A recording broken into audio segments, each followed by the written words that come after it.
get tired and sing. Take me away, I don't mind. You better promise me I'll be back in time. Come on. Gotta get back in time. Here we go now. Down that future, I wanna roll on the dice. Bad to remember, lightning never strikes twice. Please don't try me, don't wanna be late again. Take me away, I don't mind. You better promise me I'll be back in time. Gotta get back in time. Gotta get back in time. Get me back in time. Get back.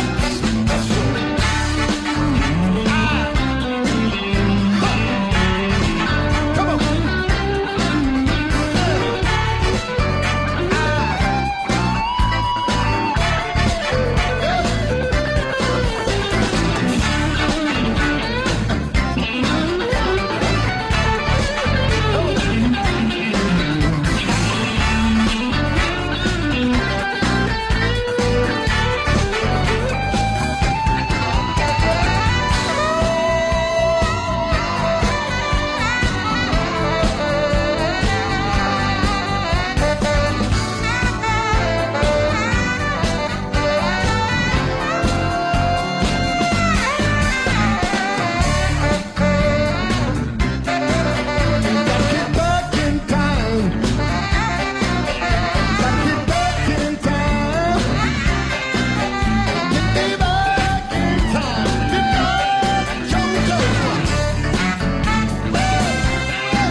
Hi, everybody. This is Huey Lewis, reminding you that you're listening to the worst of Opie and Anthony, and you really ought to have something better to do.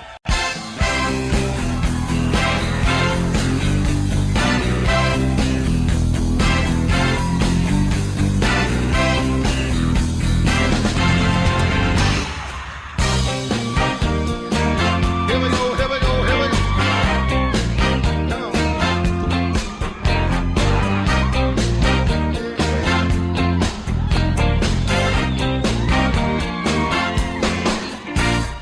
Power up is a curious thing.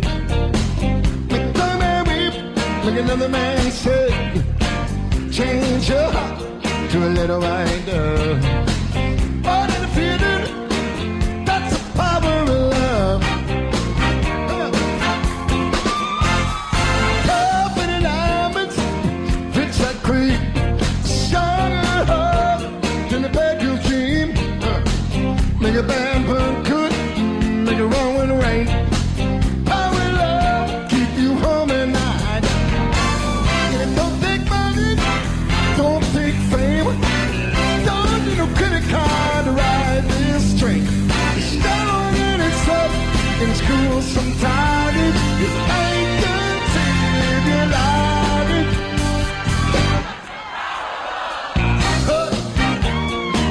That's the power of love.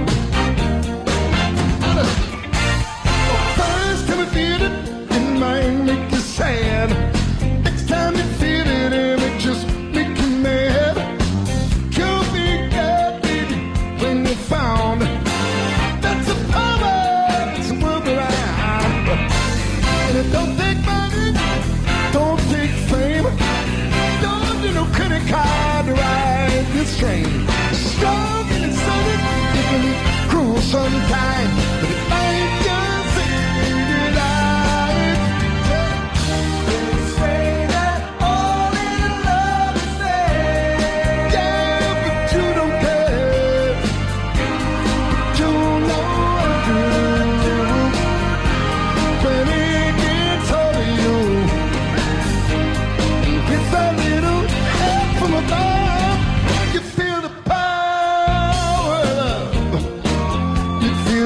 power in love. Hey! Can you feel it?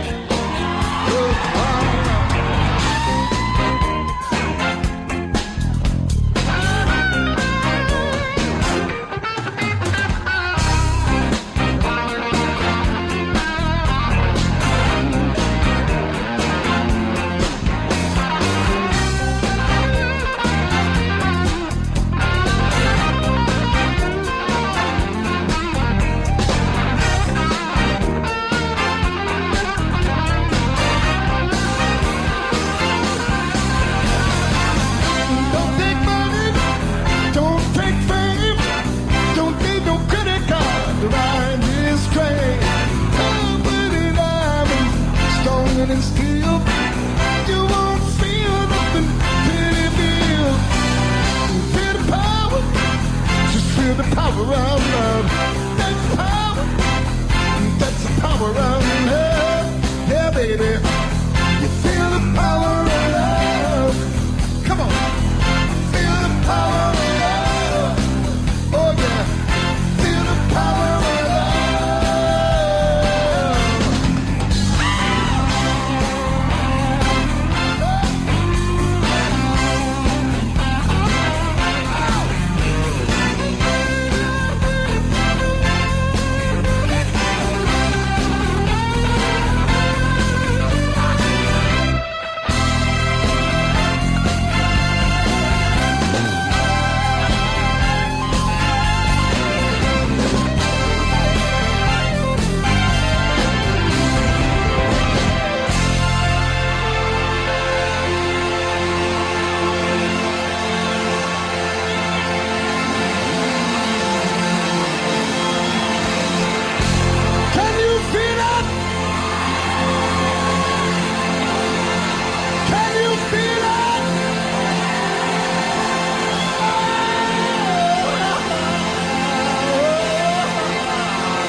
It's the best.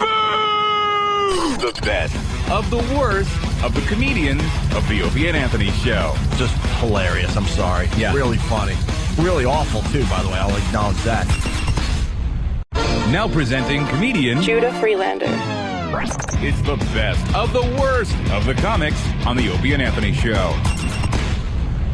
All right, Vinny, come on in with your, Come on in, Vinny. with your Kermit voice. I told you to come in, man. Hi. I wouldn't have been insulted if I knew he was right here. How you been? Yeah, Vinny could kick ass. You know that. Here's what Vinny is. Vinny is a confrontational psychopath. He loves confrontation with people. He really does. He's a small guy, but he's like a Small. I mean, like height-wise. He's not like he's 6'8" bully. He's just a crazy person. He definitely looks like he's been in a couple of brawls. I've been training him, man. Yeah. It's pretty Yeah. You look good, Judah. Yeah, I've been working out a lot, man. Yeah? Feeling good, yeah. Judah's a mess. If you can't see Judah, he's got a, what's your hat say? It says world champion in Spanish. Oh, and it just, Well, you know, my whole act's about being the world champion, so figured I'd get one in Spanish, too. what am I? A lot of hot Puerto Rican chicks out there. It's going to lead to getting a hat in every language. Yeah, That's I'm what working I'm on it. I'm working on it. It's He has a pretty yellow cool. shirt on. It just says world champion. And Judah's a good friend. Not exactly a specimen of physical conditioning. And one of my favorite things you do is he does a joke about like the marathon and how he doesn't train for it at all. He just crams the night before. Yeah, when I had to run a marathon, I didn't train at all. I just the night before I just crammed. That's great. Ran about 800 miles. Just got in great shape. And just cruised through the marathon, man. Why train, dude? It's just, hang out. Judah never looks different. He always has the exact. How many? It makes it easy, dude. You never, but not even a different color shirt. Nothing. I know. You don't shower. Yeah, it makes the day easier, I have no decisions on like what am I going to wear today? I'm like, oh, here it is. How many world champion T-shirts do you have? Well, I got a lot because I sell them on my website too. You so I sell those crappy hats? Yeah, dude. Are people actually buying them? People are buying them, Oh, my dude. God. Yeah, man. That's the power of the internet. There's so many people. There's somebody that will buy anything. Yeah. Yep. Amazing. I sell about 2 a year. I'm doing really well. I've doubled last year's sales already. Could retire anytime now. It's just going great. That's a great hat if you're in Holland Tunnel traffic and you need a bathroom. Dude, it worked. It works at the Lincoln Tunnel too. He doesn't I can even tell you. He doesn't even bother looking into fonts. It's like, No, dude. let's just go with the basic Yeah, it's font. like glued on letters. The least you could have done was try out a few different fonts to see maybe it looks a little cooler or I something. just like it basic. Basic all-American. Whatever popped font. up. Yeah, that's the most basic kind of font Yeah. style. It should Well, be I'm a little world more champion, Mexican so or it's got- no. Spanish. Well, I'm or- American, so I keep it American. How do you say Oh, that? okay. How do you say Campeón del Mundo. Campeón Wow, with del the accent and everything. Mundo. Yeah, I have a very authentic accent. Campeón. I don't know if I Campeón. mentioned that. Yeah, Campeón del Mundo. Judah's a good actor, too, man. It really bugs me. He's in 30 Rock. I love 30 Rock. Huge fan of 30 Rock. No, what screwed up 30 Rock was that other show that was called 60 Rock. Studio 60. Oh, all right. 60 Rock. People still come up to me. I They're thought like, 60 Rock was twice as good. It really was. I'm not even kidding. That's the 30 Rock block they run. That's what effed you guys up, and someone made some dumb decision because there was 30 Rock, and then I referred to it as 60 Rock. I'm serious. yeah. And I'm like, is it the same show? I got confused, and then I want to see you and Tracy Morgan and Alec Baldwin, and then all of a sudden I tuned in the other one thinking it was you guys, Right, and Matt Perry. they're being serious. Yeah. And they got Sting with his stupid lute. I'm like, what is Dude, going I on saw here? that episode. That The was loot. ridiculous. Yeah. Right. Remember when that happened when what the hell was that?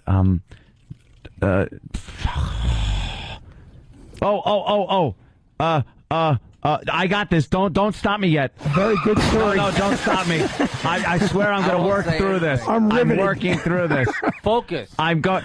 Focus. George Clooney was in ER. ER. Okay. At the same time, Chicago Hope was on with Adam Arkin. Okay. And at that time, before George Clooney was really known, there was almost this similar look between the two. Yeah. Now you don't even see it. Right. But then there was kind of this look, this similar look.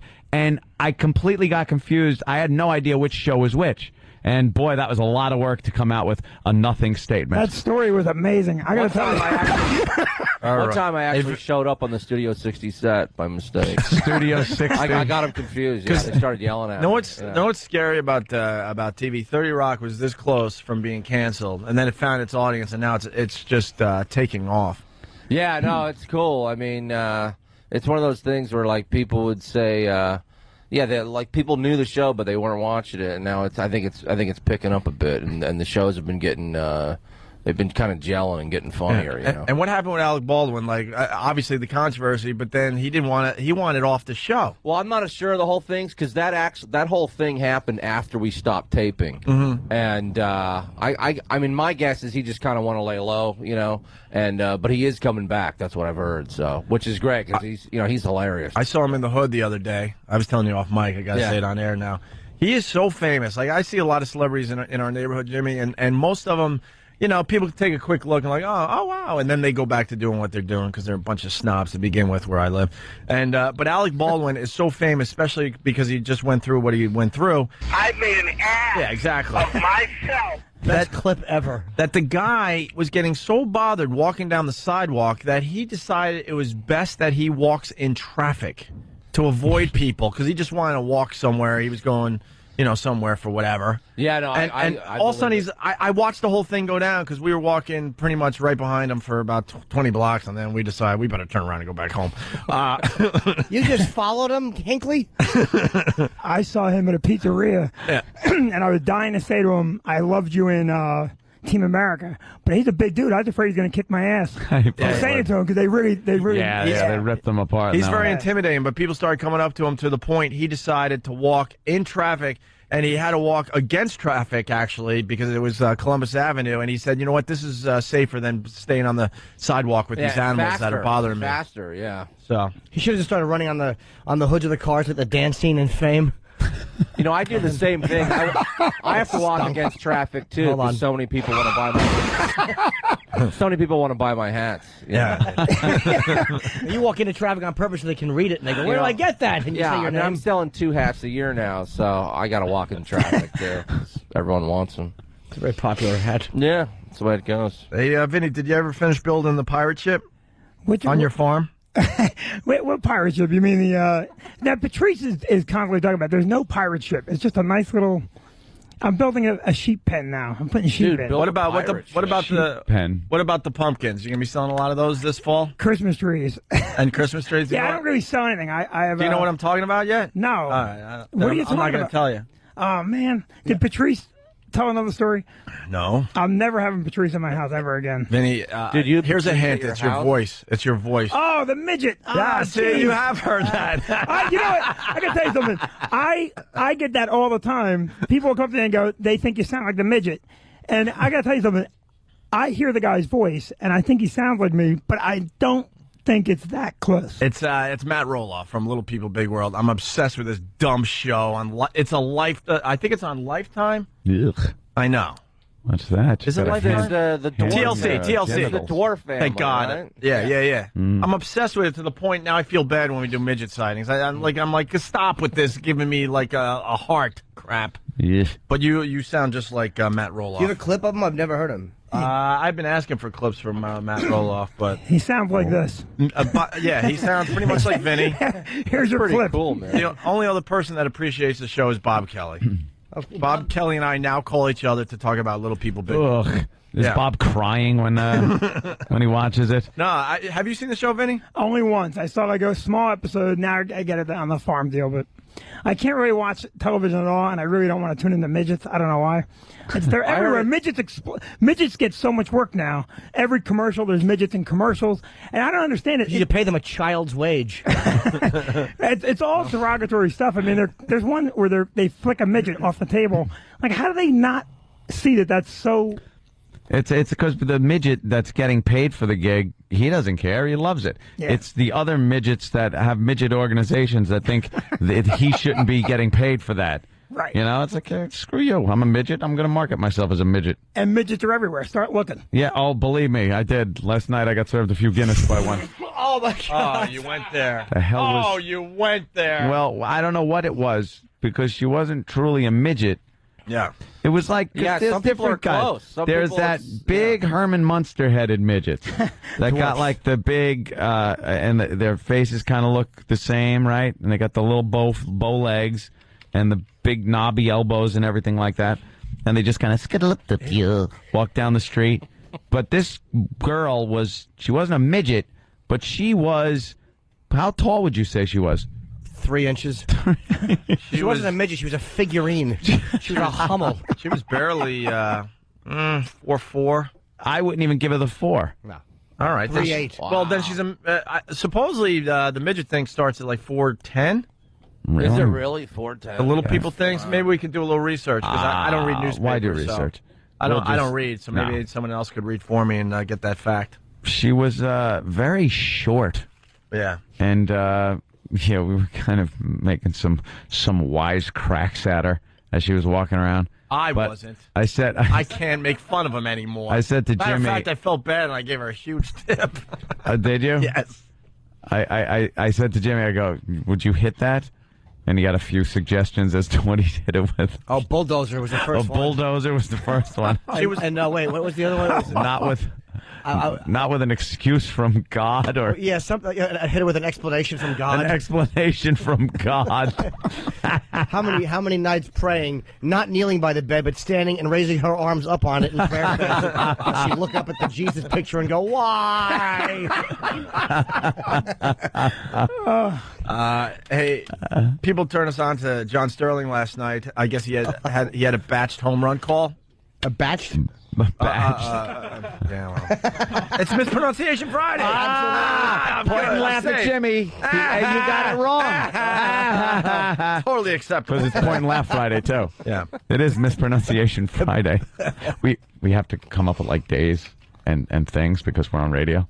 I like It's like it, the man. law. It's our new thing. So today is Air Guitar Friday, Point and Laugh Friday, and Mispronunciation Friday. Mispronunciation. So if you mispronounce something, no one can call you out on it. If they do, we get to point and laugh at the person that called us. Yes. Oh, okay. I like that. And Thursday is a little slow. We only have, what's Thursday? Phone call Thursday, which makes no sense because we take calls any day. Yeah, but it's also Perv News Thursday. Perv News Oh, Thursday. that's cool. And then there's another And one. there was something else that was just added. And we forgot already. Camel Toe, Camel Toe Thursday. but only on guys. Oh, okay. Guy Camel Toe Yes, Thursday. Radio Thursday. Have you done the camel toe? for anybody, Judah? What's that? Have you done the camel toe for anybody? What does that mean? I wore camel toe? No, you do you make the front of your jeans look like a chick. Yeah, I try not to do that. You pull it Yeah. up. Yeah. And you watch it split everything down the middle. but not neatly. no. Oh, it's also Fun Fact Thursday. Thank you. I had one of the most painful friggin' blasts to a testy last night. Oh, I'm laying down. A short woman? I'm laying. No, it wasn't a midget. Oh, okay, She because that's punched usually up. how it happens. So. I'm laying down in What, you bed. drop your Guinness? Of course, on my back. Yes, and a whole Guinness fell on my. I'm laying down on my back. Of course, that's how you get injured in that area. And the cat is up on the bed. And You have a cat? Yeah, I've had a cat for a while. Little Jack. He's adorable. Is he? He's a little cat. He's so cute. And he has a little green stuffed mouse that he plays with. Jack, is that what you guys do when you're laying next to each other? No. You were talking about the turnip root. What's that? You were talking about the turnip root. Oh, yeah, I bet he puts catnip on it, and the cat just grabs it with its little paws. I do not sexually assault my cat. Anyway. And so my girlfriend took the cat and took the little stuffed mouse and threw it over me off the bed. The cat goes wild and tramples over my most sensitive of region. I mean, both paws landed on each one. Oh, man. And I just buckled. I was like, That's why I don't own a cat. F word. I punched the headboard of the bed and took the water bottle that was up on my night table, just smashed it over onto the floor. I was so pissed. I have a question. Did you kill your cat? Yeah, I don't have a cat anymore. That's awesome. I took it. You know how easy their little heads are to turn completely backwards? Dude, you hear a totally. slight snap. It's not even loud. And then they just go limp immediately. Yeah. And And that's that little it. surprised look never comes off their face. No. What? What? Hey, Over. You're lucky you didn't have a St. Bernard. let's sneak the John Sterling call in. Oh, yes. Jimmy loves the John Sterling home run call. 3 minutes of? Yeah, he missed one. Good. Here's Melky, who's a left-hand hitter.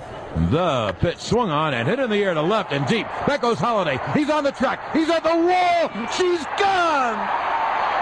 The milkman delivered. No. Saying. Did he make that catch? He made the catch. Holiday. I thought the ball was over the fence. All right, we Holiday need that. grabbed it right at the wall. Let's look at the replay and see where he caught it. I can't wait to see.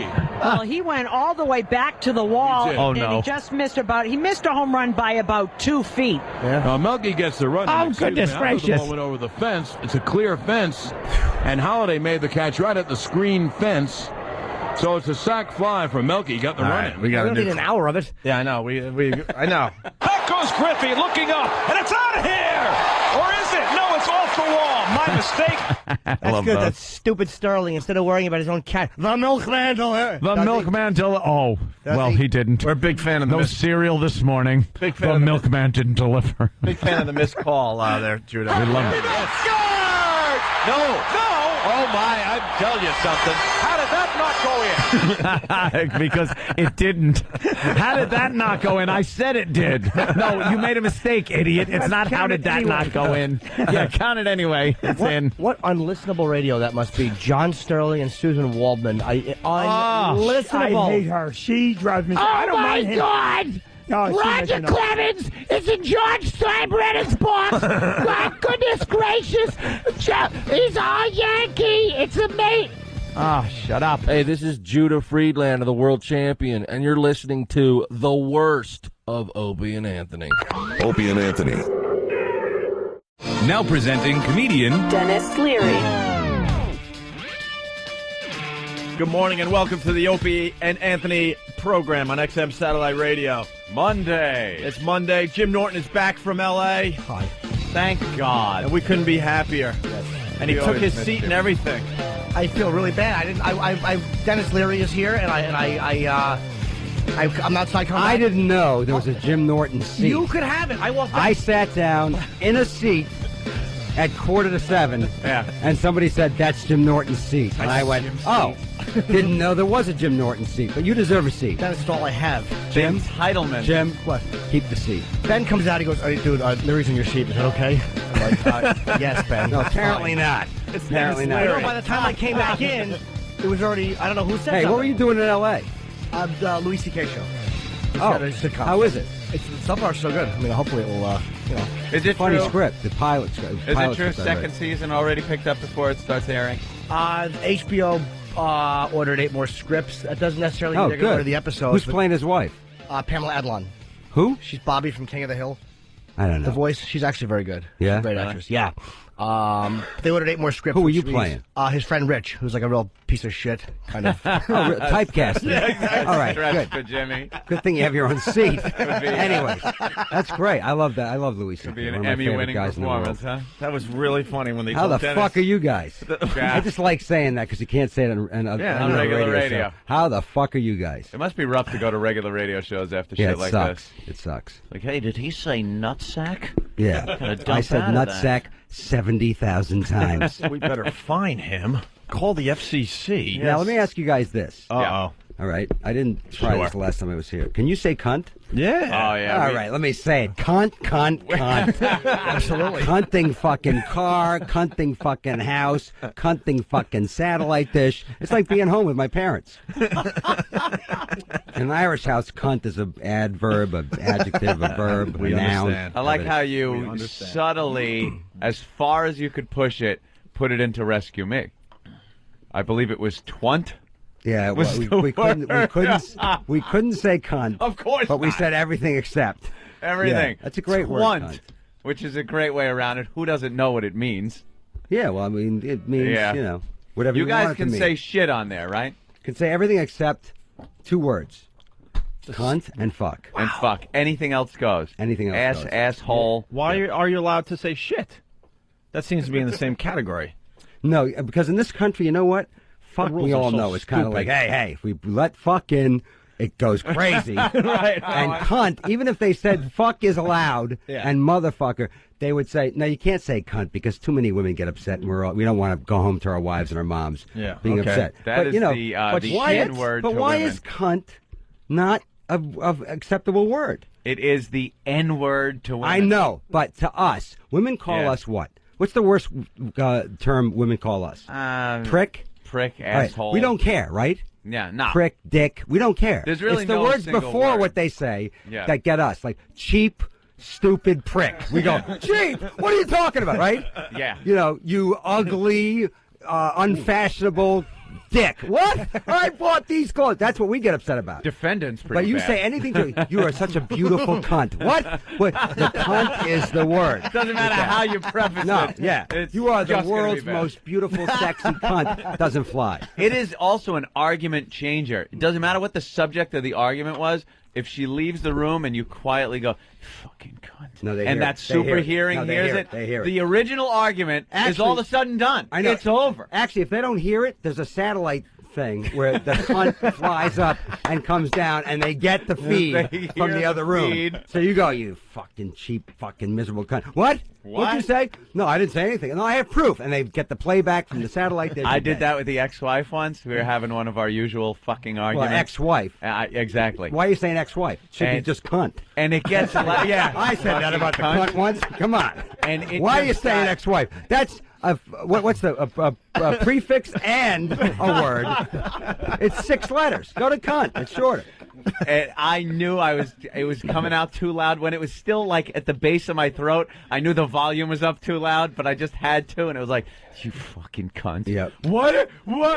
And she was one of those that if she heard it in a bar, she'd be like, why do people have to use that? I mean, hated the fucking word. Now, see, here's the thing. I grew up in an Irish household with Irish immigrant parents, and that word was everything. Well, over there it's used like it's was everything. It's or like the. cunting car, that Yeah. cunting weather, that stupid cunt of a priest, that blah, blah. So we grew up throwing that word around. So Right. I had a Polish girlfriend, Uh-oh. Lauren, when I was like 18 years old.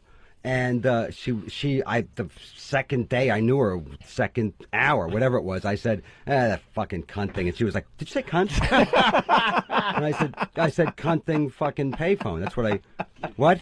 The word cunt threw her off for like 6 months. Oh, yeah. And that's the first time I went, oh, girls don't like the word cunt. Yeah, there's a word. There's a word they I love really the don't word. like. And yeah, it's got power to it. It's a great word, cunt. You got the band here today. Have you? I do. I have my Have band. you guys known each other your whole lives, pretty much, or 20, almost 30 years. Wow. Same core band. Wow. For 29 years. What do they do when you're like a movie star and a TV star? They go and do their own thing, or Well, what? Charlie played with Ozzy Osbourne. Yeah. What did you play for Ozzy? I played keyboards back at the end of the 80s with Zach Wilde and Geezer Butler and Randy Castillo, the No Rest for the Wicked band. Randy died, too. Yeah, he was a great guy. You watch now how Jimmy looks at you. Jimmy's going to love you You're now. in a whole different And light. Charlie was also in the Blessed Union of Souls. Wow. What, All right, he oh, gets a hey. mic. Oh, See, wow, he look at gets a that. mic. You get a gig with Ozzy, you get a mic. What's your last name? Roth. Oh, cool, man. That's great. Adam was in the Jim Carroll brother? band. Remember that band? Oh, hell yeah. People Those are people who died. Yeah. Yes, And I was. there are plenty of horror stories about that band.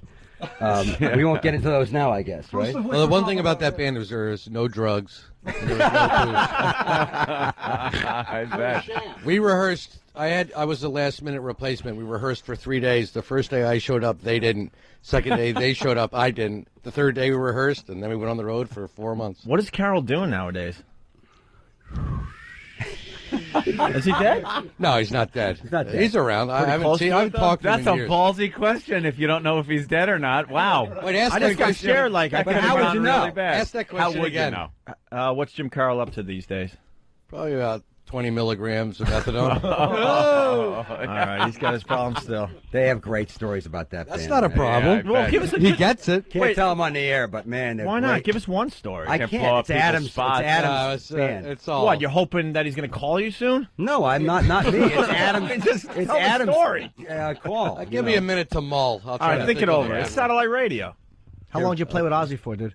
Oh, he's obsessed now. Oh, now it's over. Just curious. Jim Norton is now obsessed. I was with him for Now about 6 the months. whole fucking Merry fucking Christmas, the special, the pushing goes out the window. Jim Norton wants to talk about All Ozzy for the about next 3 Ozzy. minutes. I had a gig for about 6 months. I was really brought in as a ringer. His regular keyboard player is going through a miserable divorce of like. I mean, this was like something off of Jerry Springer, what this guy was going through. It's nice enough to stick around for 3 days and teach me all the parts.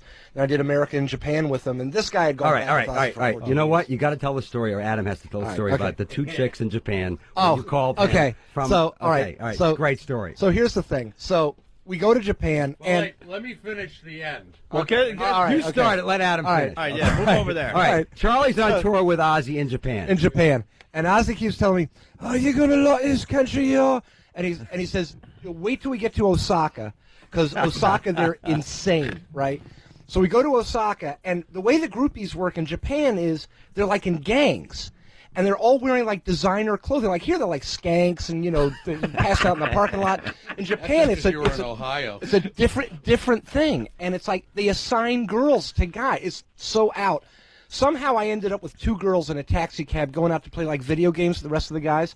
One girl wanted to do Zach, one girl wanted to do Randy. By the time we get to the place, they both want to do me. And I'm trying to play this really cool, like, yeah, back in America, man, every night, 2 girls. And they go, no, not 2 girls. Not 2 girls. I go, yeah, every night, 2 girls. I get them back to the hotel, right? And I guess now I should hand All the right, mic off so to my brother. He's screwing the 2 girls, so he calls. I got. Okay, this you is got a it? Is that microphone on? too.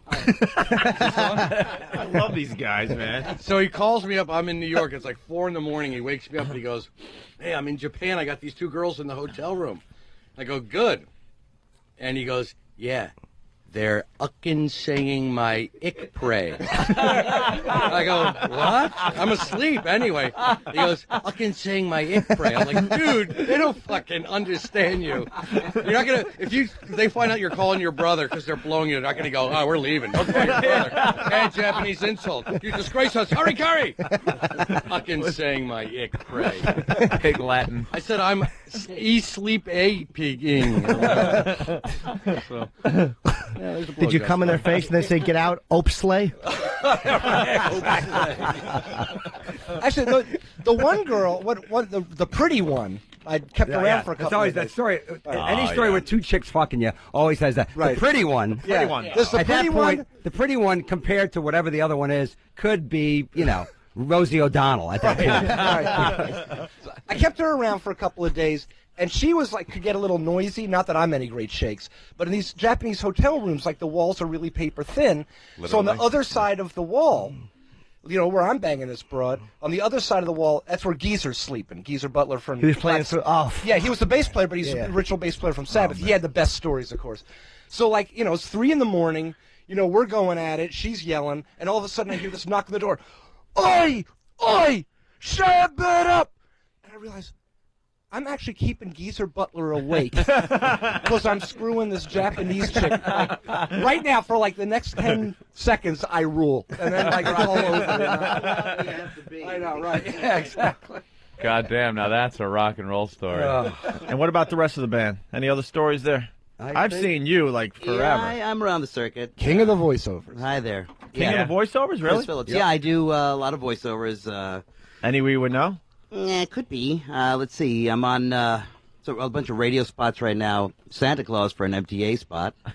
That's you? Yeah, that's me. I'm usually non-people, non-humans, but I do a lot of Nickelodeon. He's MTV stuff. Grand Theft Auto. Oh, really? I was in the original Grand Theft Auto, various voices. I used to be the voice of Comedy Central. You'd hear, coming up next, The Man Show, followed by... Sure. Yeah. Hey, that's guy. All right. Or the Nickelodeon thing. Or there was a character called Face on Nickelodeon. That went... Oh, that fucking thing. Hey. Smoke a lot of weed and watch Hey, Face. kids love that. No. Let me tell you I can something. tell you're going to denigrate that fucking thing. You know why? And you know what? That was great for kids. This was before... You fucking whore. Don't you denigrate that. No, Here we go. What the fuck were you doing watching that? Because this was before No, Nickelodeon fuck you. was total kids. At night, when it was Nick at Night, you turn on and watch the Jeffersons and shit like that. You leave it on 6 in the fucking morning. What the fuck are you doing up at 6 o'clock in the morning? It You're gonna be woke at me work up. at 6. That fucking face woke me up. That's The the voice. job of Well, you Face. should thank him because you showed up to work on time. Nah, I The just hangover fucking cure. went back to sleep, show up late to my tin knocking job. So I try to do a lot of things that annoy people. It's, Yeah, I guess that kind of stuff. Or Oh, work I kind of hated stuff. that Tell one. him about the Face episode where you fucked those 2 Japanese sisters. It was the shit face episode. He ends up in Japan, and the next thing you know. I'd like to just say for the public record that I think at this point Opie and Anthony have the easiest fucking gig in the world. These guys aren't even wearing pants. I thought they came here at 4 o'clock in the morning, Oh. went on the air at 5. No. It'll happen What the there. fuck is that? When I you don't push. know. That's my It's agent. so easy, My huh? agent calling. Because I'm letting the world know how easy you fucking two have it. These talking guys go on the air at 7. What time do you 7. come here? At 6? 6:15. Yeah, you fucking know. horse. It was Do you have funny a- because he was. Do you have a like- meeting after the show's over to talk about tomorrow? We are out the door by 11. If the meeting lasts, the elevator ride down, then we had a plan meeting. anything? No. Well, Dennis Leary's in today. We could get an hour out of you today. There are a bunch So of then- newspapers So now we around just there. have to worry about 3 hours after. Yeah, we that. have newspapers laying around. You have the easiest gig. Like we prepped for the in day. show business. And then we'll look at the front That's it. page of the newspapers and we'll make shit up. Really? Yeah. That's what we pretty do. much a day. How do we? Get this I'm gig? exhausted. You know, you can't get it. Yep, They were it's gone a- for 2 years because of the St. Patrick's thing. And Yeah. It's a Satan. slow They made a build. deal with Yeah. Satan, and they're Yeah. back. Now It they work worked. fucking 4 Boy, hours I a day. tell you, you know. It's a slow build. You start out as a Christ. regular jock, like Opie did. He was feeling us though earlier though. He was feeling bad for us. Because he thought we came in felt at 3 bad. in the I thought morning. you were on the air already. I thought you guys were on a coffee break. I didn't realize you just came in before I did. Yeah, he's like, what time do you I guys came go in on? at 6. You guys are like sitting around drinking coffee like, yeah, fucking, it's tough. Like we're on a commercial break Yeah. that lasted 20 minutes. You fucking horse. But we I have to, saw your girlfriend. Yeah. What's she, like 22? 23. What's wrong with that? How old's your girlfriend? 26. How old are you guys? We're only like 30.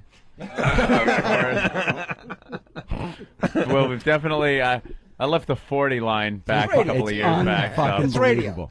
Yeah, you don't even have to look like anything. I'm going to call the Catholic 23-year-old. Church and say you should have crushed these two like a bug. Fucking assholes.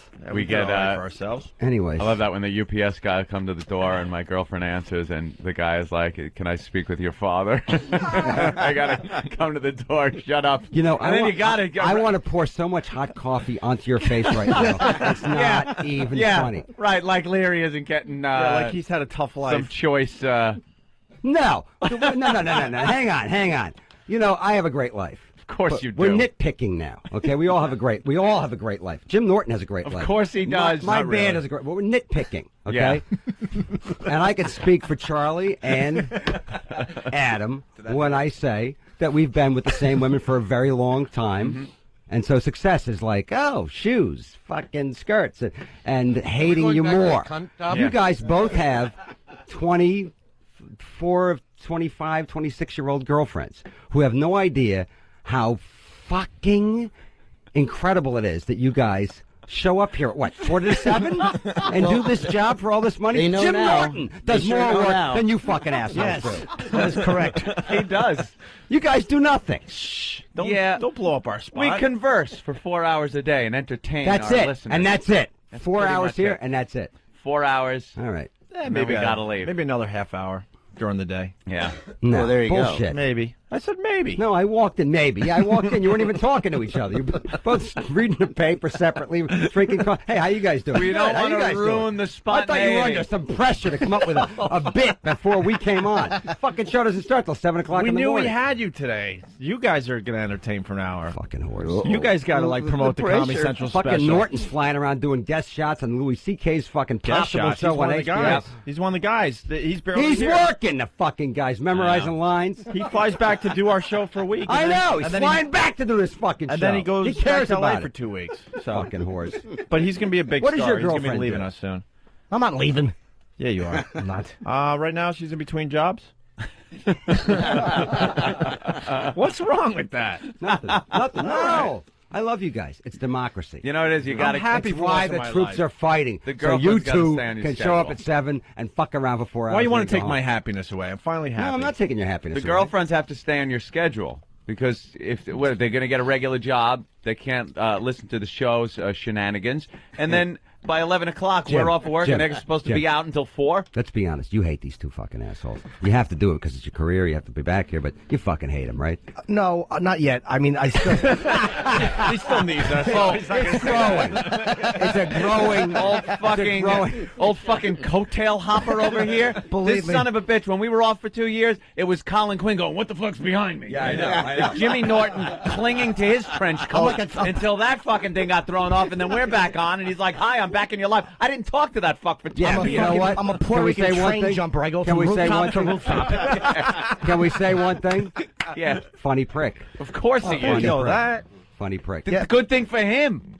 What do you mean? Good thing for you. Because the That way you have he a funny prick. the way he jumps around, clinging to people's careers. Yeah, but at least he fucking writes. You show up at 7 o'clock with him. Writes Right? for his own act. He doesn't use that And shit your here. show. He doesn't have to. Real life is good enough when Jimmy opens his mouth. I'm not going to denigrate Because it's Jimmy. usually about some fucking tall guy with a wig Not knocking true. on his Saturn window. Girl with a dick is much different than guy with wig. Please, please. Don't let a few bad apples spoil the bunch. That's a big back you got there, lady.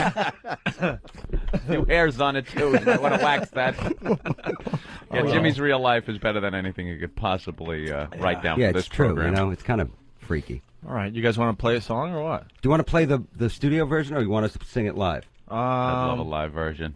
Yeah. Yeah. We gotta go You want live. it You're live? telling us that we're not working. Yeah. You guys You work a sitting little here, bit. you got all the fucking musicians. He shows up And with you're a talking band. about playing the We have another song we'll Got the sing whole for band you. plugged But in. We want to I lip sync to it. thought you might want to play the studio version of that, and then we play the other song live.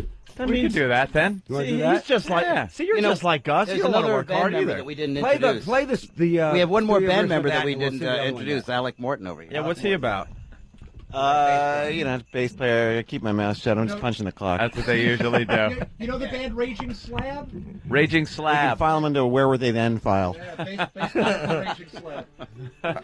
So play the studio version of Merry Fucking Christmas, then we'll play a live. I don't know, version. because then we have a lot to live up to if they hear the studio version. No, we'll play Maybe the we should live do the version of live something then. else. Oh, all right. Yeah, A new song. Well, that would be silly to play the studio version and then do it again live. No, play the studio version. We then want we'll to try play to get like 2 songs out of you today. We have Yeah, to. I was- We have to. Yeah. All right. We do? All right. Yeah, Because we I saw do. you guys at Avery Fisher Hall. I mean, the whole band, played 2 songs? No. The 4. show was like 4. Yeah. 4. Ooh, that's a tough gig. Hey, we had to memorize shit, asshole.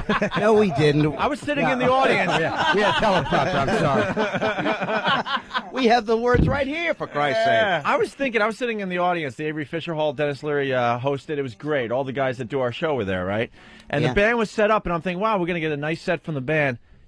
I was thinking you guys got the easiest gig. Every 20 minutes they would come out and play one song and then walk off the stage. Wait, you guys have the easiest gig. And then you had a guy that had to place the mics on the stage. You guys Yeah. weren't even allowed to touch your own I know, mics. Not allowed. Can't move the mic. Yeah. Union Lincoln Center rules. rules, yeah. Yeah.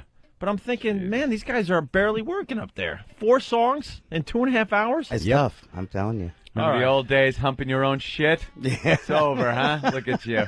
All right, so we'll play "Merry Fucking Christmas" Yes. Want to do that one? Please. off the Dennis Leary CD. Is there a name of it? It's the name It's of called the CD Merry too? Fucking Christmas. And then these guys will play live for us. All right. Cool.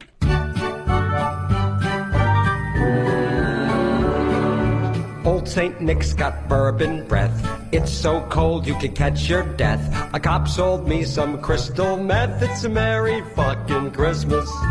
Everything's so Christmassy. The streets are twinkling with frozen pea. My priest just sat on Santa's knee. It's a merry fucking Christmas.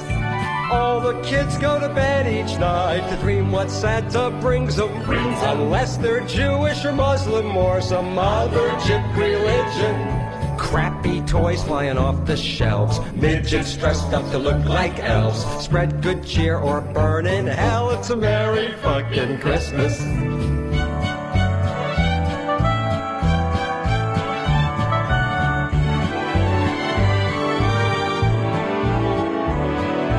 All the kids go to bed each night to dream what Santa brings them. Unless they're Jewish or Muslim or some other chip religion. Crackling fires to keep me warm, and my collection of Asian porn. Cradle my bells and work my horn. It's a keep on truckin', last year suckin', midget chuckin', slap the puckin'. How much wood could a woodchuck chuckin'? Merry fucking Christmas.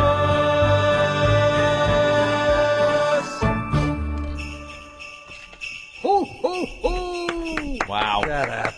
Shut up. Oh, you're over there now? Bravo. Yeah, so we can use the mic. It that absolutely has the old feel of one of those great old Christmas tunes. Yeah, That's the like you'd idea. hear on the old Christmas specials of yesteryear. But the language, Ant. Yeah, that might might have Truly an the XM kids Christmas song. Yeah, the kids might have a know. problem with that.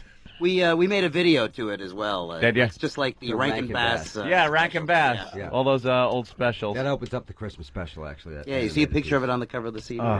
You just reminded me how much I hate Christmas. We all grew up with that shit. Well, you It's have to great watch to the parody special. it Yeah, It's all now. about hating Christmas and, There's so many people just watched that over and over. It was all there the was. set back looks then. like the old Andy Williams Christmas. Oh, really? Oh, you did the whole thing up like that's Oh, fantastic. Yeah. Because we grew up, that was the only shit there was. You grew up on it, now throw up on it. Very cool, I like man. how you guys think.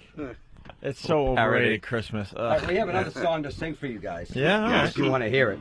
I think you guys already heard it at Lincoln Center. We wrote this in Dublin. We were doing a live gig there. We wrote it at Soundcheck. We wrote the soundcheck in See if you Dublin. can tell. And then we completed at the soundcheck in New York at Lincoln Center. Yeah. And we haven't recorded it yet, but we like it. I figure if we record it here, we can just we'll write just it at start playing it. Soundchecks and record it on the radio. This and is a song for everybody who wanted a happy song from my band, and we finally decided to write a happy-go-lucky type of song. Yeah, at the end. Is everybody ready? Yes. Yes.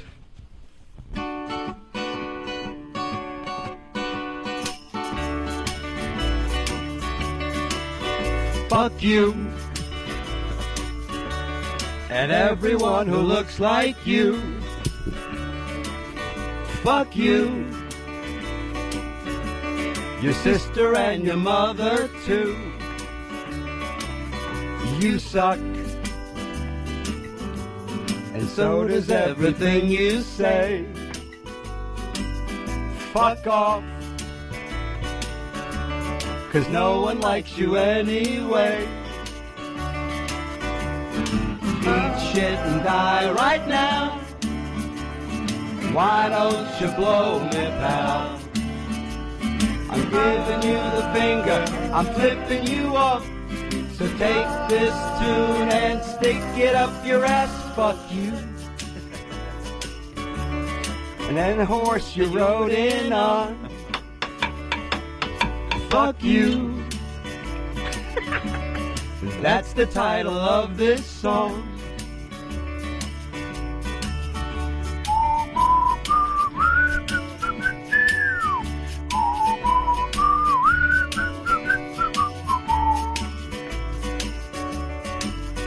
My ass, his ass, his ass, his ass. Your face, your face, your face, your face. My balls, his balls, his balls, his balls. Your chin, your chin, your chin, your chin.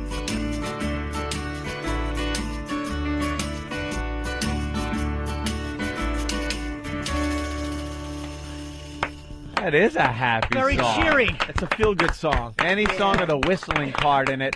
Oh, yeah. That's a happy tune.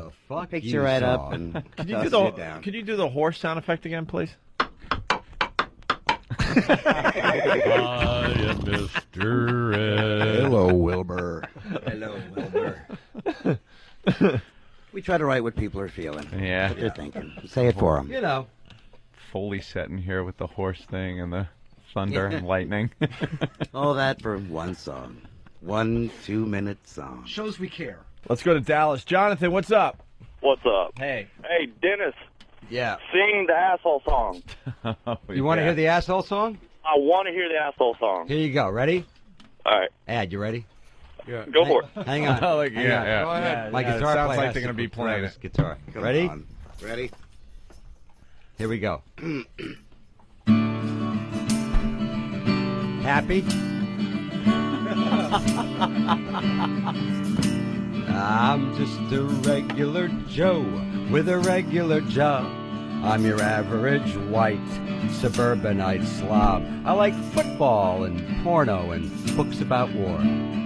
Average house with a nice hardwood floor. My wife and my job, my kids and my car, my feet on my table, and a Cuban cigar.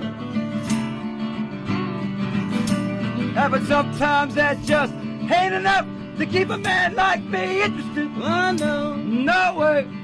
No, I've gotta go out and have fun at someone else's expense. Oh, yeah. Yeah, yeah. Yeah, yeah, yeah. I drive really slow in the ultra-fast lane while people behind me are going insane. I'm an asshole. He's an asshole. I'm an asshole. He's an asshole. Sometimes I park in handicapped spaces while handicapped people make handicapped faces. I'm an asshole. He's an asshole. I'm an asshole. He's the world's biggest asshole. Hey, S-S-H-O-L-E. Everybody. Hey, S-S-H-O-L-E.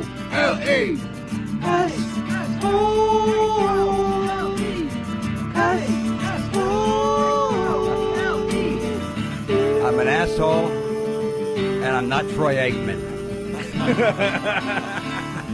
Yeah.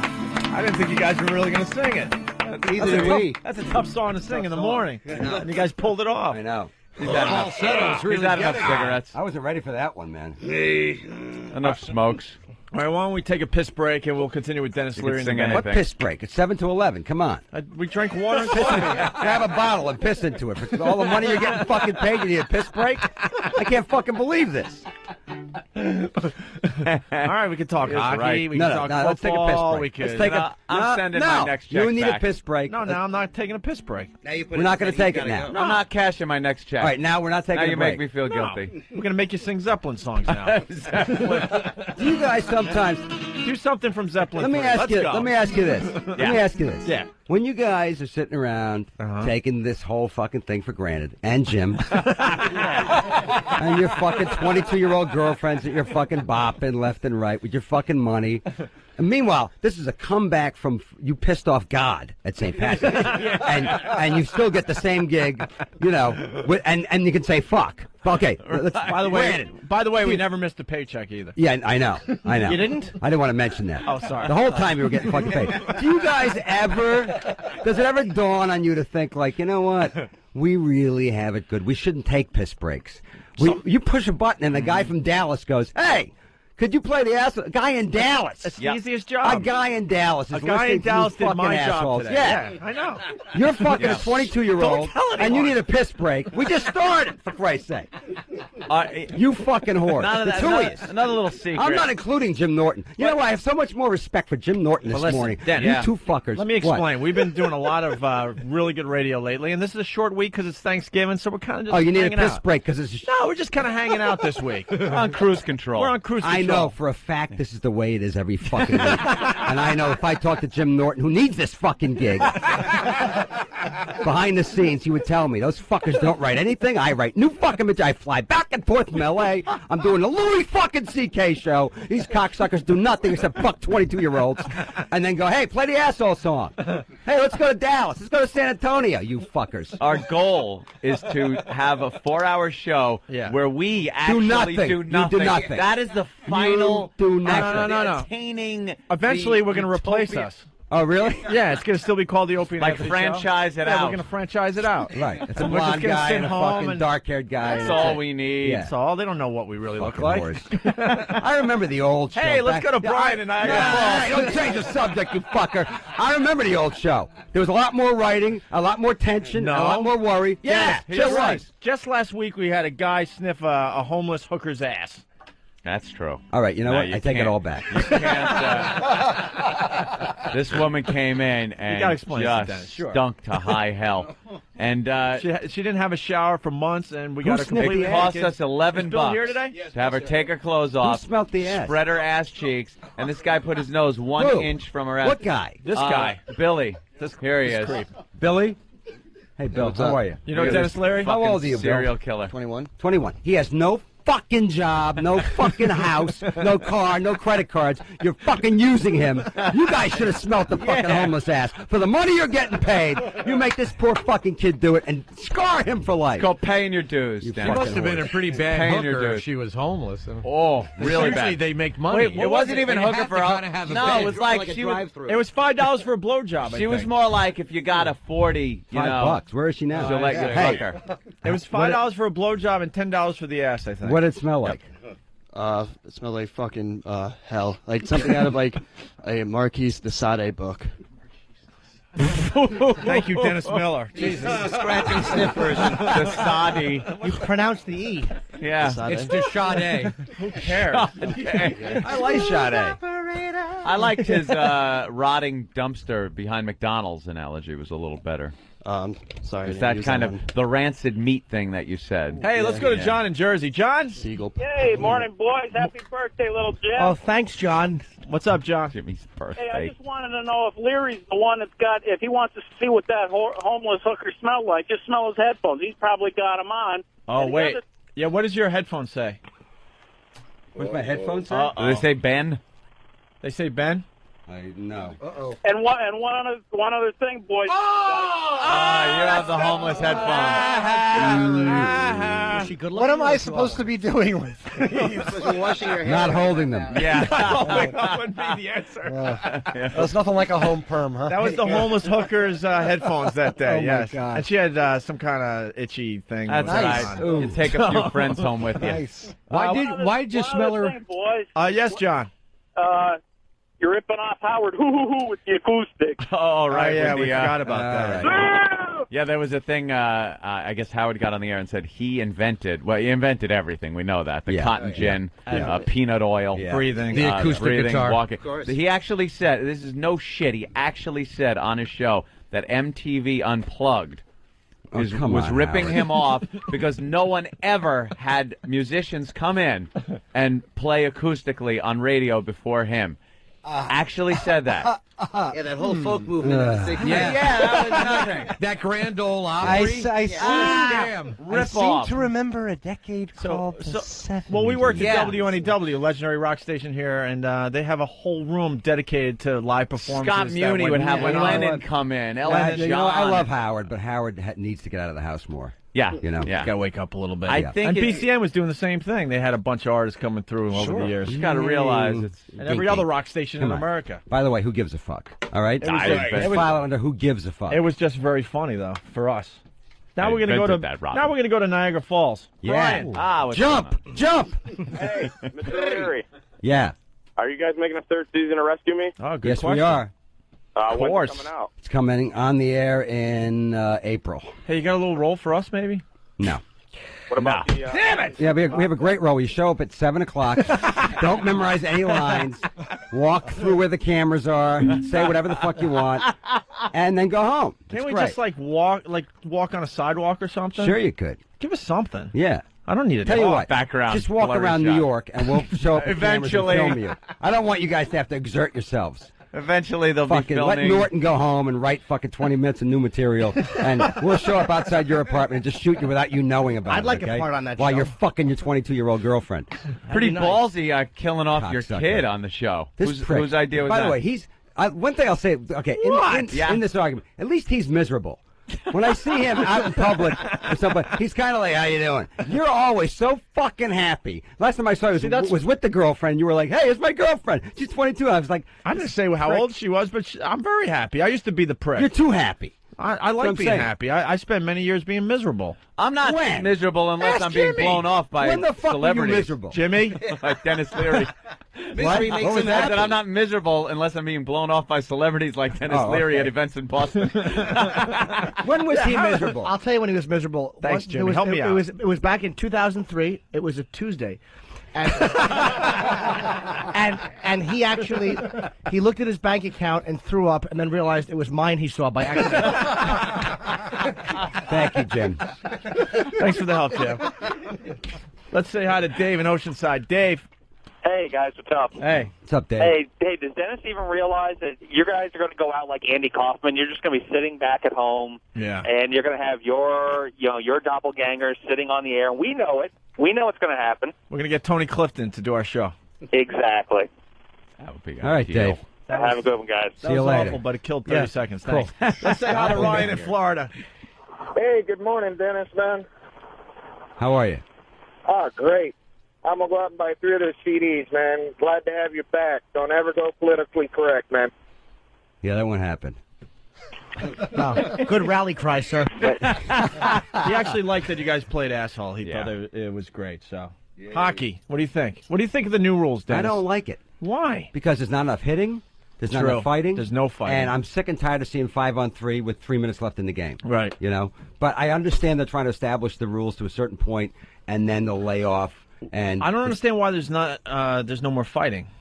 Well, because what was the rule change there that is preventing people from the beating rule the shit out change of is each that other? you can't hit a guy in front of the net right now, which leads to a lot of fighting. Yeah, of because, course. You Okay. start, hitting Yeah, the guy and whatever. So it'll even out, I think, as the season goes on. Right now, it's pretty boring. So What happens if you hit a guy? You hit a guy, you get a penalty right now, which is not hockey. And there are That's a lot basketball. There are a lot of 5-on-3s. A lot of 5-on-3s. A lot of 5-on-3s. So right now, it's kind of gay hockey. Are the Bruins doing well? I don't even know. No, they suck. My Islanders. But thanks for doing asking. Okay. That's great. Rangers just beat them, right? Rangers are doing great. Yeah. You know, so, And the Islanders. Yeah. And well, we got You more. still put the skates on, though, right? Yep. It's amazing. Why? Why? I like to hit people.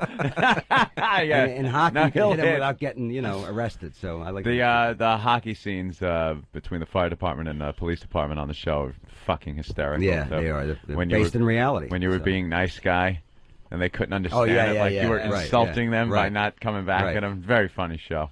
I like to hit people. And I love that fucking TiVo, man. Because I don't know how the people that do the show, make the show, sell the show, I don't know what they feel about it, but every series is now a film festival to me. It's a marathon. Right. I can sit there and watch back-to-back Rescue Me from the first episode of the season to the last, and that's it. Commercials, bye-bye. Right. Bye-bye. What happened? What's going to happen next week? What's going to happen in a minute? Because that's all I got. That's the future of TV. I love it. DVR On is demand, amazing. the DVR. 24, The Sopranos, whatever you watch, Family Guy, whatever you watch. You know. And what your new season's coming out in March? You said.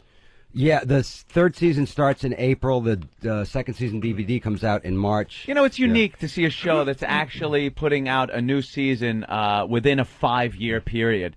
Isn't that fantastic? I know. Now we got to wait. The fucking HBO. Hey, God bless you, Jimmy. I hope it works out for you. You're going to be like 60 for season 2. I don't the way get they that. work their fucking series there. I don't now, get The that. Sopranos takes 3 years off. Yeah, Then you it's got to show crazy. Deadwood, which we kind of get into. Instead of making new second and third seasons, they just put new shows out there to try to entertain you. I don't know what Deadwood, that's I got about. caught up in that. All of a sudden, year. We'll wait. And now Rome. I got all caught up in Rome. Last night was the season finale of Rome, and I'm hearing next year. It's in real time of Rome. You're going to have to actually live through a few hundred fucking years to see what Rome's all about. Your kids will know. Your kids will tell you what happened. Pain in the ass, fucking I know, HBO. I know. Once you knock them into shape, you got a parking space with your name stenciled on the fucking. I don't know. I just agree with all programming decisions they make. course you I don't see do. any problem with that. Faggot. So you guys going to play something from Led Zeppelin 3 or what? Led Zeppelin 3. I hate Yeah, that's the I was acoustic never a album. Led Zeppelin fan. You didn't like Led Zeppelin? No, I liked them, but I was not a big fan. Do you prefer Sabbath? Nope. What was the band growing up for you? The Who. Stones first, Beatles second, Kinks third, Clash fourth. Who? The Who. Yeah. The Who. The Who. Good. The Who. He hates the Who. Oh! Why? He hates How the can you hate Who. the Who? Hates Don't them. like them. Why? Because they stink. Because they're not They Sabbath. stink. Jimmy, sing one of the songs. Come on, my generation is awful. No, what about the one you usually do for us? Oh, wow. Who? Well, that's late Who. That's Who? I don't care. It's who. Late, early, or fucking mid-season. Who are you? Who? Keith Moon. Quadrophenia. Keith Moon. Shit's great. Who's next? One of the greatest albums ever They're a made. great band. I'm not saying they weren't a great band. I just That didn't is like a great them. record. Right? I didn't like them. I didn't enjoy them at all. I did not enjoy them at all. My right. All right. You know what? Let's talk. You want to talk about fucking bad bands? Yes. All right. Let's talk about fucking Genesis and fucking Yes. And Yes stinks. And the guy from Yes who had his own double live album, Rick Wakeman, the keyboard player. Come on. Yeah. What was that big song for years? Roundabout was fucking awful. God. Yes, very nichey, but it Awful. had its place back in the time. You could clean your pot off of their I've album never heard covers. anybody say- They're great album covers for pot. I've never heard anybody say the Who sucks. Yeah, Ever. he's the only one I've Except ever heard. Roger Daltrey when he was high and with Pete Townsend in a bar. And You Pete know, doesn't numerous want times over the course I had a of life. fucking dream that I met Roger Daltrey the other night. We were walking down the street. That's a gay dream. No. This Yeah. is really creepy. I followed him down the street. And Because you wanted to fuck him. I had to go get my camera. No, let's be honest. Dude, I had to go get my camera, and I came back to the place, and he was in the bathroom taking a shit. See? That's my That fucking is the most dream. homoerotic No, it's not. dream. Those are dreams you keep to yourself. No, but it wasn't a gay thing. It was just a weird No, that's a gay thing. No, it wasn't. Yeah. It's a gay thing. It was a scatological shit gay thing. Yeah. Well, when you put it like that. Roger Daltrey flinging shit. You at hate your- the Who because you want to fuck Roger Daltrey. Right. That's what we've surmised. I've never been a in Who the fan. ass. You want to fuck him. You don't want him fucking you. I'll get blood all over my That was suit. him taking the shit. Signified Shit, fuck that. the shit was your dick. If he's screwing you in the ass, you'll start going, Rock opera. Hey, speaking all of a of sudden that song will make sense. speaking of music, you hear they caught Gary Glitter, right? Yeah, he was in Vietnam. Oh my God! No, you got to hear the latest on Gary Glitter. He got The wanna be first in thing my was gang? in England, and I guess he was at home. His computer fucked up. He takes it to the computer repair shop. Right. They go to fix it, and actual children, naked children, pour out of his fucking computer. Not even the hard drive. They find more kiddie porn on this thing, and they lock him up for a while. Right. They let him out, and he goes where? Southeast Asia, the kiddie porn fucking Capital fuck of the any world. children mecca. Yep. And they find him there. He actually got kicked out of Cambodia, I think, or Right. Thailand. Cambodia. Right. Yeah. By the way, Cambodia. do you know how do you get kicked out of Cambodia? To get kicked out of Cambodia, Yeah. you have to really fuck a lot of kids. That's a sick motherfucker. Wow. You have What to was fuck he a lot doing? of kids. Yeah. A lot of kids. Fucking- Do you want to touch? But you know, the weird thing is, every musician I've talked to about that, every guy says the same thing. Like, well, it was chicks. Yeah, they were girls. Much of a perv, Right. 'cause He's it's not into little boys. He's No. into little To girls. get thrown out of Cambodia, you have to fuck a baby with an I break for Paul Pot T-shirt. You know what they do? They send in the Hueys and just play da-na-na-na-na-na, hey, and see which kids start crying.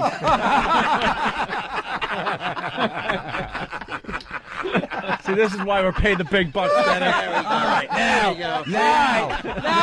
Now they earn the money. Now we see the magic. All right, you see it? You see that fucking hymen come apart, man? Hey, that's how the gook testifies. I question why. Now we know. See? You pull a Paul Pot fucking reference out of your ass, a fucking hymen or two. Now you're worth the money. I love the smell of bloody diapers in the morning. Jesus, Jimmy, see You now. make each other better. See now. You make each other better. Do it for Gary Glitter. But they found Gary Glitter, right? They found him finally. I believe He was so, on the right? lam. They caught him. I think they caught him. They got Isn't it. that great? Gary Glitter doesn't seem like the guy who could really last in the jungle being chased by the Cambodian army. Those heels are a bitch in the sand. Yeah, not quite soldier wear. Let's say hi to Good for John him. in New York. John, what's up? Hey, what's going on, Dennis? Hey there, Jenny. Hey, John. I just want to talk to Dennis a minute. Yeah. I'm a New York City firefighter, and I love his work. I mean, he's a great. I think everything he does is funny. He makes me laugh. He's hysterical. But I have to say that a lot of firemen are upset over the portrayal of them being drunks and totally dysfunctional on the show. Just want to let you know. Yeah. No, I know. No, okay. I just want to let you know because I mean, it is a funny show. I know, watch it's- it. Well, None of this stuff is well, bullshit. this comes up from time to time. How many with times do you hear Jimmy, this? right? Oh, Either I guys hear it love all- I it, hear it all it's the such time. an accurate portrayal, or, dude, you're kind of making us look bad. Yeah, I know. And that's what they say. You know, unfortunately, my subject matter might be whatever it is, but I've always been true. The best comedy, the best drama comes from reality. So if there's a guy or two on the show who might be flawed in terms of how people, watch the show and take the characters in, I'm not making this shit up, guys. Right. And this is what makes we're not making Ladder 49 or Backdraft here. We're making a real fire show. So the guys are flawed, but the forgiving factor is the fact that they go to work every day and they love the job and they save lives, and that's what they're about. And, I mean, I don't know what to tell you. I got firefighters in my family. I have some of my best friends. One of my best friends from the last 20 years is a firefighter in New York, still working right now. Nobody's perfect. That's what makes the show interesting. And Wow, this I'm sucks. sorry. I'm sorry if you look in the mirror and it hurts, but If it wasn't for the dirt, there'd be no show. So. there'd be no show. That's what he wants. know. He wants the show where it's the firefighter with the family who does his job, goes That's not home. my show. comes out- That's not It's my just, show. It's not my Jeez, this show sucks. I It's know. so boring. This guy just goes home to his One of the family. best things. One of the kisses things I his can wife. say. One of the best things I can say to solve that problem for guys is a friend of mine whose father was a 40-year veteran of the FDNY, retired now. He had 3 sons. All 3 became New York City firefighters. 2 still working. 1 died 9/11. He loves the show and he watches it every week, and he loves every aspect of it. So. And he was a great firefighter, and he's almost 70 years old now. So if he loves the show, I know I'm doing the right thing. So Yeah. if you have a problem, I understand, but I'm not out to make a fake show. I'm out to make a real show. Yeah. So And you do a much nicer portrayal of fireman than that Peter Bronstein did on Halloween. Did they catch that guy, by the way? No, he's still on the Where is he? No. How can they not have that guy in How do they custody? not have him? I have no idea. He's still on the lam, as they This say. little Jewish guy running around, and they can't find him. And he studied David Berkowitz. Oh, did he really? Yeah. Now, here's the latest on this guy. Apparently, he got some explosives off the internet. He's running around. He's got that in his possession. And he apparently has this scripted. He kind of scripted out this whole scenario of the rape and him running from the law. Well, that's because he's a Jewish serial killer, and we plan. He had We go to work in the morning. This Sit is down, his pitch. Wait, you're singing Christmas songs and you're Jewish? Nobody does Christmas like the Jews, my friend. What, the Jews can't do Christmas? No, they can't. That's so prejudiced. 2 words for you, Irving Berlin. Yeah. That's all I got to say. Thank you. If it wasn't for the Jews, there probably wouldn't be a Christmas. There wouldn't be a Christmas. All right, getting back to this. I'm sorry, Anthony. Sales. I was just shocked that there's a Jew in the band. He's just running around, and they can't get him. And apparently it's scripted. Like, he has scripted the whole thing. The mother is now, the father is embarrassed all hell, and he's saying, please don't shoot him when you get him, but get him. He's obviously got problems. The mother just spoke up the other day and said, he did nothing wrong. Leave my boy alone and stop trying to catch him. No, My son's sensitive. here's the He's thing. a poet. My son, the rapist. I don't understand it because my mom, God love her, who's 80 and Irish immigrant and a saint.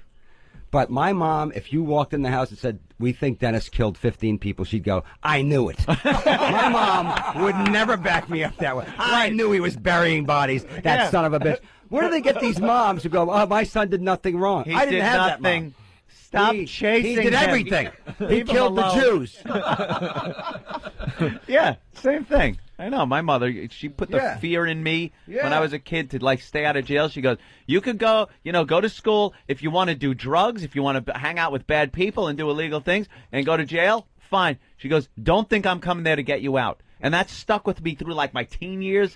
I'm driving around, maybe doing a few things I shouldn't do. And before I really went over the edge, you'd go that would pop back into my head and go, I'm going to be standing there in jail. I ain't got a pot to piss in window to throw it out of to bail me out. I'd make that call to my mother and she'd go, no, I told you. Remember? You were 8 when I told you, and I'm sticking to it. Nothing. Just leave me there to rot. I just can't believe they don't got this guy yet. How did she feel about the St. Patrick's thing? Yeah. We don't have to talk about that. That was. I knew you were going to get in trouble with the church, you son of a bitch. She was more concerned about my job and whether I'd be moving back in with her or something. No, Mom, I'm fine. I had to make the call from Opie's house. I'm like, no, everything's fine. Before you read about shit in the news, I told her what happened, my version of it, a little, came down. It was something. We were passing by some church. These assholes went out, went to the church, and had sex. Had nothing to do about it, but we'll be fine. We're getting jobs back. Don't worry about that, Ed. And I hung up and just looked at 5 years later. Yeah. I remember telling my parents, it really wasn't ass sex. Yeah.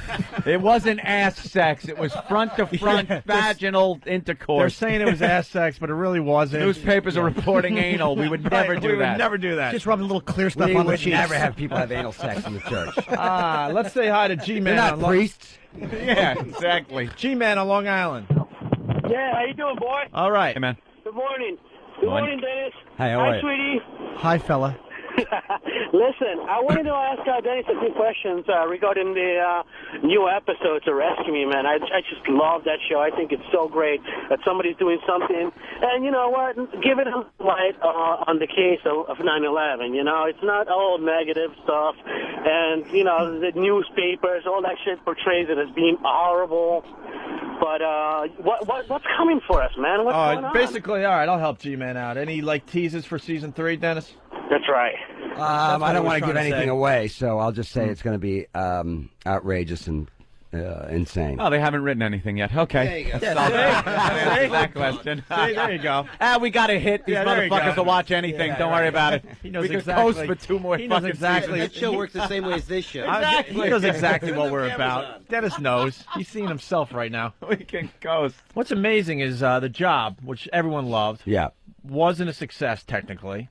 Well, I mean, that's critically acclaimed. What's funny is that it was critically acclaimed. It had an average of between 7 and 9 million viewers a week, right? So and that's not a hit. Now I have a hit show that's critically acclaimed and based on the original viewing per week on Tuesday night this past season, it averages 4 or 5 million viewers, and it's a huge hit. Yeah. So it's that's amazing, crazy Nielsen, ratings network thing too. I'm glad The Job got canceled though, because we wouldn't have done Rescue Me without the show being canceled. Was that ABC? That was ABC. Yeah, Adam Ferrara feels the same way. Yeah, he's so happy. He's that glad it's the canceled. job is canceled. So that's Rescue Me. Well, you don't need a little Italian firefighter in there? Adam's going through a tough time right now. Someone that needs help carrying the I love hose him, up. though. He just did Comics Come Home up in Boston with us. Yeah, I just saw him Saturday. Yeah, funny guy. Went to a show at Funny Governor's. guy. All right, let's go to Utah. John? Utah?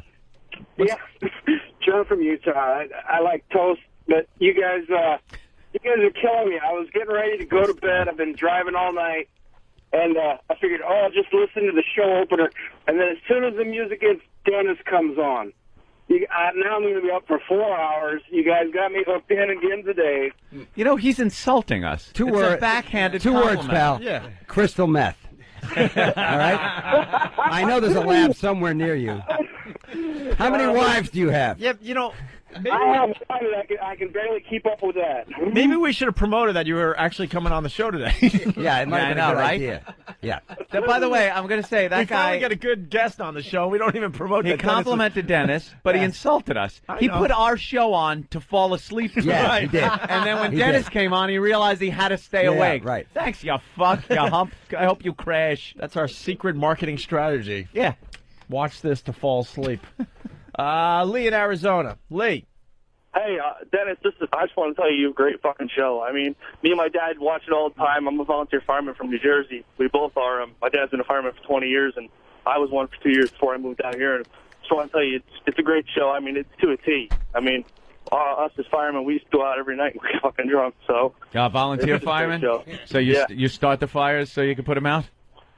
No. Those are all the Long Island volunteer firemen. Jesus, how many of those crazy bastards? They start their own fires. You always find out later on that there's this volunteer fireman that's torching Well, it's a places hobby. to You want put to be it a out. hero. Yeah. Oh, we got the trucks. Sure. A little slow. All right, there you go. He loves you there. That's what old Dennis. Davey Berkowitz did. You know, he was a firebug before he was. Was he really? Yeah. Before he finally put it all together. Oh, good he to was, see. Yeah, he thought he would go and just watch the fires burn. What a bunch of fucking creeps people are. Let's go to James in Jersey. Jim Norton, ladies and gentlemen. Really out on the edge there, telling people that Hey, man, David Berkowitz was a creep. I take risky social stances. John Wayne Gacy shouldn't have killed kids. I don't care what people say. I really am on middle of the road, nothing. Let's go to James. James, what's up? Hey, man, I just got XM, and it's the first time I'm hearing you guys since you went off the air. Man, I fucking missed you guys so much. Where you been? See, that's really? why. See, that's why They've we're been not. back. They've been back on the air for like a year and a half, 2 years now. He's missing a little over a year. That's why we're not working hard yet. We're still waiting for everyone to get their XMs, and then we'll give them the A material. We'll get up early. Where do you live, mister? Carlstadt. You know, Giant Stadium? Right next to it. All right. All right. Thank you, sir. There's a couple more here, and then we'll move on to something else, I guess. Craig at in Cape May. Hey, guys, how are you? All right. Good. Dennis, what a great show. I just want to find out, how did you get away with doing the sensitivity class on TV? We just wrote it and did it. That's how That was TV one of works. It's like Merry Fucking Christmas, the Christmas special. We don't really think about what we can't say. We just write the stuff and then Do it. I guess we assume we can do it, right? Yeah. So far, it's worked. Yeah. So, you know. All right. I love the fact that these like non-major 3 network shows are all getting so much heat because they're fucking taking chances. It's so great just to see like like fucking ABC, CBS, and NBC fucking getting. That's the smashed. struggle. The public wants this type of course. shit. That's why I satellite know. radio's now I know. taking off. You know what? I don't even listen to regular radio anymore. I have XM and that's it. I go CNN, BBC, World News. 202. I go 202. Ethel. 202. I go. I mean, music-wise, forget about it. 202. 202. Yeah. I'll just say 202. 202. All right. And 202. once you get a satellite feed in your car, you'll never go back. You don't go back. regular That's what radio. That's it. that's what we try You to know tell why? some people. And Because we can say fuck and cunt and pussy and tits and what else, guys? Shit, motherfucker, motherfucker, Malarkey. Blowjobs and Malarkey. Malarkey is a good Bunk. word. ball sack, Homeless Jackanapes. woman's asshole. taint. Jezebel. I heard a guy last night use a thing. He fucked a girl in Hunts Point without a rubber, and he called it raw dogging. Oh yeah. Of course, yeah. I never heard that expression. Wow, no rubber in Hunts Point. Isn't that actually That's a I was raw ballsy dogging. motherfucker, man. That's the name of Jim Brewer's show, actually, on Sirius. Is that Raw Dog, or the Raw Dog Channel or something. Yeah, it's great. All right, we got to do the old wrap up. I want to play something else off the CD. Give me something. Deaf Mute Cocktail Party. Deaf Mute Cocktail All right, Party. track 3. Good. All right, we'll play this going into break. But Dennis, thank you. It's always a pleasure. Guys, always. thank the band, you. Thank you so much. Thank you. So much fun. Thanks And very the band much. turns out to be actually have a personality Yep. and funny guys. Bands are never like that. Yes, Usually they one are. guy coming. No, they're not. They come in. The one He's guy, right, they're either the not. lead singer or whatever it is, can sit there and rap a little bit, and then the other guys either too cool for the room or they're just so like music in their head that nothing else can fit in there. Except for the Who. Except It's rock and it's an opera. All right, with that, Dennis, thank you so much, guys. Thanks a lot. Thank you. Hey, this is Dennis Leary. You're listening to Opie and Anthony, my favorite radio show on XM. Opie and Anthony. Now presenting comedian Jimmy Fallon. We got so much going on. It's the Opie and Anthony Show. Jimmy Fallon has entered the studio. What's up, guys? We were just talking about his SNL bit where he makes fun of all the morning zoos. And we're back here, ladies and gentlemen. Anyway, it's 6 of the hour, and I just got my prostate checked the other day. My doctor, he put 2 fingers up there. That doesn't seem right. Anyway, 4 to the hour. It's almost 5 in the morning. We'll be right back here at the Z. Ow! That had to hurt. Dopey sound effects in there. Wow, what happened then? Exactly. That's where I found her. She's totally cheating on me. She's cheating on me with TiVo Food Network. I mean, I don't know what she's doing. Hey, here's Jimmy at the proctologist. I mean, Let's making that sound. It's completely hilarious. Let's cut to the racist weatherman. He's got something. I don't like white people. It's going to be cold in the room. I was only joking. Yeah, all right. Let's go. Stoner Joey's here with traffic. Hey, man, I don't think I'm going to leave the house. Stoner Joey ain't leaving the Stoner house. Joey, it's 5 to the hour. We'll be right back. 6 in the morning here at the Z. I would sit and watch that and I would be depressed. I'd watch it and I'd be laughing but going, that's like the business I'm really in, though. We're part of that business, horrible. man. Jim Norton, you must know from going to stand-up things, like you have to do it before you do your stand-up act. I mean, you do the morning radio. It's awful, dude. It's like 6 in the morning, and they want to joke around and be like, all about like sex and and you're like so not into it. Yeah. Well, they're like, where do you want to go? Do you got any topics? That's what they're lazy. They want you to just do your material. You're like, no, let's just talk. Whatever you guys are doing, I'll you jump want me in. to do my material I'm going to do on stage tonight? That's going to be fun for people. Hey, you guys like Plug in the repeats? show. I wanted to say, hey, Jimmy Fallon's on the show, and go. Yeah, it's like, and then entertain us for 10 minutes before we hit the commercial break. Well, then they can also do like, and they go like, hey, thanks for coming by. Big fan, Jim. You're awesome. We'll be right on in 2 seconds. Then they're like, and we're here. So what was Taxi all about? That movie was terrible. I mean, why would you do so? I mean, it wasn't funny at all. I mean, you just give it up in your career or what? I never liked you before. Big fan of all your work. We're going to start in about You need anything? Here. You need some water or coffee or anything you need? And we love you. Here's Jimmy Fallon. Wow, what a piece of crap movie that actually was. I mean, how the hell did you even do you might that? as well just take a dump in a DVD box and give it to my wife. I mean, that was unbelievably bad. And it's just like, well, where were the guys who were just talking to? They were friendly people. Invited me to the Hamptons for a barbecue like 3 minutes ago. The best is when they get mad using that voice. Like, what are you doing? Yeah. No one gets mad like that. Hey, I'm steamed. I'm steamed. I tell you, Let me Jimmy tell you, Fallon. I'm sorry, the network doesn't even know what the heck is going to go out of here. I can't even say the H-E-double-L word, but you know what I'm talking about. And I don't care. I don't care. I'll tell management where they could go. Let's play the Johnny Paycheck song. Take this job and shove it. I'm not afraid. All right, somebody's getting a rise in his Levi's. Where's my boner sound effect? The universal sound of the boner or the slinky. It is a despicable, awful business. It's a tricky thing because it's like you kind of need them to sell your crap in the morning. Your crappy movies. But yeah, your crappy movies. One or the other, and then you get. I was just joking. I'm just kidding. I mean, but it really was a bad movie. I mean, why would you do something like that? But I mean, and you just like it's like so you get a lot of Munaki because I'm not allowed to say sex on the air. So I mean, then we just make up a crazy word for sex. You're like, what are we, children? It's like, Munaki? I guess I get a lot of Munaki. Well, what is this so bizarre? It's an awful business full of awful people. Does she ever slurp the gourd? You know what I'm talking about. It's like, I don't. I really don't.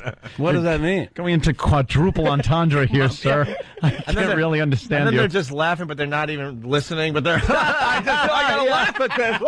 I'm looking around the studio for the next thing I gotta do. But you're funny. Perish the thought there's a second of dead air, or time to breathe. Yeah. It would get like yeah. Just fill it with laughter, people. So what we do here, Jimmy, is throw you in the middle of something. We're in the middle of this uncomfortably close interview. I just walked in. I was like, okay, I've been to that club before. Yes. They're tied up now because strapped up to a portly gentleman, and Danny's very proud because he came up with the apparatus, right, Danny? You were very happy. I worked on it for a long time yesterday. And they busted the apparatus. it's a bicycle helmet with a camera on it. It's awesome though. And so now we decided that we just got to tie him together with rope. You didn't see a morning show do this before, I hope. No. Right, This is well. I mean, but she's a very pretty girl. Are you excited about Thank this?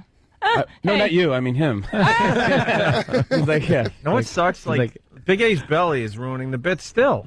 It's supposed to be the uncomfortably close interview, but with the belly, she can't get that She's close. arched over forward. She's arched over like she's arched over like a dresser or something. One of those beach balls they use at the gym. It may be ruining the bit. You should see what it's doing to his life. It's like, her back is hurting her now. It's like I can't lean over his belly anymore. He really is rarely this close to a girl. You know, when was the last time you were with the girl there, Big A? Long time ago. Is it weird that she's not screaming? She can't dial 911 from that close with a cell phone. Well, we got him tied up now and duct tape, and they're holding. Well, she's like, her arms are taped around him at this point. And right? And now that she's going to ask him questions, or yeah, they got to be completely face to face. But see, Big A prepared. Big A prepared though because he took a shower, he put cologne on, he got a new shirt.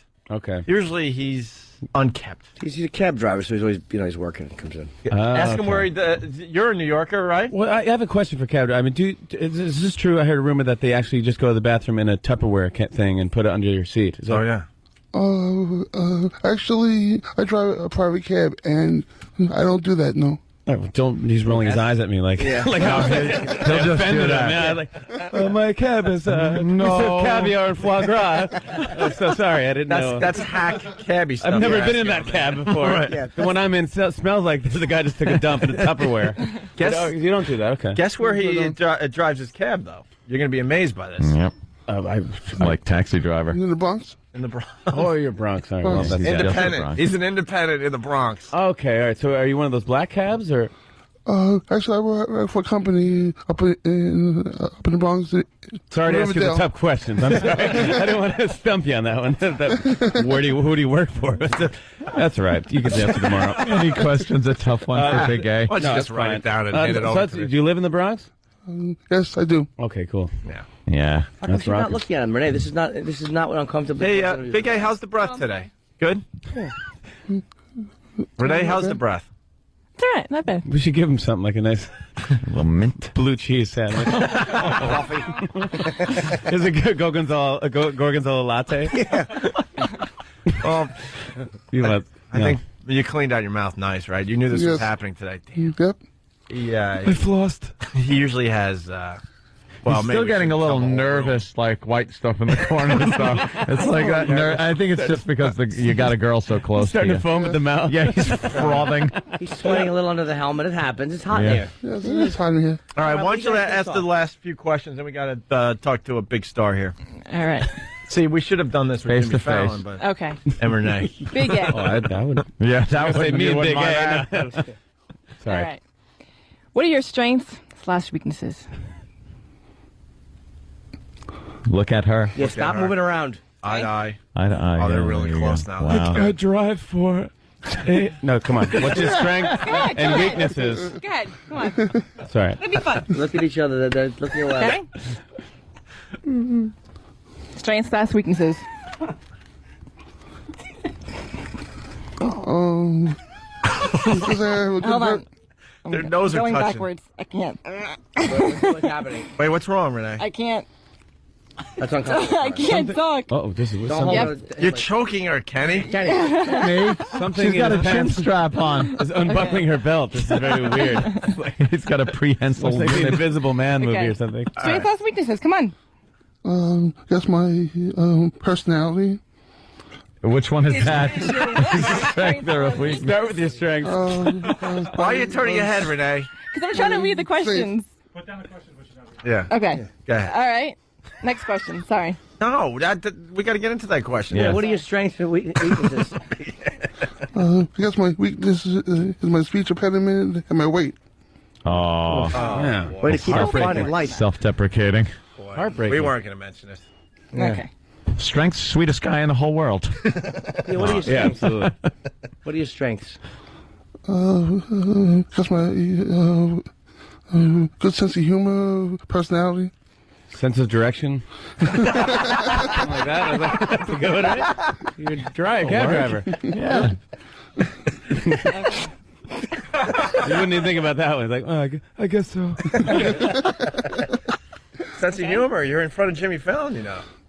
Man, Jimmy picked your impression up instantly, too. That's just the Big A.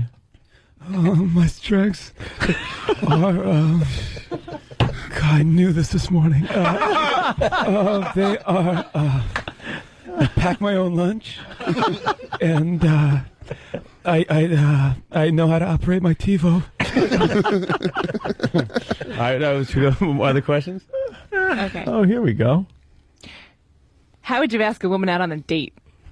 Look at her, Andrew. You gotta look at her, man. Be Right in her eyes. Kenny, and, you could hold him down a little can bit. hold him, don't hold don't her. choke out Renee. Don't touch the girl. Yeah. All right. Look at the scary look he gives her. His nose are just about touching. How would you ask me out? Come on. As a girl, any girl. Renee, you're not look in his eyes. There you go. Uncomfortably close to you. Nose touching. Could you help me get this couch in the back of my van? I love them into submission.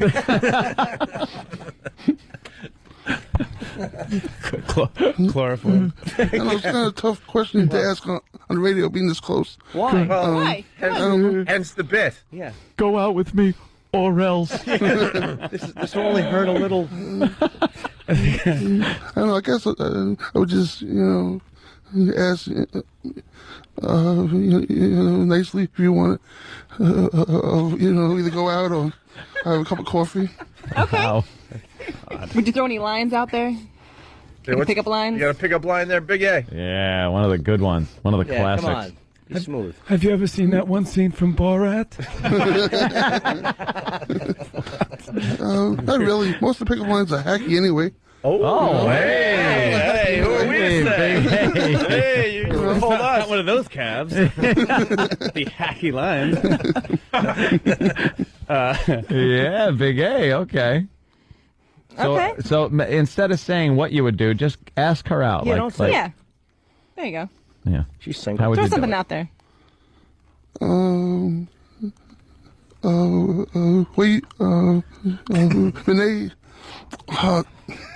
It's okay. Uh-oh. Go ahead. Renee, I'm going to choke you. Can I jump in? Steve from Bayshore, he's now on Pal Talk. Would you like to help me harvest my face berries? Your what?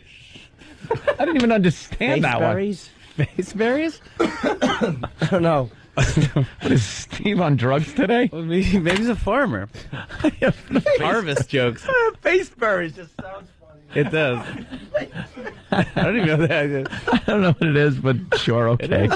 I like it. I'm sorry. Go ahead. Wow, Big A is looking pissed. Yeah. Are you pissed, Big A? No. No, you okay? No, not at all. All right. So now you don't really know her. I don't know why you'd be in this position not knowing anybody. You're in an but- elevator. It's crowded. Yeah. There you go. Okay, crowded elevator. There's two of you, I mean. Yeah, you don't know her, so you can't just say, "Hey, Renee, you want to go out?" This is a stranger. You've locked eyes. Now you get this feeling like if I let her get away, I'm never going to see her again. So this is my moment. Let me ask her out and go. Oh, your weight made the elevator plummet. You're dead. Sorry. No, yeah, don't rush to the answer. There's a fire in the building. I said it. It started a half an hour ago. We need immediate assistance. The worst fire alarm in the world. He's like constantly hitting the snooze button on what he's about to say. He's about to say something, then just hits the snooze button. Not yet. That's it. 2 more minutes. Oh, damn. Yeah, I'll be back with you. I'll be back. I'm not going to say it now, snooze. Okay. There you go. Here's your moment. Do you know a Steve from the Bronx there, Big A? Is he your boss? Yes or no? All right, Steve. Yes. Steve from the Bronx, what's up? How you doing? Hey. Hi. Big A, I just wanted to clarify one of your weaknesses. You want to clarify one of Big A's weaknesses? Oh, okay. boy. Wait, did he curse? Yeah, I think he whispered. Hold on. Let me get it down the hall. S-word. Who perished the thought we hear that? All right, we got Steve from the Bronx. He's got a Big A weakness. Go ahead, Steve. Big A, the big weakness that you forgot to mention is you can never get to work on time. Always late. Always late, When's huh? he supposed to be there? I give him a window between 6 and 6:30, and he comes in 7:30. Better give him a sliding glass door. Hence the reason he's a cab driver. Let's be honest here. I mean, it's not like he's working on Wall Street. Yeah. Give the guy a break. Fired from his job at NASA for tardiness. Is he always late for those depositions, Steve? Right, I mean, what the hell? He's got bodies to bury in the middle of the night. Give him a break. He's all played. 55-gallon drums. All right, Steve, please don't fire him because we don't want to pick up his salary just yet. Not yet? No, not yet. Please, we'll promote whatever the hell you need. Give me 2 weeks' notice, please. All right, thanks, Steve. Steve from the Bronx. All right, we got to wrap this up so we can talk to Jimmy Fallon. Damn it. Okay. Did you do your pickup line? Or No. No, I'm still waiting for it. Just give it the pickup line. Here you go. Look at him, Renee. Madly in love. Love at first. Would you like go get a cup of coffee for breakfast? Breakfast? I don't know about breakfast. Maybe a cup of coffee. All right. Okay. Coffee sounds good. All right. Want to go on all-you-can-eat buffet? I don't have 4 hours. Big A. All right. Okay. Wow. Look at that. He That's not actually too shabby. got a date. Hold on. You're why does your face look? Why does You're choking me. You'll hear that later in the date. You're choking me in his basement. Puts the lotion on its skin. Why does her face look like she's in a wind tunnel at this point? What's going on over there? The helmet's just... All right. One last question. Is there one more good question? All right. She's getting whiplash, pulling her head back from Big A. How often... okay. How often do you go to the dentist? Oh. That. Who wrote that question? Oh, boy. Wait a minute. Was that... Big A had nothing to do with the dentist. Who wrote that question? He gets very sensitive about this. What is a dentist?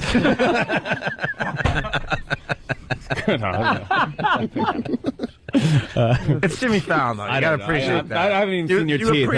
I haven't even seen your teeth. You guys have been so close. You appreciate humor. Look, he's making funnies at your expense. Jimmy's on fire today. He really is giving on you a fire. good beating. Right. We shouldn't even have you guys in the studio. We didn't realize he was I going to was be. very excited. This is awesome. That's such a good way to wake up in the morning. Instead of the typical interview, we figured we'd give you something a little different, Jimmy. We're the way you guys know is that we actually know each other. We tie each other up and wear bike helmets, and we do this routinely and drive around the Bronx and have champagne and caviar. All right, let's get the dentist question done, and we can move on. Yes. You got to look right into her eyes. Okay. How many times do you go to the dentist? Not too often. Not too often? No. All right.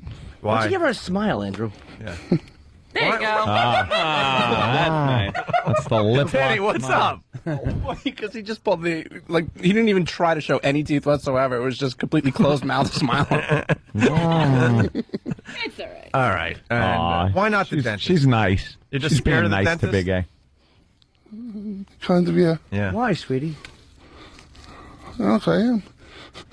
Oh, big fella. All right. Big A goes to the dentist. The dentist runs out the door like one of Marilyn's boyfriends on the Munsters. No. Just leaves a dental imprint, an imprint of a dentist in the door. In fast motion. That was awesome. Either that or he calls home and he goes, let's have that addition put on the house. Forget it. You know that pull you've been hoping for this summer? He just walked in. Right. Good God. We could go forever with you guys. Yeah, Thank you. yeah. Big A and Let's Rene, get to the Jimmy. uncomfortably Good job, close Andrew. interview. Yes, good job, you two. All right, unfasten them and let them get back to their respective Jimmy, lives. We got to get some of this stuff out before we leave. And we want to hear the song, too. Car Wash for Peace? Yeah. I just we don't have to play it, but I just wanted to come on and I wanted to do the song. Now I'm turning into Big A. No, I want to do something for like for the troops or something like that, or for something. I just like, and I don't really know much about politics or anything like that, and so I just wanted to make maybe like a comedy song or some goofy song that if you download it off iTunes, the money goes to FisherHouse.org, which is this place for like it's like a rehab for troops that come back from the war and they have like missing limbs or something like that, and they're like 17 years old, like so they have like their mom and dad come in, not to bum you out, but. No, it's a nice thing to do. No, and it's good someone's talking about this, because I was watching CNN this morning, and they're telling us the whales are almost free. I was like, oh, wonderful. Who cares about the what about the goddamn soldiers whales? in Iraq? It's the worst month, the worst May yet. And I couldn't think of what to do about it, so I was gonna do like maybe like a bake sale for peace. Yeah. So I thought that would be kind of, because I worked in school. Yeah, absolutely. So I was like, I think car washes was more. I can remember like in high school they would always have like the car wash for like the new football, and it would team. solve every problem. Like every kids in the financial parking problem. lot. Yeah, it's like they give you bad car washes for $5. Yeah, scratch your car up. Completely, and you go, whatever. I just bought the high school new football uniform. Right. Have you done troop shows before? You have, right? I did a long time ago, and I did Okinawa. Vietnam. Yeah, Okinawa. See, I went back. That was pretty good. I thought I was going to go back, but you went further. I even went really further. Speaking of the war, I have to bring this up. Now, I love you on SNL, of course. You took me out of Band of Brothers. I wanted to smack you in the head. Yeah. This is more Morning Zoo stuff. I take you. No, I do. I take people out. I know, it's not like, Morning Zoo this stuff. is off, and then you go, wait a second. But it's one of my favorite parts of Band of Brothers. You come pulling up in a Jeep with like a smirk on your face going like, hey guys, you need some ammo? Hey dude. And I'm like, it's Jimmy Fallon in a Jeep. Hey dudes. Hey dudes. Hey dudes, like I got ammo. I hear there's artillery hitting and stuff. Dude, to be honest, how did you get that? Like, who offered you that? I wanted to do it because I just a big fan of that whole. It's a Stephen Ambrose. great series, and the book is awesome. Such an easy read, and so I was like, I knew they were making it, and I was like, I want to see if I can get like just something to be in there, and then so I auditioned for it, and just to play Lieutenant Rice, and I'm there, and it's a World War II Jeep. I don't know how to drive regular, and this is a stick shift. So I don't know how to drive. So I had to, is that why it looked like? Well, I'm just so nervous, and like my line is like I gotta go like good luck, soldiers, and I have to just peel out, take off. But it's like you got to push the button, put the clutch in, turn on the light, put it in neutral, ease off the clutch. So I'm like, good luck, guys. And he's not going. I'm not leaving at all. And it's like so not cool. It's like the most. And that was the best thing you get from you. It's the lamest getaway. 20 takes. So the direct Tom Hanks was directing. It's like, all right, like, let's do it again, Jimmy. This time, say your line and just press the clutch. I'll have somebody push the Jeep out of the. I go, no. So then I'm even more nervous because there's like 300 soldiers just laughing at me, and then so I go like, all right, guys, good luck, soldiers. And I forget to press the clutch, and there's these two guys pushing, like struggling, pushing the Jeep, like, and it's going through the mud. He's going, cut, what's going on? I'm like, my head's moving like this far. It's so like the lamest exit. I was like, oh, I can't believe we get fired from Band of Brothers. So embarrassing. So they finally got it. They put like a sound effect in. If you watch it, you hear like, vroom, vroom, vroom. So it's like he really took off, but really I was just pressing the clutch. I've watched the scene. I swear it has to be 20 times. I just So love how proud you of that. drive through. It's like, hey, good luck, soldiers. Take care, guys. You leave. I'm so happy. Like, hey, Dad, look what I did. Hey, waiting for like Horatio to come push you. Completely, absolutely. Well, yeah. They're gonna turn off the master computer. I want to get this song on. I want to get the song on the air for Jimmy. Can you come back and do like the whole show or something? I'd love to. I'm not even kidding. Like we have a bunch of our guys come in and just do the whole show. I'd love to. I'd be honored. How about a pleasure having me back. And then, all right, Car Wash for Peace. I'm enjoying the sleep. Yeah, absolutely. Car Wash for Peace is the song. It's for a great cause. Raises money for the Fisher House. Go to FisherHouse.org. And you go to iTunes and you can download the song, and the proceeds will go to the charity, right? Yeah. All right. And you're going to come back and see us soon. Absolutely. A lot of people say that, and then we never hear from them again. You could have my word. It's very hurtful. Like tomorrow we have an opening. Next week we have an opening. Maybe next week. We're going to figure this out with Roland, okay? All right, cool. It's Jimmy Fallon, everyone. Check out Car Wash for Peace. And Thanks, Jimmy. Thanks for having me, guys. And yeah, go to FisherHouse.org and Appreciate it. do the right thing. It's the Opie and Anthony Show. We'll see you guys tomorrow. I'm so sick of all the news on TV. All this fighting got me going crazy. And someone wrote on my car, please clean me.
trouble in the Middle East.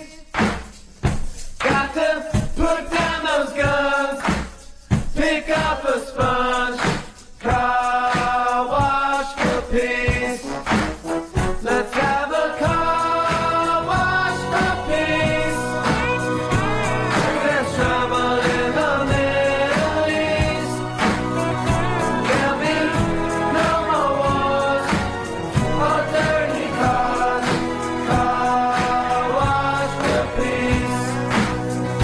There'll be no more wars or dirty cars. Car wash for peace. Hey, this is Jimmy Fallon. You're listening to the worst of Opie and Anthony. Opie and Anthony. Hey, it's Bob Kelly. Listen to the worst of Louis C.K. on the Opie and Anthony show. That's right. The worst of the redheaded Mexican. Could there be an uglier combination? A Mexican and red hair and bald freckles. Is he Jewish too? God, what a shitty gene pool. Louis C.K. wants to say hi. Louis, Hey, guys. we just saw Louis. you animated. You're going to be part of the animation festival on Thursday. You look good in animation. Oh, really? Yeah. At least I look good somewhere. What's going on, buddy? Not much. I look horrible right now. I'm a very ugly person right now. Why? Are you on the movie set? No, I just rapped. Are you in Lowell, Massachusetts? No, I'm actually on the highway. You saw me at what? No, we're up in Boston. You're filming the Ricky Gervais movie, right? That's right. I was just up there. I think I left like the day before you guys went up there. And someone's saying, well, let's get Louis or Ricky on the show. And I said, they're up in Lowell. They're nowhere near us. Lowell's pretty far from where we were at. And it's it's like 30 minutes up there. It's a shithole, too. Oh, it's horrible. I mean, you know, retarded people walking the streets with oxygen tanks. Really? Like, you know, a cane, an oxygen tank with the nose thing, and retarded. And retarded. That's how retarded you are. You forget to inhale. No, exactly. No, there really are. It's like people are so fucked up there that retarded people just walk around because there's not that much difference. Yeah, who's going to, stop them? Yeah, like in a regular place, retarded people are, you know, put somewhere special, but they're like... Yeah, it's called Lowell. Yeah, we ship them all up to Lowell. Good observation there, Adam. Yeah, it's pretty horrible place. I mean, I don't know. No, it sucked. But the movie was fun. It was fun to do. That's exciting for you, my friend. It was okay, but then my dog got hit by a truck 2 days ago. Oh, what? Yeah, horrible. What happened, man? My children's mother. What is that about, Louis? My children's mother? Uh-oh. My baby mama was standing in the front lawn with a dog, and there was a deer across the street. Yeah. Just staring at the dog was barking, and she said, "Get out of here!" to the deer, and the dog thought she said, "Go get her." Oh boy! And so the dog ran across the street, and the truck hit her and wrecked, destroyed her life forever. How old was the dog? Dog was 9, and she was killed. And I loved that dog. I mean, I traveled. You know, I have that YouTube video of that dog that recently people watched, and I traveled across the country with the dog like 6 times. So wait, that's the dog? That's the dog. Now I'm affected. I thought the dog was really kind of adorable. But Roland wasn't here to give his condolences. Yeah. That was a great dog. No, and I actually traveled upstate because I wasn't there to see her body and put her in the. I actually helped put her in the oven, which is really weird. Why would you do that? Because I felt terrible that I wasn't there, and I guess I wanted to have some closure or something. And I didn't know how I would react, but once I was in this room with incense burning, they really gave me a viewing of the body. It was ridiculous. I just sobbed like a baby. I just sat there and cried like a big faggot. Louis, what the hell? I thought we were getting a joke from you today. Yeah, no, sorry. My dog's dead, and it's really sad. Hey, Lou. Wow. No, the that dog really died sucks. right on the spot, right? There was no, Oh, yeah, it had to. You know, that depends on where the dog got hit. No, she died she was still dying when I saw her, but we put her in the oven anyway. We were like, no, there's no chance. Put her in the oven anyway? She was still alive. I just thought, fuck it, you know, only so much you could. No, I'm kidding. She died instantly, and that's better. yeah. Ever? It's weird to shove your dog of 9 years into an oven. Were your kids standing right there too, or no? My what? Oh yeah. I had my kids stand there and watch. No. Were they on the lawn when it happened with your ex-wife? No, they were in the house, but they heard my ex-wife's blood-curdling scream. Oh, fuck, man, that's awful. It's rough to lose a dog. Did I ever tell the Brett dog story on the show? No. Which dog story? I wish you were in studio because I completely feel for you. Completely. This wasn't Fresca, right? No, it's a drag. I mean, dogs are with you when you're alone. Like you're alone in their company. It's nobody else can really do that. That can keep you company, but you don't have to say a word to them for hours. It's like E-Rock. Do you want Terry me? Schiavo. You want me to tell this story? No, I'd love to hear the dog story. This deals with real emotions, and so I'll give it a whirl. I'll try. Sherry. Because I mean, Louis has set us down this path. I've never told this story on the air. I'll try not to choke up. So, just go from the part where you kicked it in the liver. No. Oh, this is my brother's different one. This is my brother's dog. It was his life. A black lab. Oh, they're adorable. It was his life, and we came home from my uncle's wake, and I'm laughing because this is so horrific. I can't even believe I'm. Oh God. So it's my dad's brother died unexpectedly. Horrendous, horrible. And we're all just kind of at our own houses, just depressed, went through this whole wake thing. And I get a phone call from my mom screaming bloody murder. And I'm like, oh, my God, what happened to Dad? I'm thinking, this caused maybe a heart attack or something. And she goes, you better get over here. I can't console Brett. I go, what happened to Brett? Well, his dog got run over by a car. My dad, who just came from his own brother's wake, ran in the street, and at that time, he was only living on one artery. Picked up the 80, 90-pound dog to get him out of the road. This is the type of father I had. Like I said, I had real emotions coming out here. And then the dog died in my dad's arms, and he put him kind of in a wheelbarrow just off to the side because it was the dead of winter. 1 mile. Oh, my God. It was like early February, just a horrendous winter night, snow on the ground, full moon, maybe 8 degrees out, maybe. I go over, and Brett is I can't. There's nothing you could do. He's on the floor on all fours, just crying and going, why, and inconsolable, right? And we get him in a place, and he looks at me, and he goes, I got to bury the dog now. And I'm like, what? Oh, my God. So we take the wheelbarrow with, like, his life, basically, and we go into the backyard.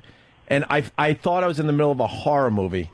We are trying to dig a hole in my parents' backyard for his dog. Oh, froze over. It's 8 degrees out.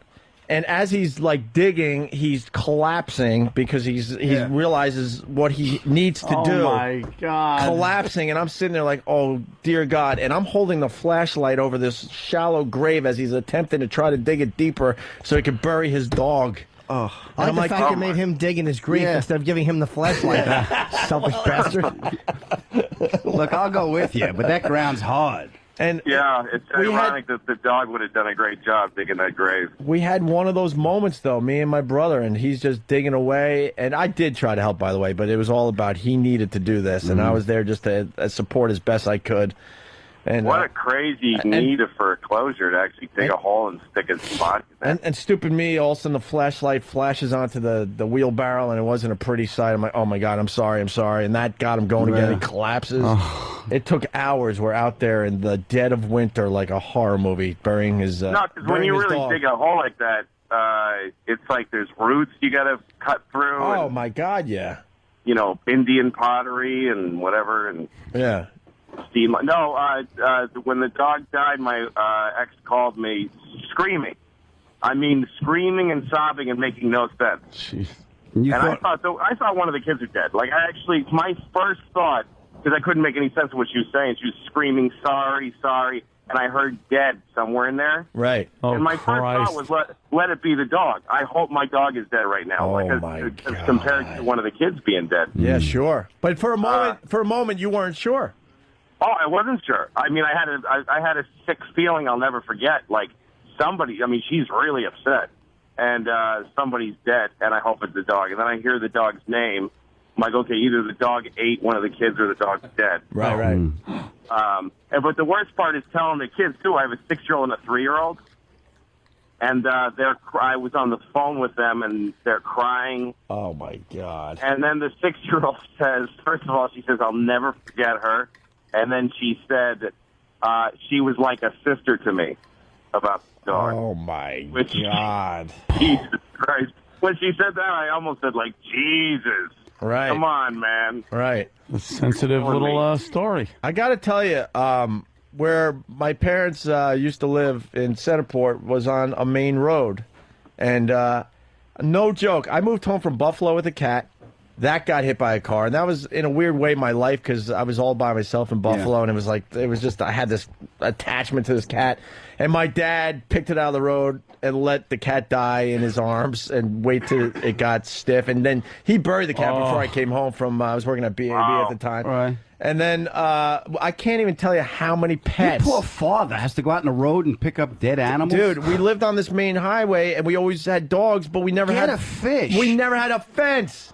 I know of at least 2 more dogs that ended up dying outside our house. It's like a pet cemetery in my and they parents' called your backyard. father. He comes out in the hood. You know, it was a relief when, you know, one of our pets died of old age and Dad took the ride, you know. Yeah.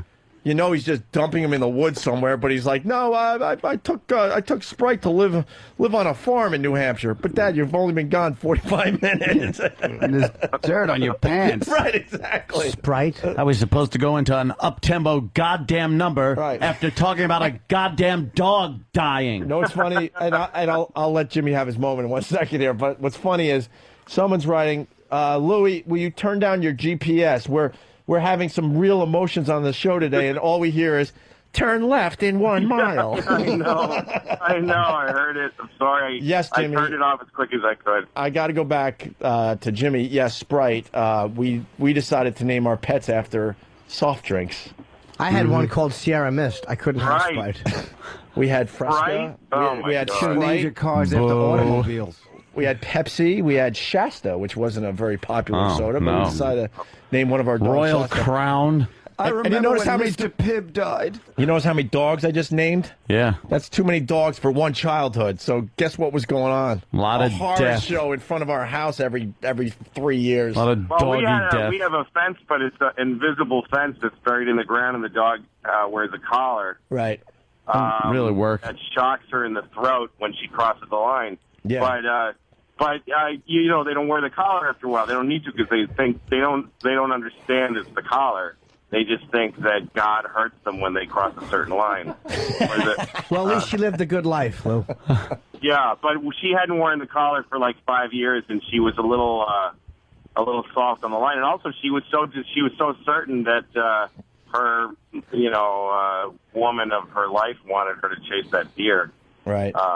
If you think I hated deer then now, though, I want to fucking kill a deer now very badly. Why? The deer was just minding its business getting chased. You fuck that fucking deer. No, it wasn't. It was standing right across her line, knowing that she couldn't cross it, just standing there looking at her, making her bark. It's a deer, not Saddam Hussein. It's worse. I'd rather fucking fuck Saddam's open throat where the head used to be. Oh, Lou. And feed a deer. No, I hate that. So how do you get? No, it's a drag, and I'd like to sound funny and ironic. No, you know what? I think the show could go down this road every once in a while. Now, how did you get through it with the kids? You know what? I was really proud of my kids because they did what you actually wanted kids to do. They really processed it and cried, and they know she's gone. Like we said, maybe she's in a better place, and the 6-year-old said, no, she's gone. She's dead. Doggy heaven. Were you trying here's the thing though. I take her to school, and I told the teacher her dog died, and she's dealing with it. She's okay. But just so you know, and so she gave her a book that says dogs go to heaven, and it talks about God. Right. I'm like, you fucking idiot.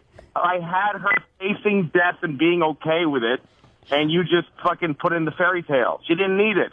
Yeah, you got to give them the harsh reality, I'm thinking. No, yeah, because she was okay. She was like, yeah, she's gone. I miss her. Yeah. I'll never forget her. I'm glad she didn't get old and sick, but I'm sad she died. These are all things the 6-year-old said. She really processed it. Right. But this teacher now wants her to think she's in a place where there's bowls of delicious dog food. And yeah, it's weird because when my dad died, my sister decided, and I'm not saying it's right or wrong. I'm just you brought up another thing I can relate to. My sister had the kids release balloons for Pops in Heaven, and they do that on his birthday and other holidays, and I'm like, oh, that's kind of nice, but yeah, I don't know if Pops. I don't is ever know gonna that heaven see is like in the. Yeah, I don't know if Pops is ever gonna really see that Really balloon. see him. No, because balloons burst when they get to a certain point in the atmosphere. They get to a few thousand feet. You know what? But I guess it's how they deal with it because they know something's not right, so they release a balloon for Pops. I guess if it helps, whatever. Yeah. I have an electric collar around my father, so it can only go so far. The electric fence. Yeah. It's weird when you go to a what do you call it? A cemetery to to jerk off on all the graves and stuff, and people that bring stuff and they're really tacky, like Mylar balloons and shit. Right. Oh yeah. Just people that are gross and tacky about the death of their loved ones. My grandmother's grave, Louis, they put a big horseshoe like she won the Kentucky Derby. I love the obituaries. Sometimes you read through those, and it's like, "Happy 5th anniversary in heaven." You're like, what the fuck? First of all, is he getting the paper up there?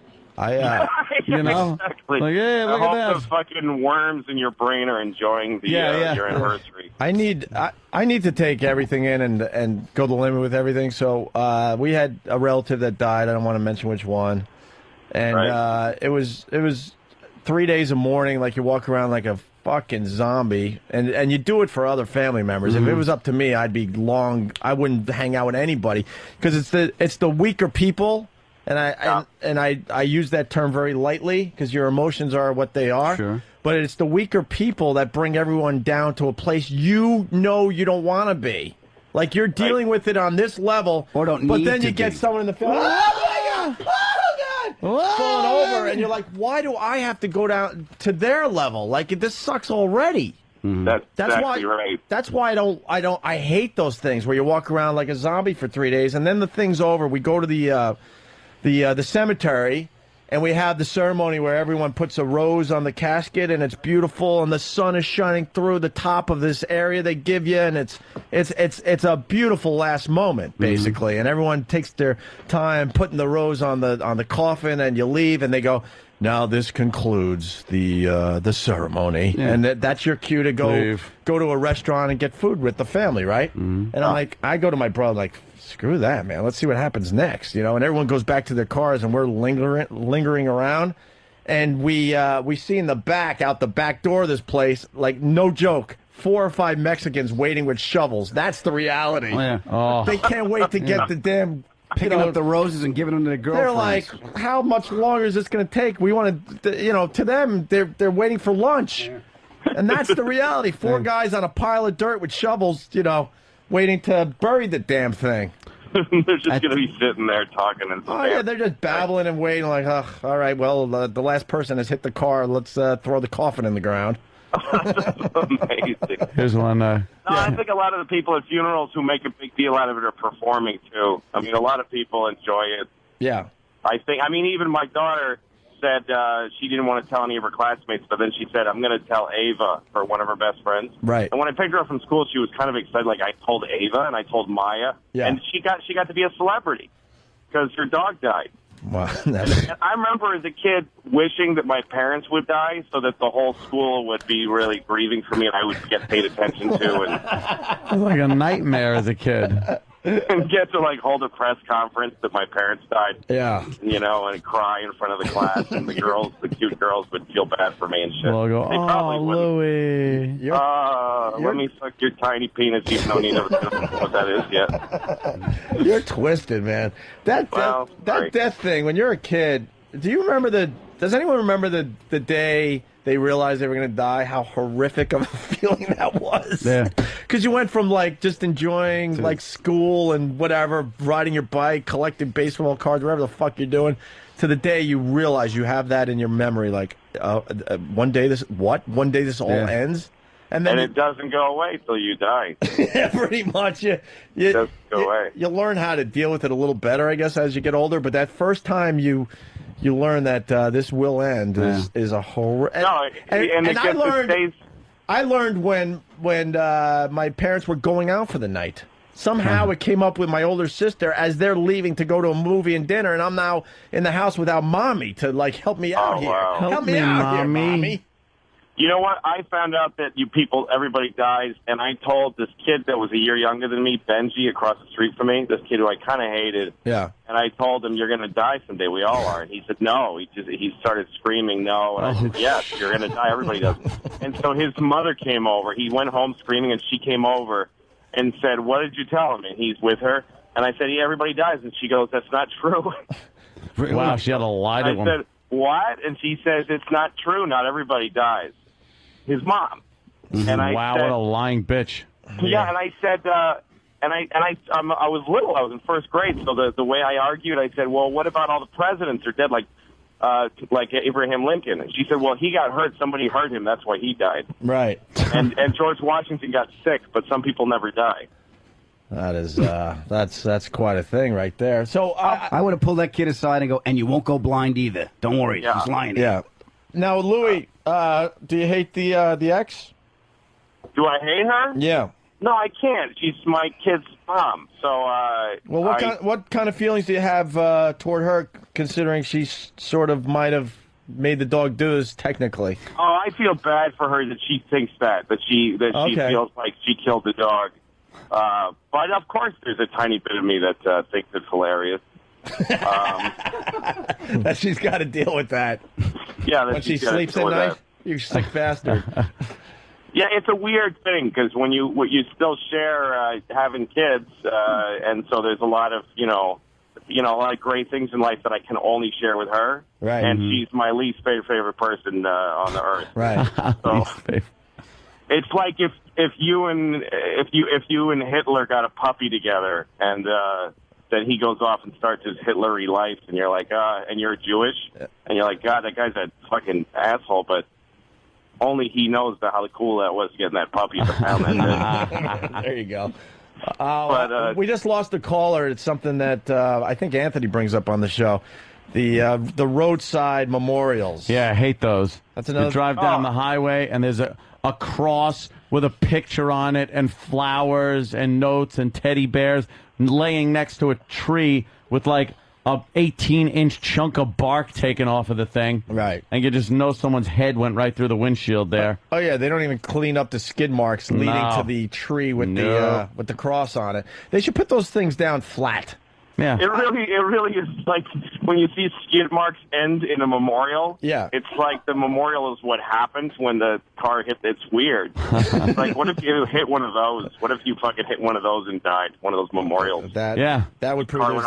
No, if you make one of those, you're just a fucking asshole. That's such a embarrassing thing to do to the person who died, and it's tacky, and you didn't really love them. You're just showing off. Well, people mourn in different ways, I guess. I don't really care. I just don't want to see it. So if you lay it down flat on the ground, the person knows it's there, and they can go visit it whenever they want. I actually put a mannequin of the person. Yeah. And I put like a plastic car bumper, like where it hit on their body, and I play music 24 hours a day. That's how I do it. When somebody dies and people go and have a candlelight vigil, people who didn't know them. That's so enraging. Yeah. I just want to punch them, and you see them crying. Like, you didn't know this person, and you're standing there with your fucking mittens holding a candle with paper on it. Yeah, you do realize they might have been an awful person when they were living. Huh? I was saying it's showboaty. Yeah. Showboating, exactly. We got Louis on the line, and who's this? Michelle. Hi, Michelle. You're on with Louis C.K., who's bringing the whole goddamn show down today. Of course. Louis is the bomb. I friggin' love Louis. A lot of people love Louis. Excellent terminology for a white woman. Go ahead, miss. The bomb. I was just going to add to the whole roadside thing. We just had a girl killed here in Pennsylvania, and it's now getting to the point where they're so ghoulish that not only is there like a whole shroud of stuff, but there are people visiting the side of this highway. Right. Just on the side of the frickin' highway. Well, that's because it's fresh dead. Yeah, what was Oh she my hit by God, a saucer? You What are wait we a looking year, at? wait a year or two, and the whole display will be very faded from the Yep. sun, and there'll be no visitors. No one will visit anymore. No one will give a hoot. Yeah, because Oh, in the that's end, exactly it. It starts to get all dingy and sooty. because in the end, 100 years from now, no one's going to give a crap that you were ever here. Oh. That's why I gotta die in Well, the apocalypse. They asked me if I want. I think we're going to scatter the dog's ashes because if we get an urn, that urn's going to become this fucking clutter in my house with my underwear on it. Right, it's just sure. going to be, I don't, Well, get on with life. Aunt's ex-mother-in-law had the urn of her lovely Chester. Little Chester. That just kind of was on display for everybody. I wonder if she ever got buried with Chester's ashes. I don't I know know. she wanted to. I don't know. I know people have their dogs stuffed. Yeah, freeze dried. Yeah. Oof. I got a. Are you allowed on the air? What? I can sit there. You could just sit. My radio mentor's here, Brother Weeze, and he's not allowed to be heard on the radio for another 6 months. But he was telling me what he wants done to his body, and you're dead serious. I know. Just get over there. I don't want to blow up your spot, but I do want to tell everyone we're at. Look, and all your. He's here with corporate people. They don't want you blowing up your spot. They're all doing Let me the tell you finger across the neck cut thing. You can at least nod. You can at least nod, right? All right. Put lights on him like Captain Pike. Weeze is dead serious. When he dies, and I hope it's a long time from now, he wants his skull to be given to his family so they could display it. Your skull? His skull. He's dead serious. He was telling me this in the diner, and I have a pretty open mind, and I like almost everything Weeze says, but I'm like, you're insane. That would creep everybody out. Hell yeah. What are they going to do with it? What would they look at it? Just put it on the mantle. Give him some paper. Can you write something down at least? Yeah, they can't prove who wrote it. Look at. All right. It's not a bad idea. All right, Susan. I was going to call you another. Okay. You can talk. I can talk. Do you know the story? No. I know. He's like. Well, it's worth saying because this is insane. He's dead serious, by the way. Investigating committee. They're hiding the microphone. Yeah. All right, Weeze is now going to write something down on the paper. This is bullshit, by the way, that this fucking company used to work for won't allow him even on satellite radio because it's heard still, in Rochester, where Weeze is from. Yeah. Louis, so as Weeze writes that down, what do you think of that? That he wants to put it. I think it's an awesome idea. Just having your skull around. I mean, because that lasts for, generations. Right. People, and you can't. The thing is that it's a great prank on your family because no one can just chuck it in the garbage. You can't throw away like your grandfather's skull, and eventually it'll be people who don't even remember who he was and like, who is this guy? Who we have his head around? So you're with this? I would do that. Really? Hey, Weeze, yes or no? Would you allow like your family members to boil the skin away at least? Yeah, no. All right. How about putting a candle on it for Halloween? He doesn't care. Shattering teeth inside. Shattering teeth. It'd be great if you have it hollowed out and then they put like their forks and spoons in it. So they have to reach into it whenever they eat. They have to think of it. Some nephew makes a bong out of it. Yeah, Louis, before we let you go, I'm just trying to get some details on this Weeze skull thing he's writing because you could use it, have your family use it to have like scorpion bowls, those kind of tiki drinks, I would hope you break it out during the Super Bowl or something and throw some chips in it was a special day for your skull to be out. All right, this is what Weeze just wrote. He wrote, "My daddy's ashes are on my mantle. The skull was yours?" Saying it's your idea? You could decorate it for occasions and holidays and dress it up and pray to it? What the hell, man? What do you want? Like your family to be Hamlet holding your skull, talking to you? Pray to it. Ah, poor Weeze. I knew him well. He's a progressive thinker, but Weeze, that would creep everybody out. Progressive thinker? No, that's megalomaniac. I would like everybody to worship my skull. And I would like it to be backlit. So, hey, did you guys hear about Ted Kennedy's surgery? Yeah, we talked about it this morning. He was awake for the whole thing. And how can you imagine if he's shaven head, brain exposed, and he has to and he's talking like an idiot because they touch his brain and they say dog, and he goes. I mean, that must have been the funniest thing that's ever happened. We were saying this morning they're touching parts of his brain, and he's admitting to all sorts of stuff we don't even know about yet. Yeah, exactly. But can you imagine? We described it. Just imagine being awake as they make an incision around your hairline, pull back your scalp, then they put a 3-inch hole in, which is kind of like a beer cup. That size hole, and then they have to they use the scalpel to remove the skin, so now they can get to the brain, and you're awake the entire time. Yeah, and then the thing is, the reason they do it is because they don't cut out the speech center. Right. They touch it and have you try to talk, and if you talk like a blithering idiot, then they don't have to cut. Don't that. they know where that is? Isn't there a map? No, well, they can't quite tell. It all looks kind of the samey. Yeah. But it's Ted Kennedy. Ted Kennedy, this weird character already. And imagine if you're like a nurse, you just can't stop laughing. Right. That he's, okay, that's speech center. They should shave his ball bag just for the hell of it. Yeah.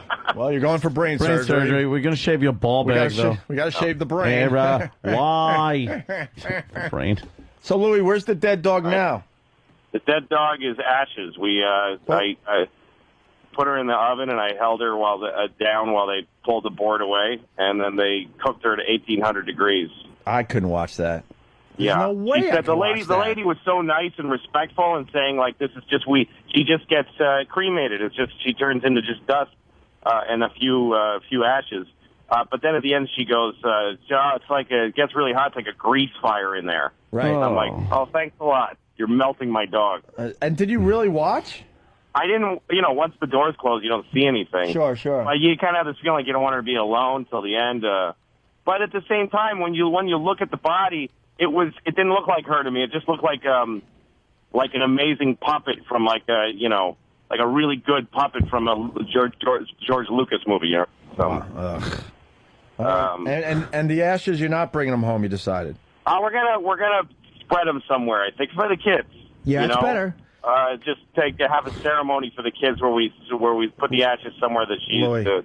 Ask the kids where they want to spread the ashes and write down their answers. That'll make for good radio. Chuck E. Cheese. Because they're limited in what they know. They'll probably say the yard or something like that. They'll probably say, yeah. Yeah, they'll probably say the yard. Yeah. Well, where she used to run around and stuff. Yeah, because then she's kind of there anyway. You feel like it, right? Yep. All right, Louis. Very interesting. Thanks. You gave us a great 40 minutes here, man. This is Louis C.K., and if you're interested in where I'm playing live, go to louisck.com. If you're not interested in where I'm playing live, just shit in a hat and put it on. Opie and Anthony. Now presenting comedian Jim Brewer. Brewer's freaking out. Turn this up.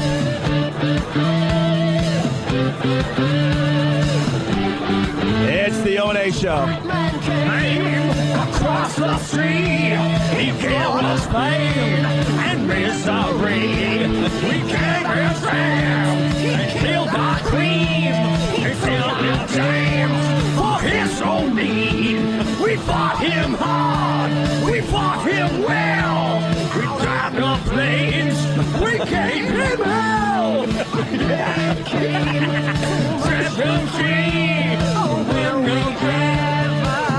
This is the part when I just start thrashing everything in my room. All you idiots. Bang, bang! Your father staying in the doorway. Jarvis! Come here, look at him. Jesus Christ, he's either a faggot or he's on something. Look at him. Run to the hills! Run for your life!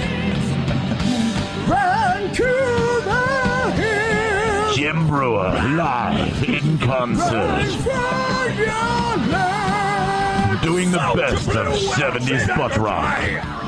Found and waste! And again! Raping the men! Raping the men! Sucker chick, I don't care! The thing in the air! I'm gonna say this out before you blow your voice, man. Hey, we're back with the Opie and Anthony show. Wait. We gotta at least get the last part. Okay, I very end. Can you fast forward? Yeah, I was trying to save your voice. I gotta get run for. I need a wait. I gotta take a drink of water. Yeah, take a drink of water, man. We'll find it. Okay. There it goes. Dude, yeah. Here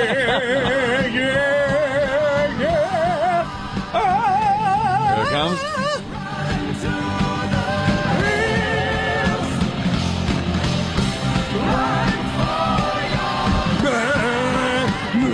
Dad, shut the door! Leave me alone! Shut the door! I did my homework, all right? Run for your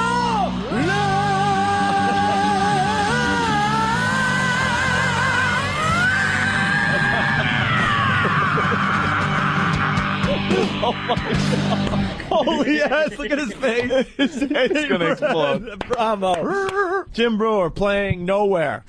My basement. Yeah, just came in to hang with us today, man. Jim Brewer live, stoned in his basement, performing all your favorite AC/DC, Priest, Dio, and Maiden tunes. Gelsner, Vaughn, and Ruffino present Jim Brewer in his basement, stoned out of his mind when no one's home. Run to the One man, 50 bands. Jim Brewer is Butt Rock on the Butt Rock Tour. Ouch. Hey, do you take requests, Hammer? What do you want to hear, Priest? Judas Priest. You got to hear his screaming for vengeance, man. Screaming for vengeance. Oh, holy ass. His throat's going to fly out of his head. Remember Queensryche? Wait. Oh, yeah. Into the eyes of a stranger. He's like an opera stranger. You're like, wow, dude, listen to him. He might be better than Halford. He might be. Before you knew Halford was a faggy. Dude, leather's not gay. It's heavy metal, dick. Yeah. Dude, who's better? Thank you. Good night. Who cares who's a faggot? No one's better. He's the best faggot then. Then that's the way it is. You got them mateys or what? Jim Brewer is Rob Halford in VH1 movie Screaming for Vengeance. The first time I knew I was gay, I was about 6 years old and I stuck. See hardcore graphic homosexual sex with Jim Brewer. Stop! Come here, you little 12-year-old. Do you like heavy metal, do you? Stone! Come and live in All the anal we can show on VH1. Breaking the law, breaking the law. Wrapped up into 2 hours. I remember after the show, I'd stick my spikes straight up me. I'd have one spike coming out of the right nostril and another out of the left. I was truly the first heavy metal man before these bands like Metallica. I believe you're the devil! He was screaming for vengeance and screaming to come out. My favorite. Rob Halford. Screaming for anus.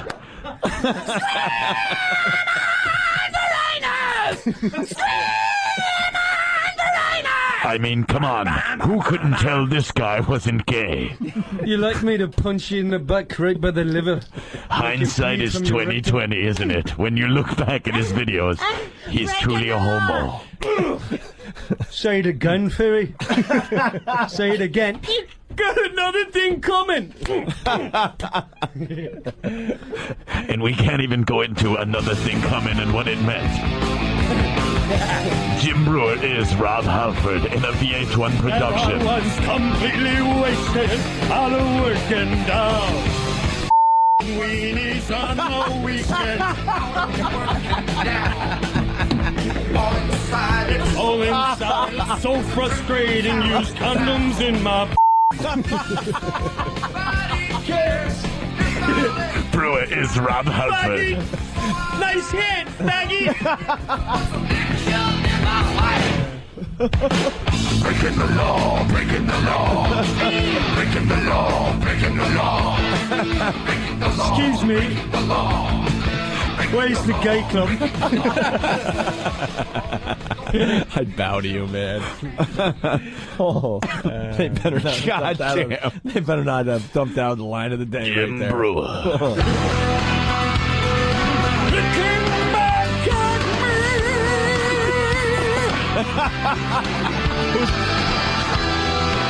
Remember this video? Wait. Everyone shut up! Shut up! Shut up! Shut up! Listen! Listen! Shut up! Listen! On the low now. 2, 2, 3. This guy's awesome. This guy is awesome. Listen, listen. Every time I try to leave every time it's success, I see something that reminds me of you. Turn on Metallica, dick. Backstage after the show, the back door at the hotel. Jim Brewer is Rob Halford in Turbo Lover. Would you like some love bites? In I'm Your Homo Lover. I'm your homo lover. Bang you like no other. Rob Halford. Yeah. Oh, man. At the glory hole. Someone needs to say hi to you. Hey, Robin. Hi. Calling from Columbus. Yeah. Big fan of Jim Brewer? I am a huge fan. Nice. Hey, Robin. I just think he's like really hot. Oh. Hey, there you Hey. go. Nice dick. Whoa, I'm actually someone's talking speechless. to I can't believe I'm. Dude, like, you got a chick on the phone. Don't screw it up. Don't be. I'm over here, dick. Dude, I'm goofing up. Ask her if she likes bowling, faggot. I'm going to C-block him. He's gonna blow it. Look at him. Nice head, dick. Look at his head. You guys are so Just got a great. haircut. He's C-blocking himself. All right, Robin. All right, thanks. Robin, thank you. There she goes, Robin from Columbus. Wow, that was some good S. That was God really damn. good. Run for your life. You just, like, blow your voice out. Dude, Unbelievable. If I can go down like that in the end, Yeah. I want to go out like that. That's what Rob I wanna Halford go said. out- If I could go down like that in the end. If I can go down like that, Lily just high will take me with a VH1. 14-year-old with lots of leather, and my straight up his grabbing the inside of his nostrils, while the other fist go right through his ears. And I Goodness just me. from behind like a vicious hyena. Until my ass starts sweating, I've got swamp ass and the pimples start. If I can go down like that, just blast it out of my mind, play it in my donkey.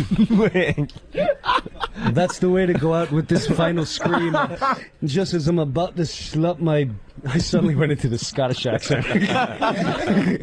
Well, thank God, because we're running out of delay, man. What the ook?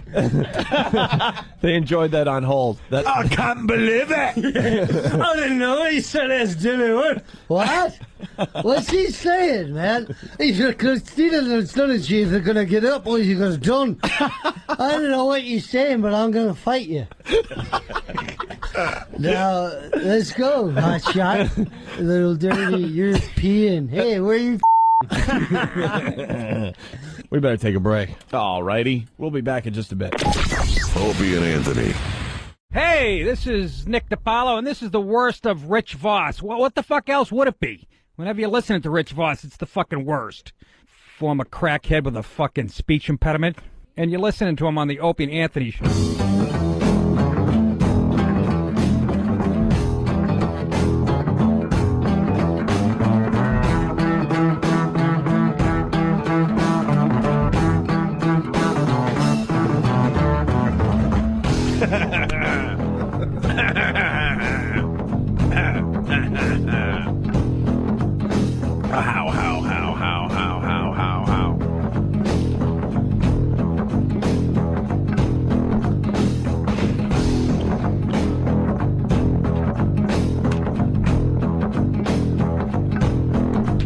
This is the Opie and Anthony program.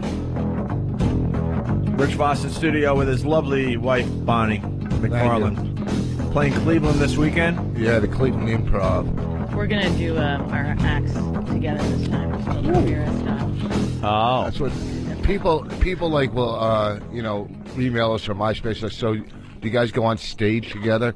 Yeah, all of a sudden we're fucking still in a mirror, right? Oh. I can't even get her to bang me. I'm going to get her to do, comedy with me. It's just unbelievable. Is the banging way down already? Oh, it's unbelievable. That's not true. Huh? Well, with us it is. Each I still bang, but sometimes you're not in the room. She's so fucking dizzy. We were in the hotel the other night. She's so what? Fucking dizzy. What do you think I said?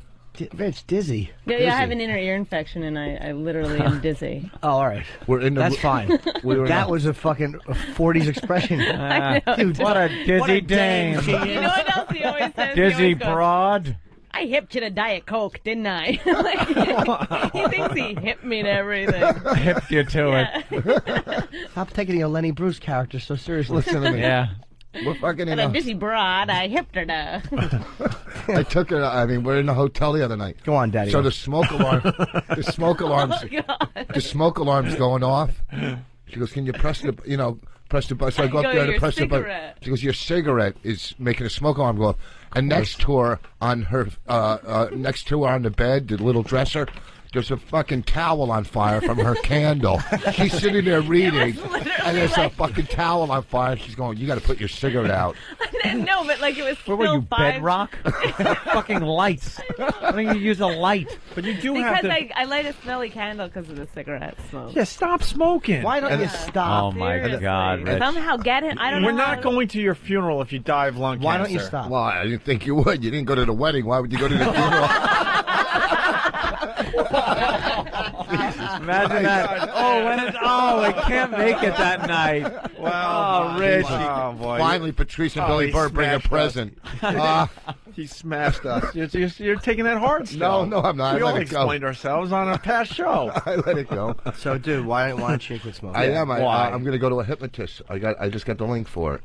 I just got the Oh, link not- for a hypnotist. No, not the What kind hypnotist. of dog shit answer is that? Not a hypnotist. Fucking laser. You can get laser surgery. That's a laser. really big difference. Wait. What? Laser Yeah. to quit smoking. Yeah. What do they do? Unless Cut they your fingers weld off? your mouth shut. No, what I the don't fuck know. are they do? What do they do with a laser? I think they lasering his actually fingers laser together. a part of your brain, don't they? No, I can't fuck my brain up anymore. They But- cannot laser Yeah, a part of You're your shaking brain. like Nicholson at the end Stop of Cuckoo's it. Nest. in Staten Island, some lady I met said she went and got lady. laser. There is no She was surgery. wearing a toga. There is I got no. the link. Let me tell you something. We will look at the link. Give it to E-Rock. He will punch it up. I will guarantee you, there is no way they touch your brain with a laser to make you stop smoking. They do something, maybe googly your eyes or something, or it sounds like a scam to Rich me. is trying to find a way to quit smoking that's not going to hurt. With zero pain, yeah. Stop it. Just do the. SD took me down for the patch. I love to fucking smoke. You smoke more than I did, but I smoked for 17 years. I mean, I was Jimmy a smoker. liked to smoke. Yeah. Anthony, one day I was going to quit. I said, I'm going to finish this pack, and Anthony was just fucking put the cigarettes down. I said, I'm having one more. I had one more. It was a Friday. I went down to the cellar. SD marched me over, got me the Really? patch. You guys marched? Was he leading you with an SS patch on his fucking shoulder? Was fucking Adolf? Yes. We marched. Yeah. He cleans out the apartment complex. The patch had a swastika on it. Yes, it was a lovely red patch on my. Why are you still going for bargains? Why don't you just go to like a reputable guy and get it done? He wants to do it without pain. Rich wants to quit without the fucking emotions. You're gonna cry a lot. I've been crying for 5 years since I quit. It's all I do. I don't understand that the guy is an addict. You have overcome booze and drugs and gambling. And so you know that the only way to really stop. There was no patch for crack. There's no fucking laser for booze. It's I think you that was gotta all just lies. stop. Yeah. He was just.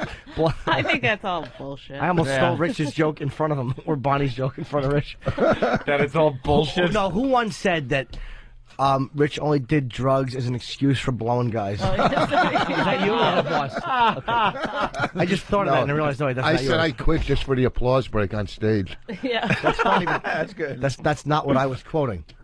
No, but that's another joke I threw in there. Oh, cool. But see, you do what I say that you always do. What? You try to steal the laughter from whoever got the last laugh. Yes. Yes, he does. You're saying what Rich does is Rich was piggybacking that moment and trying to be the last one to speak, so it looked like his moment. It's called tagging. It's called But tagging. you didn't tag it. You didn't tag it. That's not a tag. That's a whole new little story that you brought up. Yep. Oh, look at Mrs. Comfortable all of a sudden everywhere she goes now. She's on stage now. This is a fucking broad that was reading a piece of paper in L.A. off a stool. Now she's on stage with her foot in the front table, fucking leaning into the mic and working the crowd. Okay? And every now and then one of my fucking lines comes in and goes, hey, you know, you got so many of them, but she's getting too confident, and that's the problem. I'm going to have to bring you to the stress factory again to fucking humble you. I don't hear the same love as I used to. Wow. Remember when they first hooked up, it was just about love. When And we first hooked There's up, kind it of a was... drop off here, just a bit. Wow. And Golly over here, he's getting a little, I also he's getting a hear- little scared of his position, I think. Huh? I also hear a lot of avoidance about the smoking question. Yeah. Okay, Yes. Dr. Phil. That's right. Dana Reeves just died. Absolutely. She didn't smoke. She didn't smoke. She had the secondhand smoke, they're saying, or something. The secondhand smoke From or what? something? Was his Yeah. wheelchair a locomotive? What the fuck is the guy who was smoking near her? He had little kids and an invalid. From being she was like one of those torch singers. Oh, so Back she in was the in a day. lot of clubs. That's what they were saying. The smoke. I had a little info on that. All right, very good. I'm I know glad it you sounds did. Stupid, but she was a singer in the lounges back in her day. And they're saying maybe it was the secondhand smoke from way back when. I don't think that. I think that whole Why secondhand don't you smoke is just bullshit. quit? What are you so scared of? Because You have fucking kids you want to see graduate college. Why don't you stop? my kids aren't going to college. Oh, okay. Then keep smoking. You have kids that you're going to have to drop off at the Bada Bing. Hey, were you in, That's a Regal Beagle. were you in Sacramento Yes. last week? Yeah. All right, let's go to Richard, get an update. A Yeah. review. Yeah, I A was review, just excuse doing me. Sac over the weekend on Sunday. Oh, Great you were, show. you were there on Sunday? Yeah. I couldn't believe you smoked on stage. That was awesome. Was that? Oh, yeah, because you're not allowed to smoke in a club. You're not allowed to smoke within like 10 feet of a building in Sacramento. Yeah. That was awesome. You're Bonnie not killed helping. too. Yeah, we did. I did. It's a did good like- show, huh, Richard? Oh, real good. Yeah, right on. Yeah, it was great. He tore a couple audience members up. Yeah, It was awesome. I mean, Rich Vos here gets a bad rep sometimes. We'd like to kill him on the show, but Takes a lot of heat on the show, but very funny when you see him live. on the stage. Thank you. Yeah. Now, the bottom line is, Voss, you've been lying about quitting for Listen, years. we're talking Shut about your my mouth. fucking stage performance, and all of a sudden you got Absolutely. The guy brought up smoking on stage is what happened. Absolutely.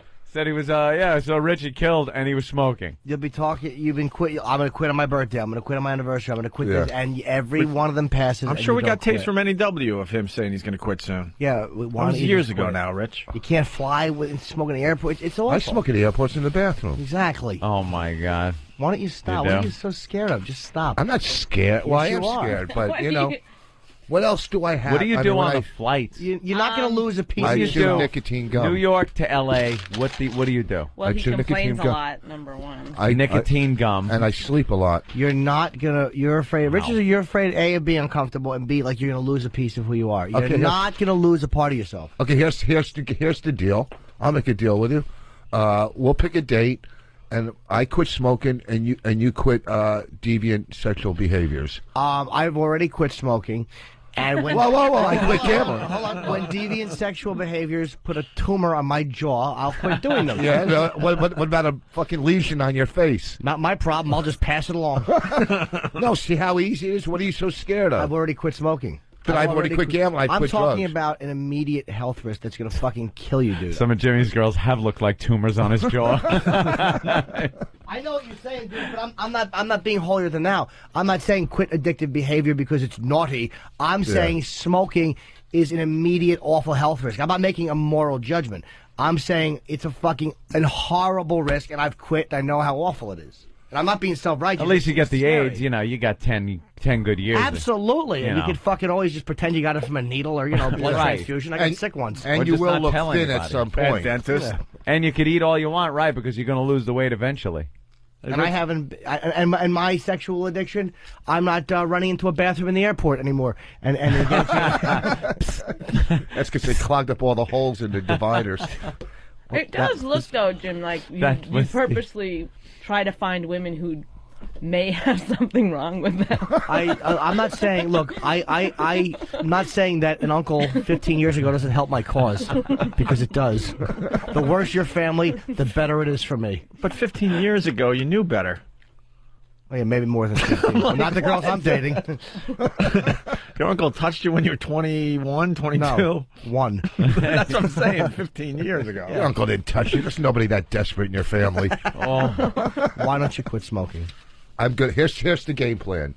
Oh, boy. All right? Okay, I'll make a deal There's with a plan now. That's good. June 30th on my birthday. Oh, stop. I will. One of the first things you said to me when we started dating was that you were going to quit smoking June 30th on your birthday. Yeah. And June 30th went without incident. You didn't even bring it up. I was already bagging you, so what the fuck? I already closed the deal. I had to come up with a new lie.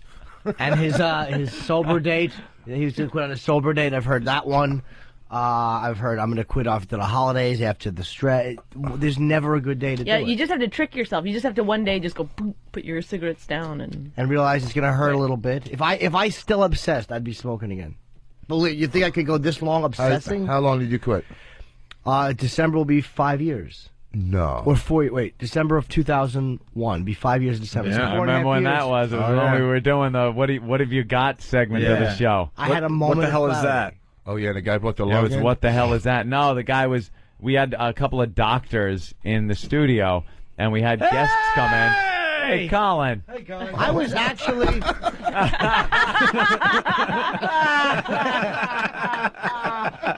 Take his seat. Take his seat. Colin Quinn just ripped Vos out of his seat, took his headphones. You were raped. Oh, man. That's the most exercise he's done in a month. Oh, Colin, you picked the perfect day to stop by. You picked the perfect day to stop by. Get in on this. Vos is telling us he's going to quit smoking again. But as Colin walked in, I was thinking about Colin. That's fucking really creepy. That's great. You're Quitting psychic. smoking. Is awful bandage on your nose? Well, that's from one of the girls he's dating. Let's get Colin Quinn a mic. We need a chair for him, surprise. too. Oh, what is that? Colin should You not look like stand. I'm expecting Bud Fox to save you. Nothing? No, that's not bad. LA Confidential? Hey, come on!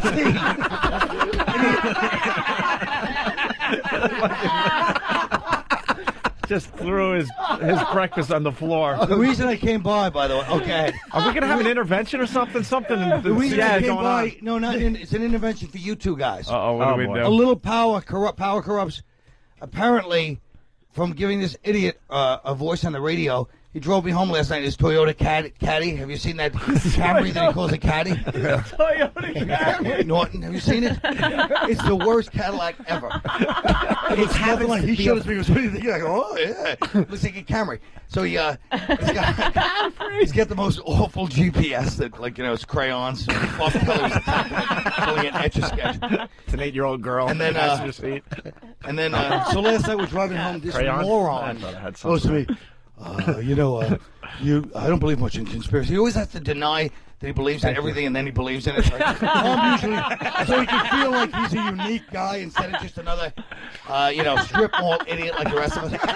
And he's like, I'm not a conspiracy guy like some of these idiots. And he goes into this thing about the wing nuts. We heard about it. I was just talking about It's just so aggravating. I felt like saying, either do charity or learn a musical instrument. You fucking phony bore.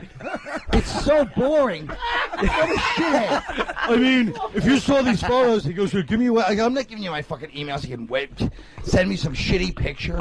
Go back to porn. At least then you were kind of excited. Well, phony. Instead of reading a book or taking a class, this is what dumb people do to feel intellectual. They check out like the sides of planes. Go, I mean, if you look at the vector, because some other because some other asshole sent it to him. And go, you know, this is not a 757. Yes, it probably is, but who gives a shit? You boring idiot. It was actually take that thing off. Is that a sleep apnea thing? What else could it be? Colin, you're on fire. Don't sit down. He's I'm working not going to sit down. He's working the room. He's pacing back and forth and just doing some crowd work. Reduced because you think you're fat because you don't have to, you know.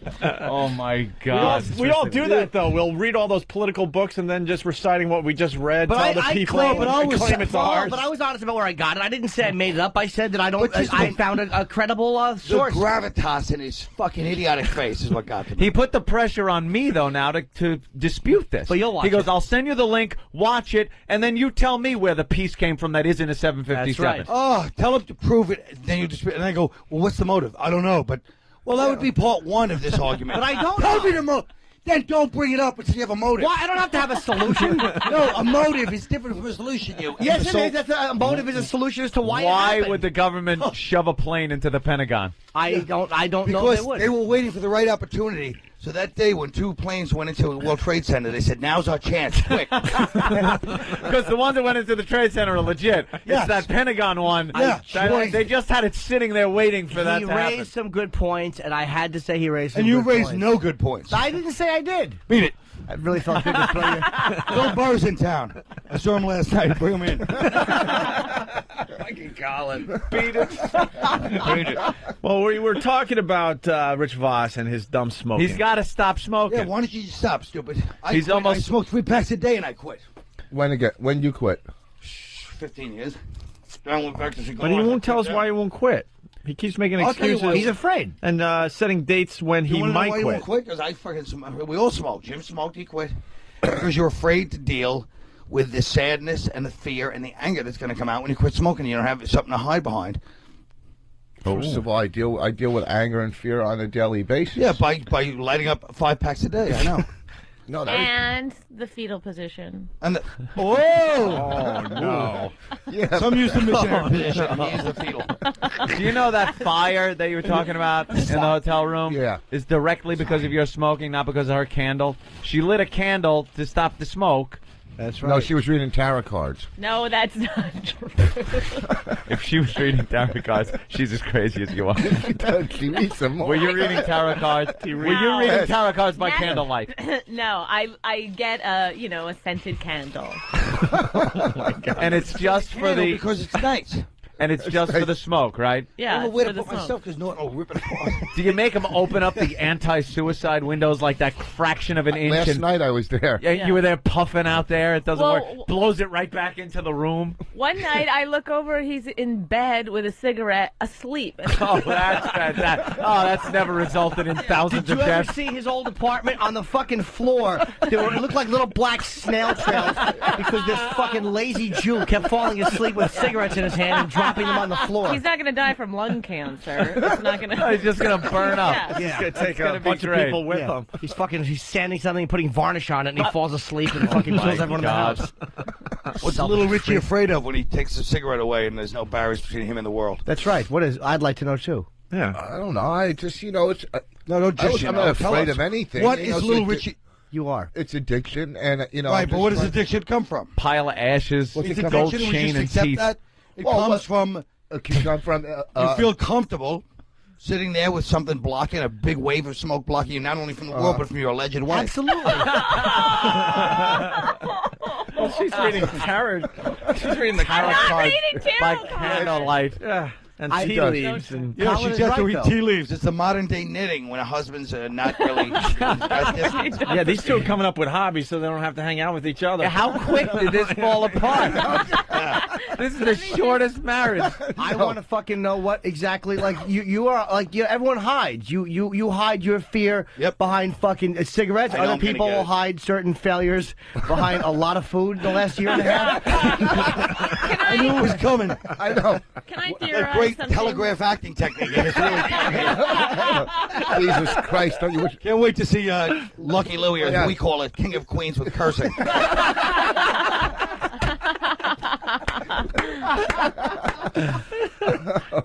Perhaps, Rich, when you started smoking, whatever it was, 20-some years ago. How long was it? I don't know. Okay, so a long time ago. 30-something years ago. You 31. needed the cigarettes because of your fear, your unhappiness, and now you're addicted. But maybe you don't need the cigarettes anymore. You have maybe a lovely bride. Maybe you're better. You should be happier now. I'm very happy. I got a lot. Look what you scored, bro. I'll tell you what it is. Yeah, he did score big. The problem is, you still want to think I'm Rich Voss, a teenage rebel. You're an old man, a few years away from Boca. Just admit it and get rid of the cigars. And walk around. Your new addiction could be complaining about your ills. Old Jews don't smoke. What's the matter with you? I hipped you to Jews. Cigars. You leave my stuff alone, Norton. I won't touch your stuff, but you got to stop smoking. I'm gonna. I really. No, you're. Here's the date. Set a date. Just set a date. Set a date. Not Set a date. But You don't do it for us. You do it now. You know You how don't many set a times do I? date. How many times do I say I want to quit smoking? You don't set All a the date. You time. know what you do? I've You never take the pack. say that. Where's your pack? Huh? Here's how you do it. Where's your pack? It's out in the car. You know what? And Anthony on goes for stage, that. It's on him. Anthony goes for the old school Ron Conquerman style. Give me the pack. In Anthony's families, you just see like one of the uncles come out in like the Bermuda shorts with like the sandal. Give me the pack. He's smoking. Give me your cigarettes.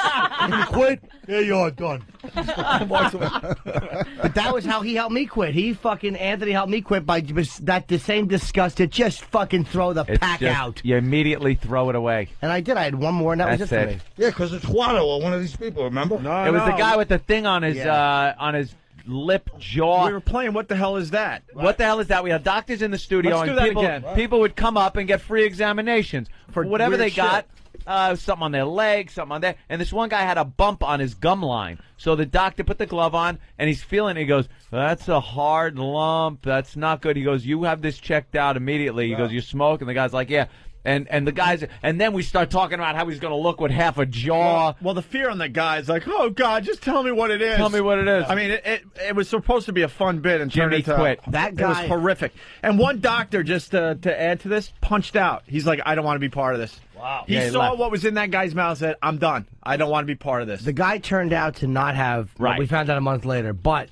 When he was trying to go, the guy was like saying, all right, where should I go? What should I do? And watching him try to hang on to his sanity, I'm like, that is exactly what it looks like when you find out you have mouth cancer. Yeah. It was like, that is exactly a moment. Because the guy was trying to not panic, and that's what freaked But me it was out. panicking him. Okay, where do I go? What should I do? Who Just should I try- go to check this out? he And just- if, I want the best guy. And I'll never you ever, forget you ever, that day. You ever stop smoking for a limited time because maybe you had something you didn't know what it was, and you're like, uh-oh.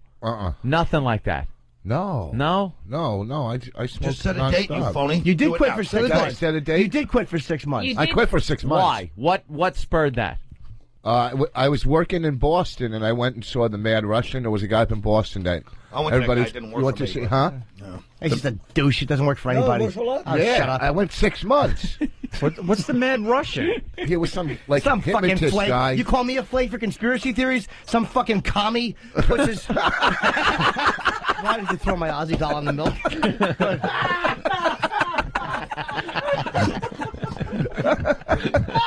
Oh, Jesus. This is turning Anything, into one of the anything weirdest we shows. think somebody might love has to be destroyed. That's right. Yeah, he broke my trophy on his dumb show. That's really funny. His fucking one Aussie doll. There was a little Aussie right thing in that the Stalker milk. Patty gave me, and he just ripped it up and Boss. put it in- Oh, things are going bad. She's the only person that emails me consistently. Who's the Mad So, Russian? Colin, when's your show on so I can be on again? The Mad Russian is this fucking flaky douche in Boston, and you sit there and he does an energy thing over you and Oh. supposedly makes you quit. And I'm an Jesus. asshole for thinking that It fucking worked on my aunt. Why did you go? My aunt has Did it really 21 years. How about this? Fuck your aunt. She was ready to quit. Yeah, well, if you're ready to quit, maybe that's a help. really maybe offensive. that's a help. Maybe that's a fucking You should do everything you can do. I mean, you should. What? Yeah, get a patch, get hypnotized, do all of it. Dad, do you Why like the not? smoking, Bonnie? Everything. I love it. I don't want him to quit. Subconsciously wants him to die. What'd you do? Would you do Can't it for even Bonnie? accuse her of that 'cause you know he has no The money. Voss Well, fortune, yeah. It's really not fun to be around somebody who's quitting smoking. I'm not looking for How that. fun is he now?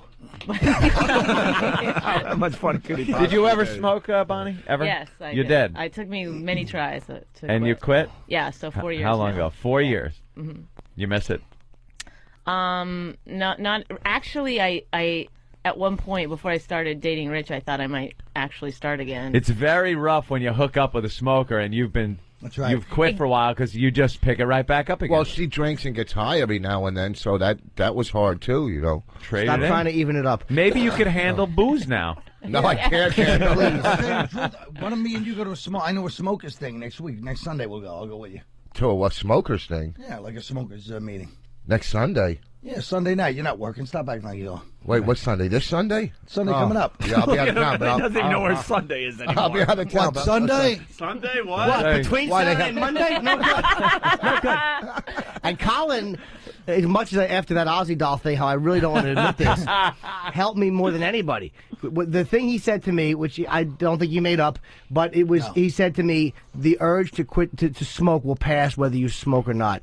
And that was as perfectly simplistic as Well, it's I the needed. same as drinking and getting. Shut up! Stop trying to act like you too understand this. You're still smoking, idiot. Be the Rich student. loves to be the expert Yeah, on he was- addiction. He'll just jump in. Oh, and please. Listen, What? here's what you got. Look at Bonnie. Guess what? Every guy's like that. Hey. No matter who you married, you'd be miserable every time they open their mouth. Voss, are you going to the Freedom Center? What the fuck is the Freedom Center? That's the laser therapy thing. First of all, when somebody goes, "What the fuck?" You know they're doing it. Huh? In Staten Island? Welcome to Freedom Laser Therapy. What does lasers do to make you stop smoking? Freedom from smoking addiction. In Staten Island. I don't know. They probably make a good cigarette lighter. He's done You no gotta research. light it up with a laser? He's done no research on it. None. Someone said laser. Someone said it to him. At Dummy one point. thought technology It's easy. the future. No problem. They'll take out that little cell that makes me smoke. Stupid. He thinks they're going to do Dave some kind of Mordell brain that thing. told you about it. What's No. what's the They don't gimmick really- here? They don't really explain. Oh, good. It's vague. It's lasers and it's vague. Low-level laser therapy. Hold on. I think I have You it. don't have to wear contacts anymore. They use some kind of Jedi mind shit on you. You don't need that cigarette anymore. You have no need to smoke. You'll feel You should great come in as to soon as you next hit. Sunday when you get back in town. We'll go to a place. Here we go. Here we Yeah. got What we do you got mean, Tyler in Columbus. Tyler for Rich Voss. guys? Hey. Hey, yeah, I got you guys were just talking about that guy that had the big lump in his mouth from years ago. Yeah. My father-in-law got the big casino in his jaw, and about a month ago he just had it removed. He's about, what are you, Voss, about in your 40s? Yeah. Good call. He's 84. What did he have? The big what? Just cancer. The big casino. Oh, I thought he had like Caesars or Bally's. No, he's actually had cancer in his mouth twice now. No headphones And for Rich? For Rich. For Colin. Why would there be headphones for somebody that's in studio with us? Look. Why would we have that? Colin actually There it took a toilet paper tube to his ear and he put it to Rich's head. Great photo. of He's him. hearing the Like C. 20 shots for your website. Wait, That's wacky. Here's the- That's here's the wacky. Wait, so he had his whole jaw removed, not the tumor? Yeah, they had to take his the cancer spread through actually the bone in There his you jaw. go. There you go, Ah, boss. right. and, look forward to and some actually of the that, maybe. veins and everything in his jaw, and they had to remove the whole damn thing and rebuild it. They took like bone from his hip and skin from his chest and legs and made him a new jaw, but he's all. Hey, boss, stop it. This guy's telling you. I know. This guy right now. Just a million of these Shut up. stories. If I'm not fucking ready, Yeah, I by the know. way, caller, you know what? During your story, Rich was checking his email. bookings on his Palm Pilot thing. I was He's trying not to, even. No, I was trying to find the quit smoking thing right here, and I found the link, the website or whatever. No, I mean, people, Yeah, right next to the link to buy cigarettes online. people can say quit smoking and all that, all that shit, but it's like, when you see it, like I'm sitting across the room from the guy, and it's like, his tongue died. They had to remove that too. So like 80%. That wouldn't be such All right, a bad there's an idea. upside to the whole thing. But wait a second. Was that from smoking Yeah, it was from smoking. or chewing tobacco? No, he didn't chew. They said he got the cancer from. They told him he was going to get cancer in his mouth from smoking. Find and, another way to justify and it. he sure Yeah, as hell did. Filterless. Menthol. 100s. Is he a Christian? Plus, it's not going to help those tombstones you call teeth. They're turning gray from smoking. All right, Tyler. All right, I'm gonna. Here's what I'm sorry you gonna didn't get the reaction you were looking for. Yeah. Voss, no, he's got a point, which is Voss has to have the guts to At go least to I a didn't cancer get a car ward. crash, so it's all good. No, you're fine. Thanks. All right. You know what I'm gonna do? April 22nd. Why April? My ex-wife's birthday. Why are you picking a date? He's supposed to pick a date. Is that it? I've done all that stuff. I just quit. I once was just like Rich Voss. Really? I tried it all. The Mad Russian, all of them. Well, here's where Rich is going. Oh, the laser thing? Now, what do they do? It's a therapy you can't even pronounce. Auricular therapy. That's why Voss picked it. It's the one word he can't something pronounce. like ocular? A-U-R. A-U-R. A-U-R. What do they go through your ear? I-C-U-L-O therapy. Auricular. All right, there you Wait go. a minute. If this involves your fucking ear... Here we go. What is it? It's a non-invasive form of acupuncture. No needles. It utilizes a minor electrical impulse to stimulate acupuncture points in the outer ear. I did that one too. It didn't work.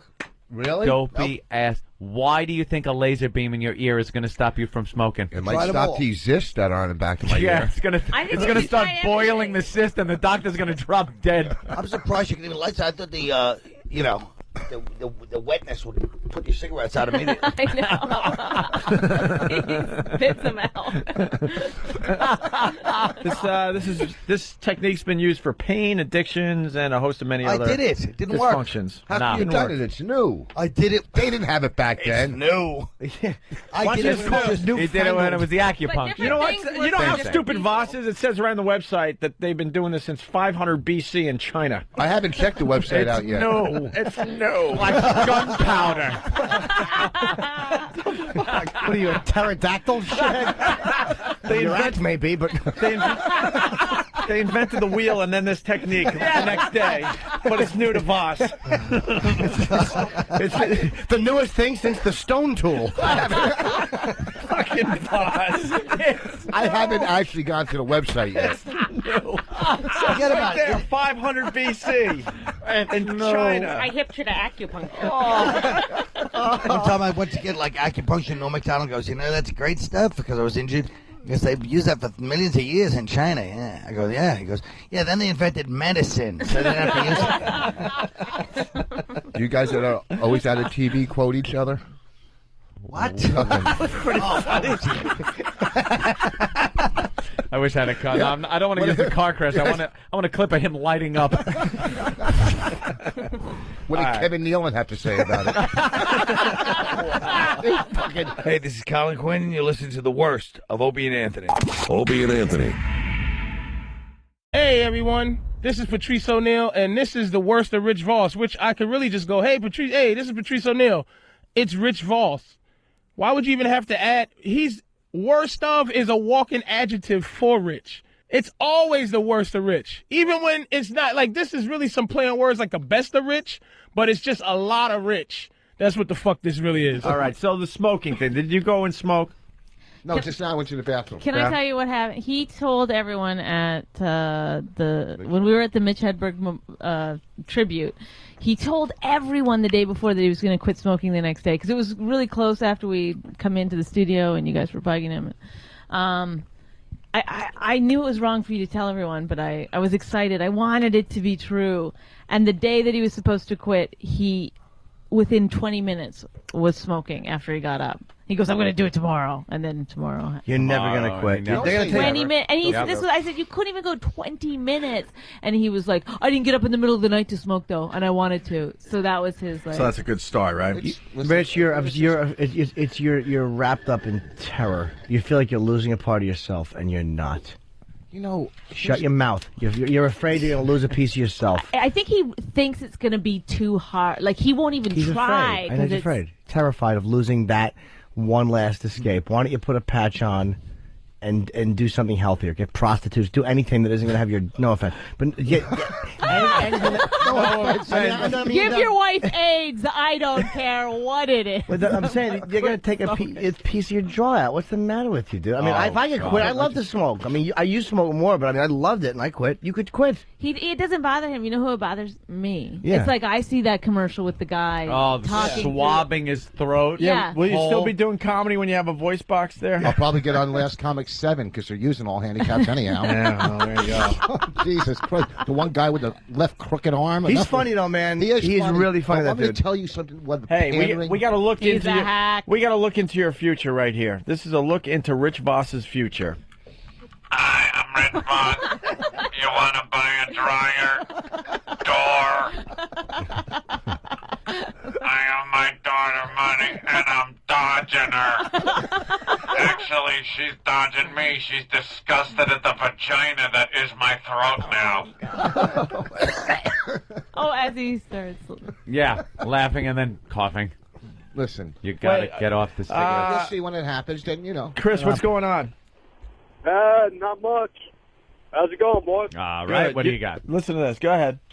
Well, Bob, I've never heard of anybody actually waking up in the middle of the night craving a cigarette. That's pretty weird. He's one of the most addicted people I've ever met, and he refuses to acknowledge the fucking terror he feels at the discomfort of quitting smoking. It's not as bad as you think. Just get the patch and drink a lot of water. It's possible. Stop. It's just fear. It's terror. Forever. Our own Danny's quitting. Is he? Derek too. How's Danny doing with the Oh yeah, Danny is smoking?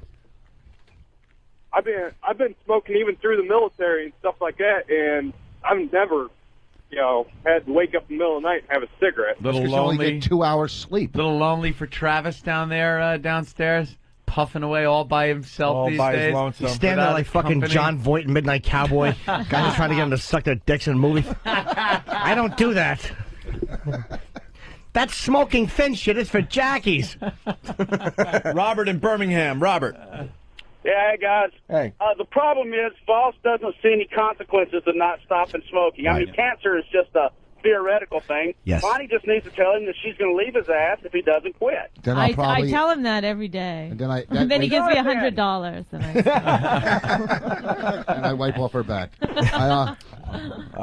Tyler in Columbus. Tyler. Hey, what's up, guys? Hey. Hey, man. Hey, first I want to welcome you guys back to the Big Wazoo. And, Thank you. Thank you. Fuck the funny bones. They wouldn't book me. Where's the Big Wazoo? Yeah, I've been there. Columbus. Oh, yeah? Yeah. Suckers. Anyway, I just want to give Voss a little update on my father-in-law. He got his jaw removed. See, this doesn't bother him. It bothers me. I can't take it. Why, did you know his father? I know. I love that man. Sorry, I didn't hear that one, Bonnie. But, That was a good one. That was funny. Well, how is he feeling? Well, you're not I'm going to hang kidding. up on me, are you? What's that? Okay, never mind. He's doing not too bad. He slobbers all over himself, so that's well, as much I as didn't hear my that. boss does already. He's got about half his jaw, Oh, God. and they actually put it in, and it died. The skin died and everything. Oh. And then they had to remove it and do it and start all over again. Oh, God. I laughed too. That's terrific. Yeah, I laughed too, man. I used to smoke, and I said, I don't give shit because he did what he did, and he wouldn't quit smoking, and he's paying for it now. So that's Rich is just lying to the people he loves. His wife and his daughters, who he loves. He promises and promises, and he lies to their faces. Yeah. How does this guy chew food now? He actually has a tube inserted in his Oh, stomach, God. and he has a little cup attached to the end of the tube, and he just pours his liquefied dinner into the tube. Well, that sounds tasty. Yeah, Coconut shrimp and it's actually kind of Coconut shrimp in a blender. Can you imagine?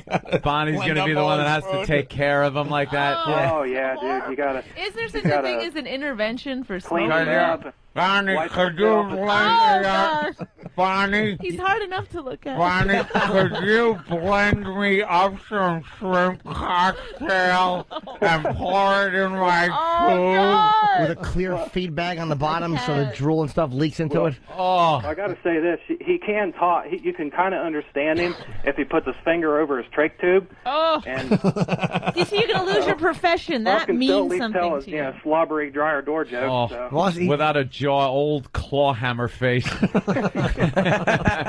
Oh, too good, man, too good. Can somebody call in? Yeah, I that's just. like, I've been smoking and That's all I drinking had. my I whole just wanted life. to call and I'll tell you how I got to 99 is smoking, drinking whiskey, and women. So does your father-in-law try to look at the bright side, like he's saving a lot on Mach 3s? He's got a Mach 1.5. Oh, God. That's right. That blender's pretty pricey, though. Grow a real long mustache to try to Oh, comb God. over. Like a walrus. It looks like a beard. You catch. Oh, you grow the old Taft Don't make a mustache. joke about it. Oh You're yeah. not alone. Oh, look what Bonnie's telling him. Don't make a joke about it. Yeah. He's Yeah, he's Voss, going to just- start joking about let me it. tell you, man, I You quit take it smoking. seriously. We can joke about it. Not you. You can't scare someone into quitting because All right, Rich Tyler. sees it as something that's never All going to right, happen to Tyler. him. What do you like? First of all, you don't think I'm going to quit at some point? No. Like, okay. You've said it too many times. Yeah, you just I know, lied. I didn't hard. say. You I said, lied. You I tell me said if June you- 30th on my birthday. No, shut Yeah, up. but You've you been said that saying your for last birthday. Yeah. And then you didn't even... And you gave it 20 You said minutes that 5.5 day. weeks ago. Yeah, you've been Yeah. saying There's it. a guy that decided to do it. 5.5. Well, let's talk to Rich. Rich in New York, go ahead. What's your story? I quit the same day Rich was supposed to quit live on the air. I've been wearing the patch for 5.5 weeks now. Voss, you've got kids. Fucking quit. How hard was it? If you don't, you're going to quit someday. The day they plant dirt in your face. Oh, you don't think I'm going to be able to afford a box? Is that what you're saying? They're just. Yeah, save your curtain Hey, tops. Danny. Danny. I haven't asked him lately, but Danny quit smoking. Are you still? How you doing with that? Doing all right with it. Cool, man. How long? Just over 2 weeks. Cold 2.5 turkey, weeks. or you got a patch? No, I got the patch. It works, right? It helps. It absolutely Do helps. you drink or smoke pot or anything? Do you have any addictions? Well, I was besides drinking a lot more when I was smoking. You put the patch That on your way. balls, right? No. Put it over your asshole. Got it on right now. Oh, there it is. I was showing Rich before. He's like, does it work? Of course it works. Hey, wait, first of all, It does you work. fucking clipboard jockey, don't you ever try to abuse me, okay? You jackass. You get me coffee when I tell you, okay? That's what you do with me. I let think me he's see right it. on that one. Turn around. Now, what do you put on, 1 or 2 a day? Just one. Yeah. How much did you smoke? How long do you smoke for? I was smoking for 10 years. He's trying to show you that, like, you don't understand his dilemma because he smokes more and has been smoking longer. So that's why he's asking you. Can you wear it in the shower? Because I shower. You can wear it in the shower, as a matter Of course you can. Wouldn't that be odd if you got a little circular cancer of the arm? Yeah. And it spread and paralyzed you, and we all just laughed. Why do you put it there when you have so much room on your forehead to put it? You fucking... Misplaced anger. Rich, you're gonna want to replace the smoking with something. I'm gonna suggest a lot of fruit and veggies for you. That was your comeback? Yes. Listen to me, fucking Green Goblin from Spider-Man face. What did that mean? It means that he's fucking chubby. I'm chubby? Oh, take that, what? Rich. Wow. I'm chubby? Let's see. Show him your abs, Rich. Look at that. Look at that. Rich is the fucking... I don't know. You look fat with clothes and skinny without them. I've never seen that before. I'm fucking 49 years old and I'm ripped, okay? But his gut looks better. His gut You're looks not much ripped. better. Those are tumors. All the less that the surgeons are going to have to cut through to get to your lungs. You're just lucky they form into something. I had the sack taken out of the back of my ear if you want Thank to see the God, sprinkles. no. we don't. All right. Keep So that to yourself. Danny's Good doing for well you, with Danny. it. Good for you, Hey, Danny. Let's play the throat cancer commercials again, and they horrify Bonnie, Do I right? look fat? Do I look fat? This guy is... Oh, Jesus, you woman. This guy is on every time you turn the TV on now. It's the Spanish guy. They show him getting ready in the morning. He swabs out his blowhole with a Q-tip, and it's unwatchable. Unwatchable. And now they have a new one where he walks around a pool and talks about how he used to enjoy to swimming, and now if he went into the pool, he would drown. Yeah, but see, here's the thing. Yeah, This guy was a spot welder, but now he's doing TV. So... You look at it as a He's career actually- move. yeah. He's seeing it as an upward career move. You think he's happy that he gets recognized, like all happy? Hey, you're a cancer guy. Sign my hole. Yeah. Oh, God. What are you coming over to look at? To distract from the fact that you just bombed? I've had some good ones today. I might have one or two bad ones. Oh, you had a couple of real zingers. You could have the patch on right now, just drinking water, and when you Jones, it goes away. All right, It goes away. Here's the second No, God. Cancer Kazoo commercial. I was born on an island where swimming was a way of life. I never thought that anything could save me from the water. Then I got throat cancer from smoking cigarettes and lost my voice. Now I had to cling to a hole in my throat. This water gets inside it. It will drown me. I used to love swimming. I used to love swimming. He'd sound good on a rap. Like, yeah. I thought we blew him up last Some night. hip hop. Effect. Yeah, Al Zarqawi quit smoking. No, I think the joke is he's still smoking. Yeah, he's still smoking. That's the one.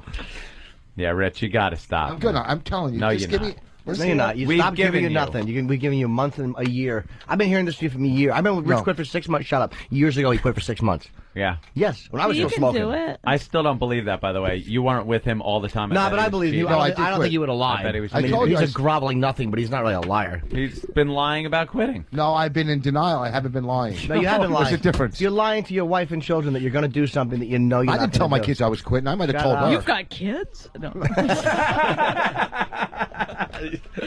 Bonnie's killing today. That's right. She's funny, man. Yeah. Thank you, Rich. Would you just pull out a cigarette? No, my money clip. Oh.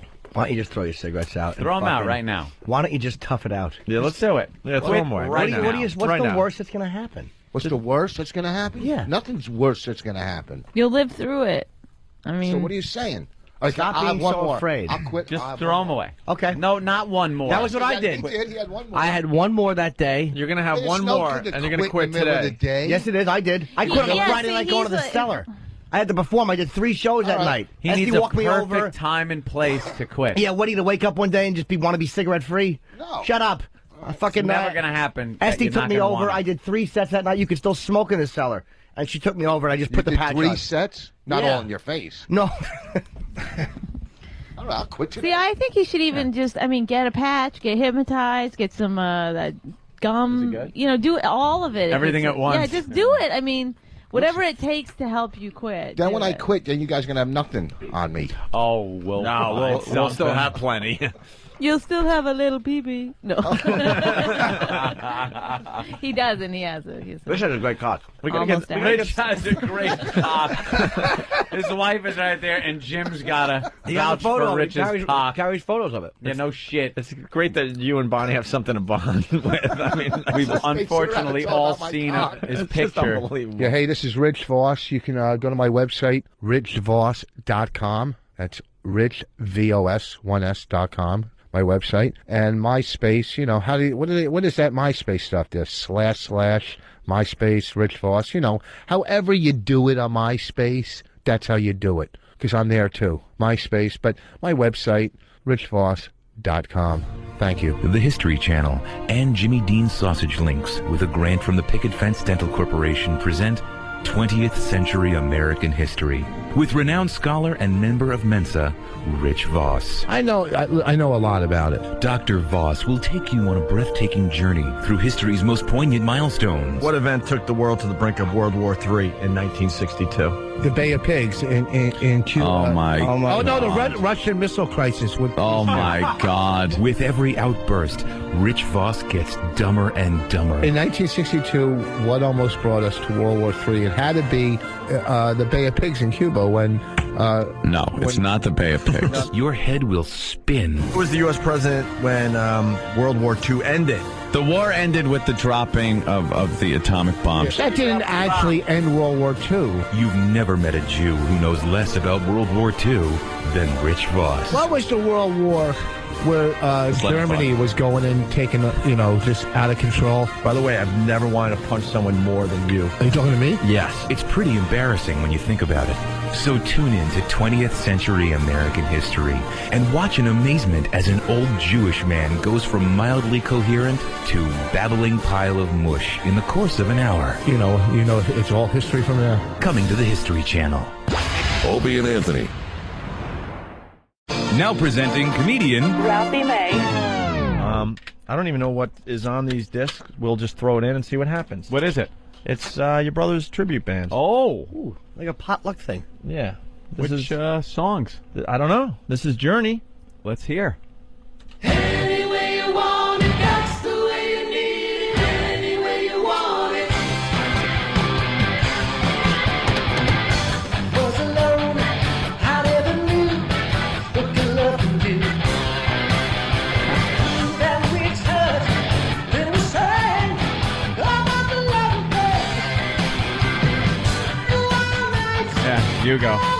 Unbelievable. He looks just like Steve Perry, too. It's amazing.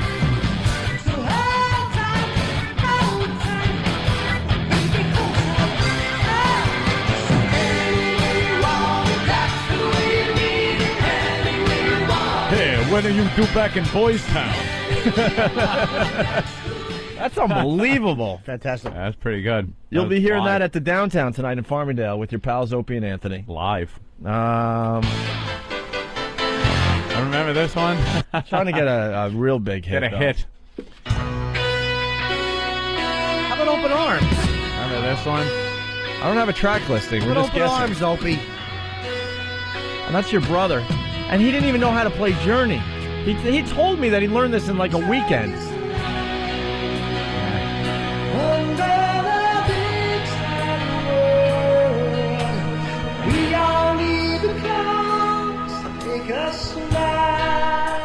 Yeah, sounds just like him. Let me get one hit here. Ralphie May, you're yelling and screaming through the glass there. He's a busy guy? You're a busy guy now that you're a big TV star? Shut up. I want like lights or... How about Open Arms? Something soft. Yeah. Couple skate, ladies and gentlemen. Come on, couple skate. Yeah. Shoot the duck if you're out there, baby. Shoot the duck. Yeah. All right. Yeah, a little Journey. Taking you right back. Oh, yeah, baby. This is a graduation weekend. Taking your year. What was this, 1980 or something? It was a hot year, baby. Come on. It's unbelievable. Sounds just like him. You got to see the guy, what he looks like. He looks just like Steve Perry did back then. Amazing. Wait for the chorus, then we'll cut it off. All right. Because they got all those Journey harmonies down.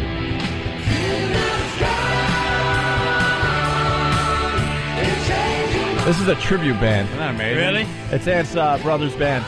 Yeah, playing tonight. These guys are tribute band for Journey. I know, isn't that sad? Yikes. He also has a U2 tribute band. Wow. And he's traveling all over the country now. Actually, he's going to go to Ireland to do the U2 thing. You get to see the difference in crowds, though. When you go to the Journey one, it's all these old mullets. Broads. Old broads and mullets. And the old broads are wearing the mullets, which is really scary. The mullet, very rare. Yeah, yeah. And the women wear these stretch pants, Nice. and the guys are wearing like the parachute pants with the zippers on them, and the white sleeveless shirt with the Chinese letter on it. And the parking lot is just chock full of rusted out Camaros. Yeah, baby. That's Living it. the dream. Burgundy Camaros with a black door. Yeah, the fucking T-top leaks, but it's hot. It's fucking cherry, I'm telling you. That fucking stuff. I got the Kragers on there. That exhaust ain't stuck, let me tell you that much. Remember Capezio shoes? This fucking awful Dago footwear. It's so weird to come on a show that you don't have to put the brakes on. Like, if you feel like dropping a cunt, you can do it easily. It's so bizarre. It's like being shackled and I'm free? We're finally I have to free. say I'm free? We're free! Truly the Master only Poe medium. said we're free? The only medium we could be on. I can't imagine going on any other regular radio now after this. No. We're ruined. This has ruined us. The only way you want to do an FCC-friendly show is if you do like a free play week or something like that. Oh, boy. Yeah. We'll take that suggestion and not do anything about it. So we're going to be checking out the bands tonight at the Downtown in Farmingdale. Sounds Kind of just ahead. like Journey. Where's Open Arms? I'm trying to find it. And the girls, like, hold up lighters. Oh, they think it's 1982. Really? Yeah. Oh. Yeah. They're all wearing too much makeup for how old they are now. This is sad. Yeah. It's quite a little blast of nostalgia. Yeah. I like a good tribute band, though. Yeah. Really? Yeah, man, they're good. Yeah. I did a radio call-in show, and they had a Creed tribute band, like the tribute band for Creed, like, right? And I was like, I liked Creed's early shit when it was called Pearl Jam. They fucking suck up there. They're singing for Jesus. You're using Jesus to get pussy. That's kind of like I don't know. It just creeps me out a little. You can't do that. You fucking. Can the guy make one video where he's not on a cliff? And how about buttoning your fucking shirt, you fucking loser? And they're there, and they're. I'm cracking them. I'm fucking. I don't know. They're setting me up, right? And they go, "Hey, we're here with the #1 Creed tribute band." I'm like, "Hey, great. Go outside and fucking kill yourselves. You suck. What are you doing? You're covering a cover band. They're fucking a Pearl Jam cover band. That's all they are." And they're the guys that actually sued Creed for damage to their career when the lead singer was getting drunk and passing out on stage. Hysterical. That's great. Well, I have a tribute band to a band that's like shitty, just out there still, and kind of relatively new if you think about like and shitty. Yeah. And well, it could be shitty if it's old shitty, because they're a. Oh yeah, that's great. You know, there are cover bands from.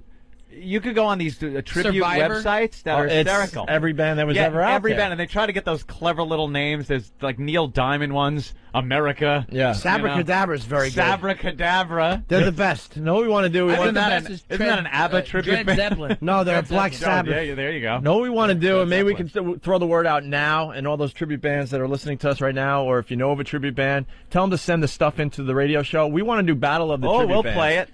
Yeah, and then we'll do a battle of the tribute bands. These guys are all lunatics too. Like some of them, they really think they're the person. They're kooks, they live the life like the person. There's these, Doors tribute bands where the guy walks around thinking he's Jim Morrison. Yeah, I'm gonna smack him in the head. Doesn't bathe. We'll get some kind of contest Could you going. kill yourself then? Do that part of it and really complete the whole. Yeah, right.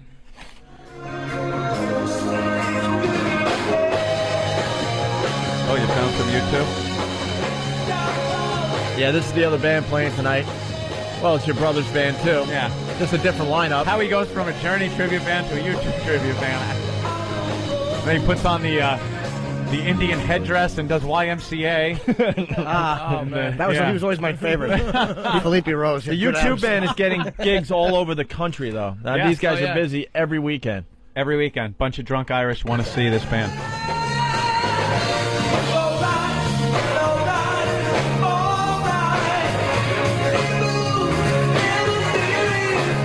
The recording of this isn't as good as the Journey stuff, but it's good. The guy's got all the Bono moves. Oh no, it's great. So he looks it's like great. him. So it there you should be have a lot it. of fun tonight at the downtown with your pals in Farmingdale. I think it starts at what? 8? I'll get down there at 8. All right, cool. Good. Ralphie May in studio playing Caroline's all this weekend. Yeah, Thursday, Friday, Saturday. 2 shows on Friday, 3 on Saturday. 1 on Thanksgiving, 8 o'clock. Yeah, you got to work on show. Thanksgiving, man. No, it's okay. Please, it's all right. Anything to get away from relatives. It's phenomenal. What an excuse. I mean, that's I use that excuse why I couldn't come to Thanksgiving lunch. You know, at 1 I got a show and the traffic and the parade. I was making up anything. You just don't like hanging with your family? No, not mine. It's my girlfriend's family. Ooh. Yeah, right. You got to do that thing, huh? Yeah. What's the problem with the girlfriend family? They hate me. Why? Because I'm not Jewish. I'm fat and I'm a comic. Well, you're not as fat as you used to be. Right. Lost a lot of weight. Right. I've lost a lot ton of weight. I know. I've lost on Norton. Like 220 pounds? Close. 200 pounds. I'm not that heavy. I was giving you the 200. 200. Jesus. I just told him. I paid him a compliment. I go. If you lost to Norton, you would have lost 165 pounds of mediocrity, which is what I am. Then I lost that, baby. I lost that. But I came in and I go, Jimmy, you don't look as creepy as normal. What's going on?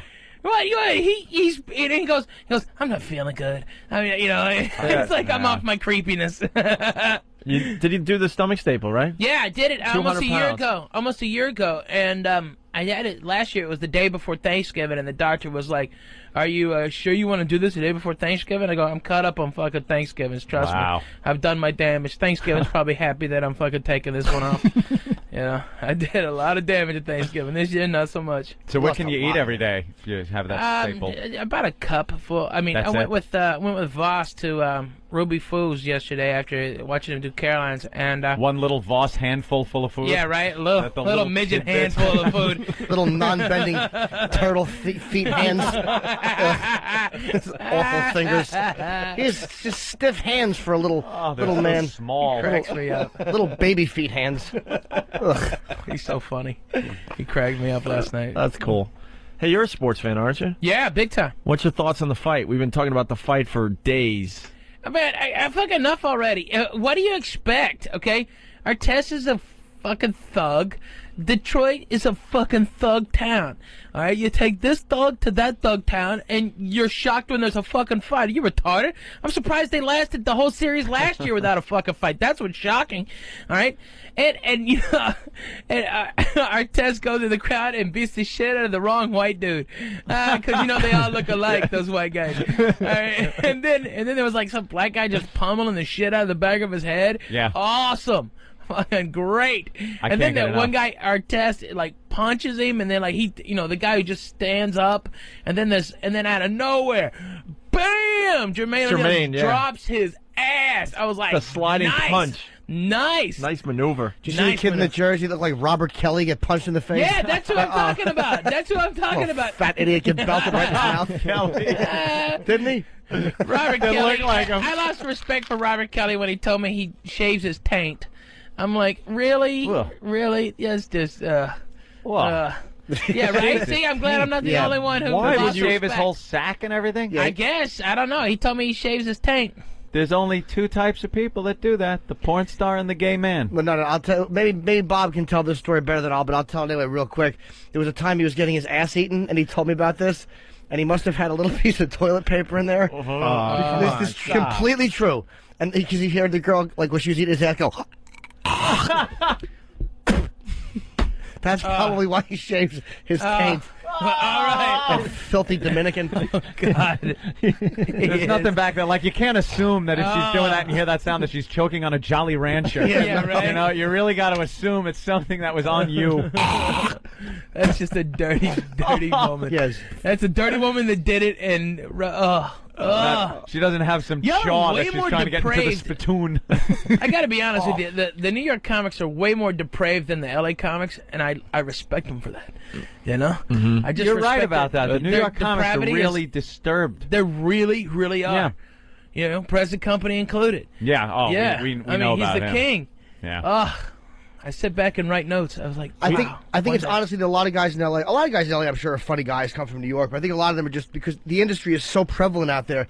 You can't do a set without worrying that somebody's in the audience. So it kind of, I think, it cuts down on creativity because people are so afraid of bombing in front of the head of Fox or whoever might show up. Ruin your whole career. Whereas in New York, night. I do the cellar every night for the last 8 years. No one's ever seen me in there, and it's fine. It's what I want. It's where I want to work out. Yeah. The best club in New York, and there's never industry It in is. there. I think it's the best club in the country, to be honest with you. It's my favorite. The low ceilings and the tight crowd. Oh, it's fantastic. Let's say hi to Jason in Toledo, Ohio. Jason, what's up? Hey guys. What girl wants to wow? Hi. What's that? Oh, wait, this girl wants to wow through the wow. Oh, really? she's terrific. Will she come in and do that? We'd love that. Jason, hold on a minute. Holy Please mackerel. hold. We got 3 really hot girls that have just been staring at us for the last hour and a half, and they're coming into the studio now. They're friends of Ziggy, right? We work for Ziggy. You work for Ziggy? You work for Ziggy? What do you guys do for Ziggy? We work at my radio store.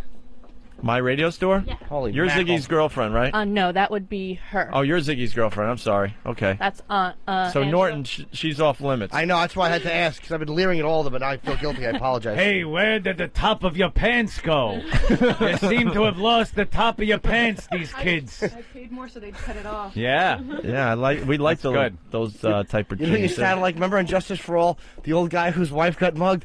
This is a punishment? Probation? He just wanted her money. She wouldn't let go of her purse. So what do you guys do for Ziggy? We all work at my radio store Oh, yeah? in Brooklyn, and we're actually having a sticker stop there in Nice. a couple weeks, so please stop on by. All right, we'll have the info up on opieandanthony.com. In Brooklyn, huh? Yeah, how do you like that trip in on the Gowanus? Isn't that fun? The fucking traffic. I'm so glad I moved out to Long Island. In the nice community I live in now. Oh, yeah. Now all the cameras come in. You see this, Ralphie? Yeah, right? Can you blame them? Now they come in here. Jesus, Yeah. creepy Hey, don't they little know I'm a stand. C celebrity? Maybe a D celebrity? Come on. Now you're at least a B- now. Really? Yeah, I think so. Turn up on network TV on a couple of different shows. You're Yeah, pretty I know. much in. Is that you underwater on that one show? Yeah. Oh my Wow. God! I got it. Yeah. I got to call you out on that. Horrific. Yeah? Yeah. What When show? you jump in the pool, they have an underwater cam of No Ralphie one looks jumping good in the pool. underwater. No, I Being didn't filmed. want to be. I didn't want to be. I didn't have no control What over was that show? It's called Celebrity Fit Club. It starts in January. It's fat celebrities lose weight. Right. But they show you underwater. I'm not even talking about the fat. It's just something with water. Cage goes in the water. Ralphie May's in the water. Our Ralphie May. Farewell and adieu to your fair Spanish lady. Saw Ralphie May eat a rocking chair once. I don't want to staple Ralphie's stomach and have that Kintner voice spill out all over the operating table. It's definitely an unflattering piece of video Well, of you. I'm there to lose weight, so they're paying me a lot of money to do it. Right. So yeah, Ralphie May it's great. can't stay down with 3 barrels in him, not 3. You're going to need a bigger stage. Wait till the taxidermy man sees what I brung him. It's the best, man. The girl wants to wow, Anthony. I understand. Yeah, but he's on a roll. These are actually I great know. fat jokes. I'm really disappointed in most other fat jokes. Yeah. This is phenomenal. When Ralphie May's Phenomenal. eyes roll back, white, lifeless eyes, like a dog's eyes. Let's drink to your staples. Looks at the buffet, tears it to pieces. Man comes by, tries to clear the buffet, says time's over, but Ralphie May keep coming back and just pounding and pounding. Sometimes he goes away.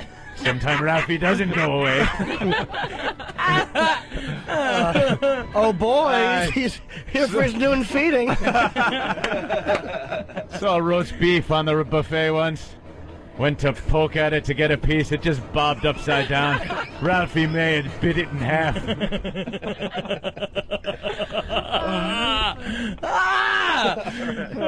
I'll never order the buffet again. And the buffet Indianapolis. Sorry. Yeah. All right, wowing. Yeah. Wow, these girls Very are good. beautiful. What's your name? Anna. Wow, Anna. you girls take care of yourself. Yeah. They sure do, Anthony. Do they work out sure or something? Do they? 3 It's beautiful required. brunettes. Huh? We have a workout in the morning before we begin really stocking the shelves. Yeah. Phenomenal. How Look tall at are you? the abs. 5'6". Got the abs working, the low-riding jeans, and Move your wow, hands. very nice. Bravo. Bravo. Really top notch. Top notch. Top notch. Top notch. Lovely. We'll have that up on opieandanthony.com. Yeah. Look at Steve. You betcha. I gotta be honest. What? Wow. She's got an all-over I tan. know great tits. I've got a pair. Those are phenomenal tits. They really are. She knows it, too. She's not shy about those it. are I would have loved to have fantastic. seen more, but, Eric's arm is more important. I've been Ant would like to staring see. at Eric's arm the whole time. But How old are you? 32. You're Wow. Get Wow. out. You're out of your mind, really? Wow. Hey, you obviously don't look 30. Your boyfriend must love those. Great way to feel that one out, Jim. Backdoored us. Your boyfriend / husband must love those. Oh, they're fantastic. She said she's single. What? She's single. She is single? Ooh. That just changes the whole perspective on the show. By the way, folks, I'm at Caroline's through this awkward silence this weekend. I know. I'm there We're all like, Thursday, Friday, Saturday. Never? Well, everyone gets a mild flow. Never married? Never married. What's the problem there?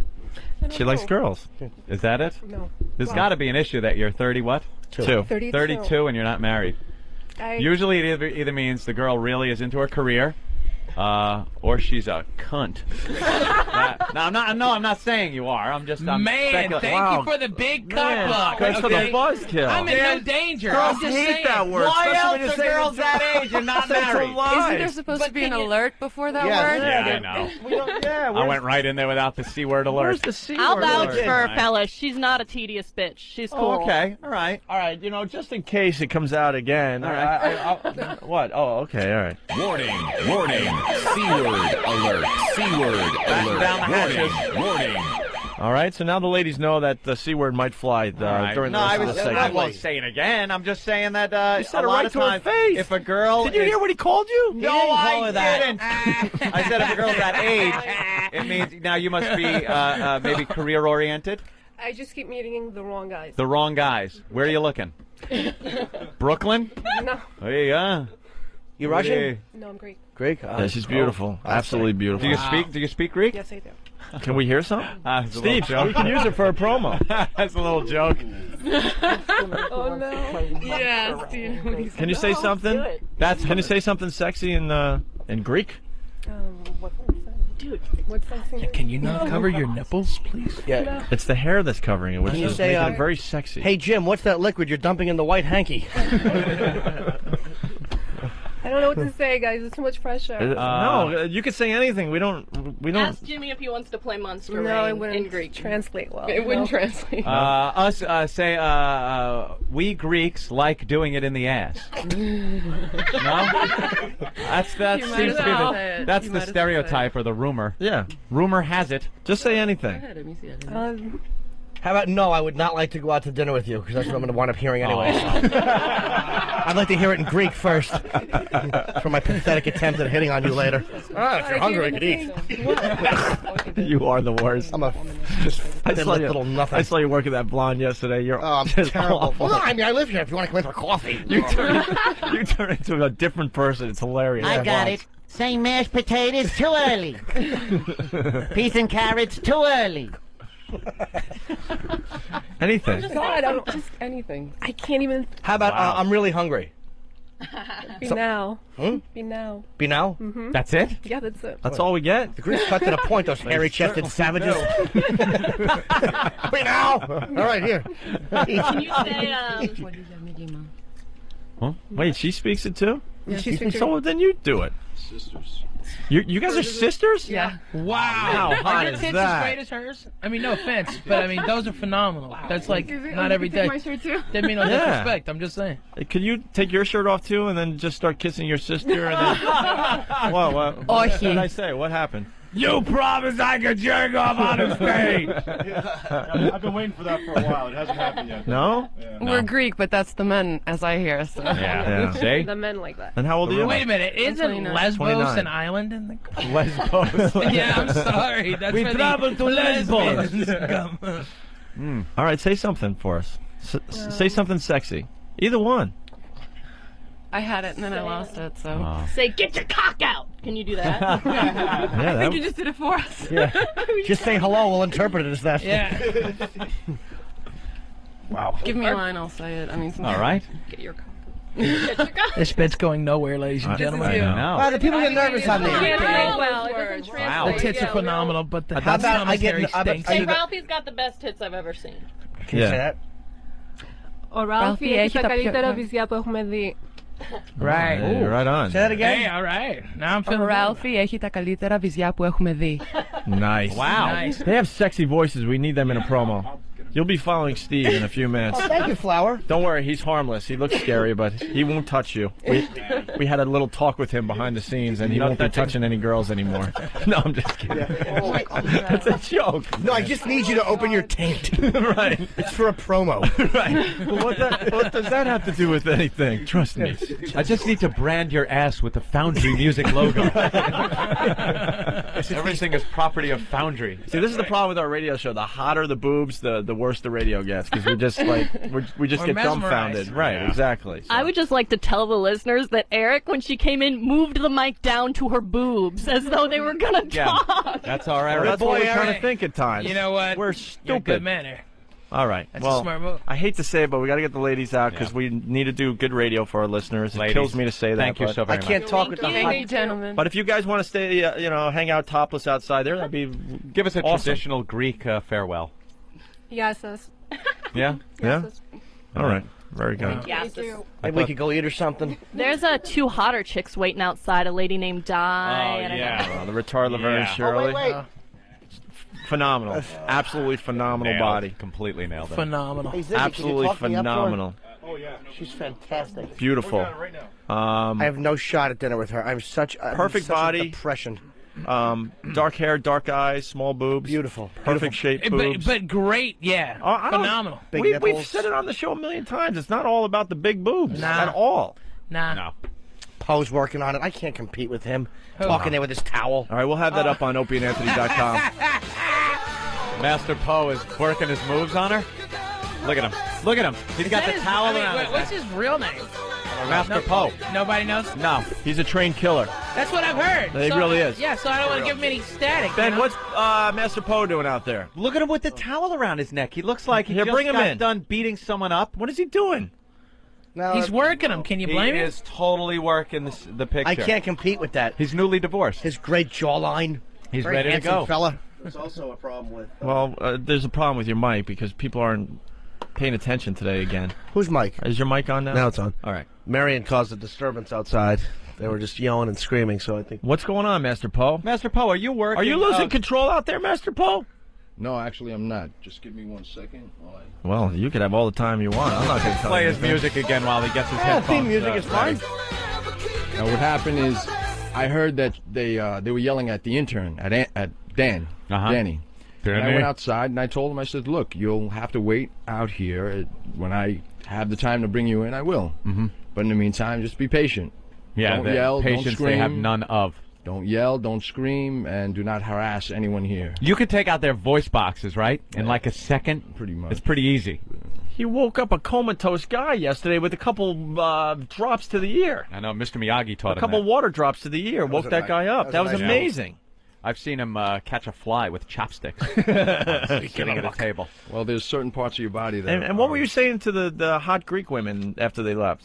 Yeah, were you working it? No, Master were you Poe? working it? You're newly divorced. No, actually... There are fringe benefits with this radio show. Yeah, there are many French Yeah. benefits. No, Did I say French benefits? Did I really say that? Yes, you French benefits. I really need to sleep for the next 3 days. She was badly. very nervous. I love She her. was extremely nervous. And I told her, I said, I would stay by you if Of that'll make you course. more comfortable. Yeah. That's exactly what you say to the fat chicks that the come by, move. too. Yeah, I never saw you standing by anyone over 130. I'm sure 190-pound girls get nervous. I'm sure Lady Di's very nervous. Why don't you go, Lady comfort Di her, looks too? like she shaved her face. She has a 5 o'clock shadow on half her awful face. Like Fred Flintstone? Dude, Just got that perma shadow? Dude, it's just awful. Yeah. All right. What's with the towel, Master Poe? That's the last question for you today. You really want to know? Yeah. Yeah. What happened now? No, nothing. Can it be used as a weapon in the locker room? This story doesn't end with another bloody gee in a dumpster, does it? No. All right, good. No, this could be used as a weapon. The towel. Could you demonstrate on Ralphie? No, hey, fuck that. Could you demonstrate on Ralphie? You can use the towel as a weapon, an ordinary towel. If you ask Marcelino to come in, because honestly, anyone that demonstrates with me, they'll get hurt. I want to see how he can use a towel, Yeah, why an not? ordinary towel. This as a is weapon. better than taking a stupid Okay. commercial break. Get him in here. Does he mind it? I got to be honest with you. When I was like 13, 14, 15, I had a ceramic towel that honestly could do a lot of damage from all those batches. You know, Yeah. ceramic sock and ceramic Talking about towel that. set. It stands up by itself Yeah, in the right? corner. It can be used as a biological weapon. The towel was pregnant. I had the whack-off sock under my bed. Oh, yeah, the real stiff one? Oh, yeah. Like a croquet mallet? All right, so what's going to happen here, Anthony? We got Steve It's a from weapon. OpieandAnthony.com. He's going to film this demonstration. What is that stick you have that thing on? That's That's a monopod. It's a monopod. I never heard of it. It steadies the camera without the... Oh, okay. Exactly. Cool. So you I can didn't lower know. the thing down and rest it on one little foot. Hence right. mono. Ah, as in one. Right. Very good. Good thing you only have... Let it go. It would have bombed. It would have bombed. I was trying to say, too, but you don't have one nucleosis. And that was why, really that was bad. why I yeah. dropped it. Yeah. Good. Anthony, Good drop. We got a guy warming up in the studio in the corner there. What's his name Here we again? go. Marcelino. He's only been working for us for 8 weeks. Now, listen. He has one of those names. Does he mind doing these demonstrations? No, He actually, gets hurt every time you do it, though. Once again, if anyone else does a demonstration with me, they will get hurt. But he He kinda will knows. not get hurt because he's All been right, you're training going to show us how for an ordinary bath towel can be used as a weapon. Before I do that, just forgive me. I need to warm up, and it'll take a couple of seconds. Then I'll show you All the right, towel. all right. You can take the headphones off. Give Ralphie May the mic back. Let it Ralphie, warm up. this is the real deal. This isn't. Yeah, this guy's like a killer. No, I he can really feel is. it. He's a like trained killer. spooky dude. He's like, you know, Yep. the guys you That is very spooky. just go, you know. All right, I will attack Marcelino. Marcelino will defend. All right. He will defend. Okay, I am way too fat and way too close And to then this. when crap. does the towel come in? I'm gonna go over here where the guy who's got That's his how you name. sop up the blood. Here they're going to warm up a little And of bit. course, we're I'm coming filming to this. you, Hope. No problem. All right, Anthony. He's going to attack Marcelino. All right, there. All right, he's attacking Master Poe. Oh my God, that just looks so freaking horrific. They're just kind of I don't know what they're doing, Anthony. It looks like they're swatting flies. I'm not really sure. It's like a... You know, if you walked in between that, you would just be, like, on the floor in a second. Yeah. All right, that was pretty impressive. Hey, guys, break it up. All right, now what are we doing? Poe?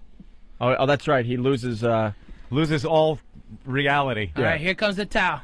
All right, let's see how he uses the towel Master as a Poe, weapon. Ralphie May, I'm not even kidding. Master Poe is in another place now. Yeah. We won't even be able to talk to him after this is done. In a whole I'm dead other serious. world. Look at his eyes. He's And somewhere else why now. do you have this much security? This guy's. I don't know. XM isn't telling us something because they hired him to protect us full time. Okay. That's all I know. All right, that's all I know. Here we go. Towel.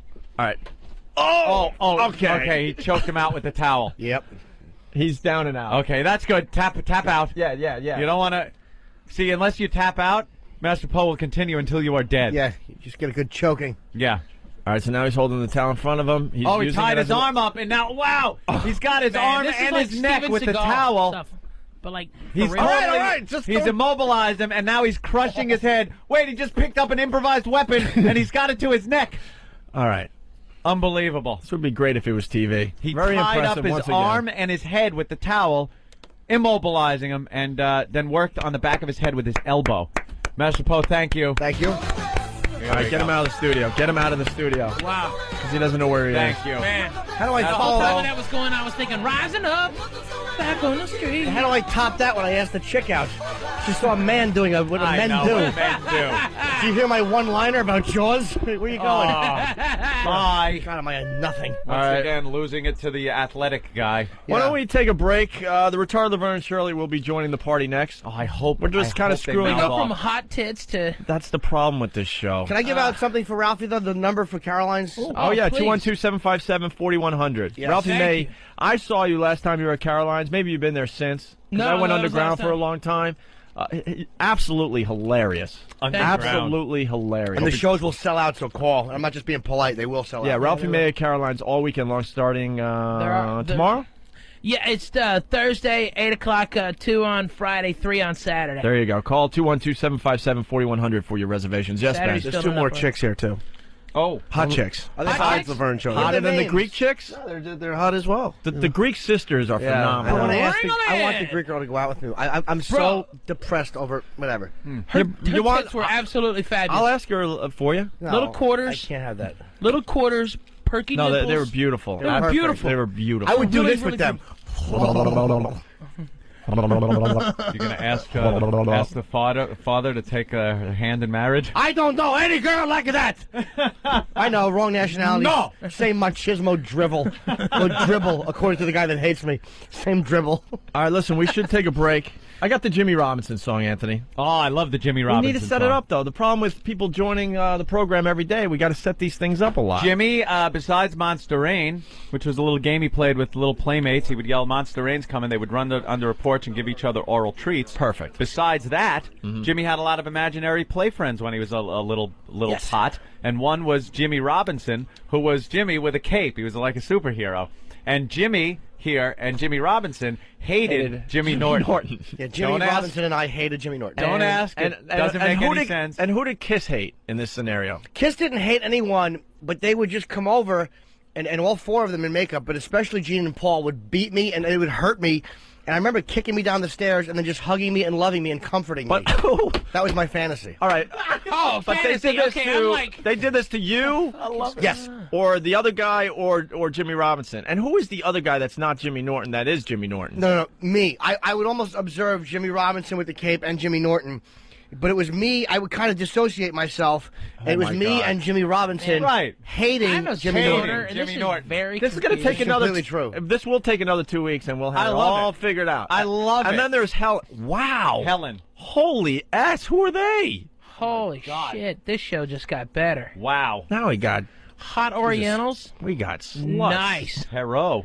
Oh. Yeah, they got to be pros, Oh. though. They couldn't just be. You think? You think they're Yeah, pros? They don't dress like that unless they're pros. You know what? I got to say it again. I say it a lot on this show.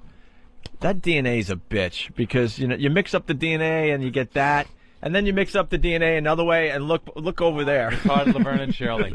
Just proving God definitely has a sense of humor. What's going on with these girls, Eric? Yeah, who are they? They'll be coming in a little bit later. They're with this band Wolfpack. They're going to be doing the Wiffle Ball Bat Challenge. Are you kidding? Breaking in the couch and... Wiffle ball bat? What? Ralphie, you got to go. I'm sorry. No, fuck that! Fuck that! I'm Fuck really that. sorry. You got to go. I can't believe you told us you had to be out of here by 9. I didn't ever told you that. This is awesome. The show just got better and better. No, and I got the mic close to the couch. I think you got to go. I'm gonna smell that. This is not a big studio. We need some room. I think we have to tell you. I think Eric, get him out of the studio. Why do all fucking fucking chicks come in here and they're with a band? I hate being a comedian. Master Poe and his towels are gonna have to come in and drag my fat ass out of here. I think he's got to go, man. What do you think? Choke me out. I'm staying here. He was pointing at his watch. He did outside the window. I was like, Jesus, I'm out here with the. Fill out. And by the way, Pointing. I filled out way too much paperwork. I know. To do this. Okay, I did XM. I did like a 2-hour interview with them in DC. Master They made Poe. me fill out nothing. He won't leave. Oh, No, we're just kidding. Look at these guys. I know. He's like, oh, this is going to be a challenge. You choked me out. You got to carry me. That's the rule. Okay? You got to drag my fat ass out. Pleasure in it. All right? That's my only weapon is my fatness. Thank God. Thank God. No, he's staying. He's staying. Because Master Poe still doesn't know when we're kidding. I and when know. we're serious, He would be really rough. All right, calm down, Anybody Master tell you Poe. like It's the okay. sensei? I was kidding. Can't you tell I'm kidding? You got a He looks problem like with the what I did? sensei in, just say Cobra Kai. Yeah. Okay. All right. All right. All right, you Remember can that stay. guy? Yes, Sensei. Didn't you get the music? That's from Karate Kid. Oh, I didn't know that. Yeah, that's why his music is, because he's Sensei. Oh, okay. Good way to get the joke, Ralphie. Thanks. Oh, I'm sorry. Pick the music out myself. I avoid all that. This is the show that I smoke a lot of weed. This is I the smoke a lot show of where weed, and I guests avoid don't all- want to leave.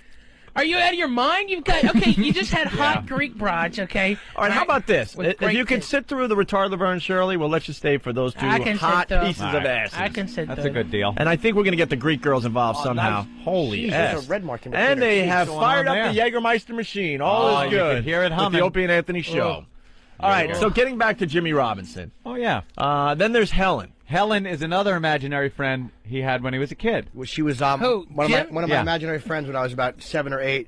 Was a woman in her late 30s, probably 37, with a beehive frosted hairdo named Helen, and she was one of my playmates, my imaginary friends. Picture any woman's Yeah. picture from like 1967, 68. Where they kind of look over the shoulder, and there's like an oval light around them, like that vibe. Absolutely have you. I know like the exactly baby what you're Ruth talking about. polyester short skirt. Well, black and white photo. I'm picturing a black and white photo with a beehive frosted hairdo, and that was Helen. This is Ralphie May. You're listening to the worst of Opie and Anthony. Opie and Anthony. Hey, it's Rich Voss. You're listening to the worst of Robert Kelly on the Opie and Anthony show. Rob's a good man. He really is. He takes a lot of abuse, and he's got a history, you know. So take a little easy on the guy, you know. He's got bad knees. Maybe one knee. If I ever wonder why I can't really advance in this business, because I don't prepare. That's my problem. I had time. They told me about this about 4 days ago. So you would think I would come up with one funny thing? Oh, boy. Bob Kelly's a good friend of Jim Norton's and a good friend of ours. Does some good radio for us. And he was on tour with Dane Cook as part of that Tourgasm. There's going to be a DVD out eventually of the whole tour. And basically broke his knee playing football. That's the whole story. He's kind of out of shape. Bob is a chubby fellow with a goatee, and he jumped up to try to be an athlete and a man for once, and he clumsily came down on his fucking, obviously easily shatterable little legs, supporting all that weight they haven't strengthened, and he hurt himself. Yes. He broke his leg, man. Yes. Broke his leg, man. Dude, I and couldn't man. tell for the first 20 minutes of that audio what was wrong with him, though. I could sense something was amiss, though. But I wasn't too sure what it was. And the best part of the audio is when he asked for someone to hold his hand. It's just disturbing. And, well, the audio's up on opieandanthony.com. I don't think we need to play the audio at this point, right? Mm-mm. No? Okay. Sad. Well, people have taken the audio, and they have already started making remixes. A fun little feature on the Opie and Anthony show where you guys get to have fun with some of the audio, classic audio that we have on the show, and make it into something else. God, you're making me jealous. I'm so hungry right now. What are you eating, Ant? I am done. Tuna. Time. And Dave Mirra, we're going to get to you next. All right? He's falling asleep on us. Uh-oh. Stay happy. He's handsome. All right, we're going to get to him in a few seconds here. But they're coming in. So I haven't even heard any of these, Anthony. None of us have, except for Steve. Steve usually tries to give us the more interesting ones. So we'll start with this one from Roman War Helmet from whackbag.com. It's Beavis and Butthead and Bob Kelly. Jim!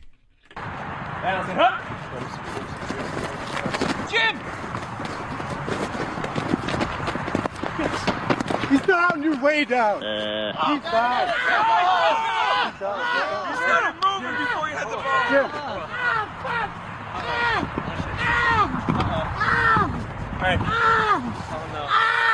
Fuck! I snapped my knee, man. Oh no! I broke my knee, man. Get 911, dude. I broke my knee, man. Lay back, I broke my fucking knee, man. Wait. I broke my knee, man. Hey, how's it going? I broke my fucking knee, dude. Bobby. I heard it break, dude. Really? Fuck! Hang on. God, I broke my knee, dude. You dumbass. just lay this one flat. Can we get him some water? Hold my hand, man. You want some water? I gotta squeeze some. Ah, don't touch me, asswipe! Let go, pervert!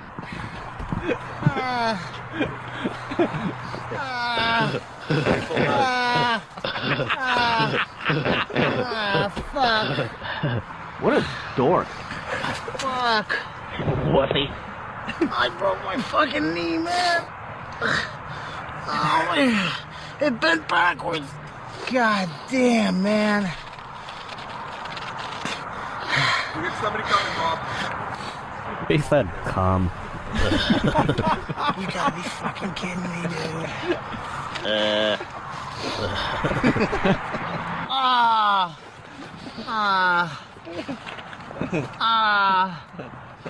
Enough of this crap.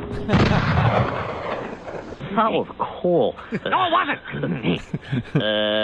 Oh yeah. Oh, yeah. That's not bad. Roman War Helmet from whackbag.com. Love the Beavis and Butthead. It was a damn funny show. Certainly was. Moral decay, though. Good point, JJ. Yeah. All right, we'll do one more before we go to break here. This is from Scott from Cleveland, Anthony. I haven't heard any of these. Bill's Dead. Uh-oh. The Bill's Dead lady and Bob Kelly. This could be good. It has potential, right? Well, I always like the old lady being thrown in, but it's got to work. All right. Well, if it sucks, just tell let's we'll stop it and make fun of it here. Hi. I broke my knee, dude. I broke my fucking knee, dude. Bobby. I heard it break, dude. Oh no. I heard my knee break, dude. Who's this? I'm in so much pain, man. Who is this? I broke my fucking knee, man. Oh, man. It bent backwards. You're kidding. Oh my God. Ah, motherfucker. Where did it happen? Ah, what the fuck? Where?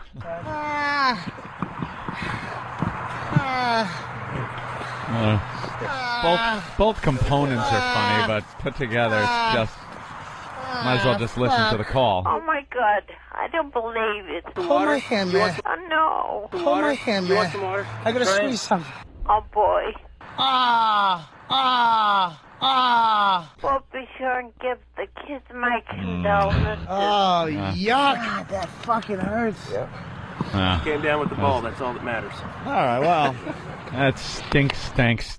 I wish I was there, so when he said, I need something to squeeze, I could have pulled out my mule and he could have squeezed it with his mouth. Hand-holding sissy. Dude, just put a wig and some lipstick on me. I want to feel pretty in the hospital. Well, all right. Damn, Bob. We got more. We'll play them Yeah, we got the day. We got like another 10. That was a good try, though. Yeah. When you have the different audio sources like that, you got to mask it with some music or something. Or just make it make sense, you know? Well, that's the first thing. Who is this? I broke my leg, man. Oh.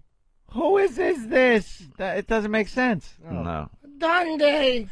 And how are you supposed to hold someone's hand if you're on the phone with them? Right. Why would you You call the silly old lady goose. dude? Right. Let's try this from JM. I have no idea how good it is. Tell me when to stop if you hate it, Ann, all right? Jim! He's down, you're way down. He's down.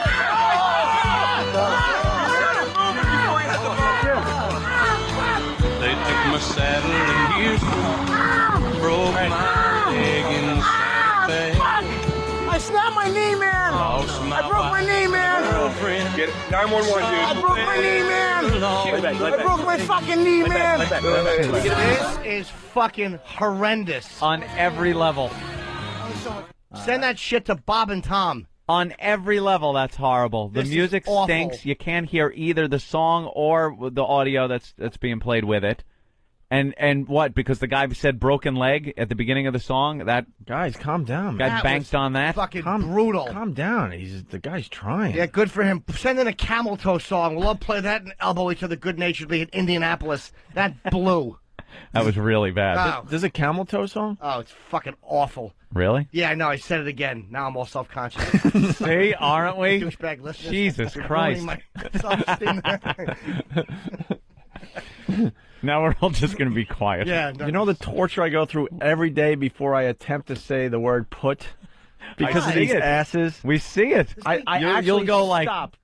Put. You stop what you're saying and say, put. And I was listening to some old tapes of us that have to be 6-7 years ago, and I was saying what, and no one ever noticed. But one ass had fucking pointed out to me. Now it's a torture every day. I have to think about it before I actually say the word.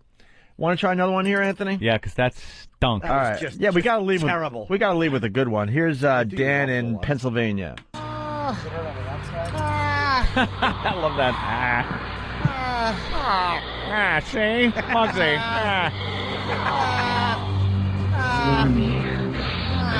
Fuck.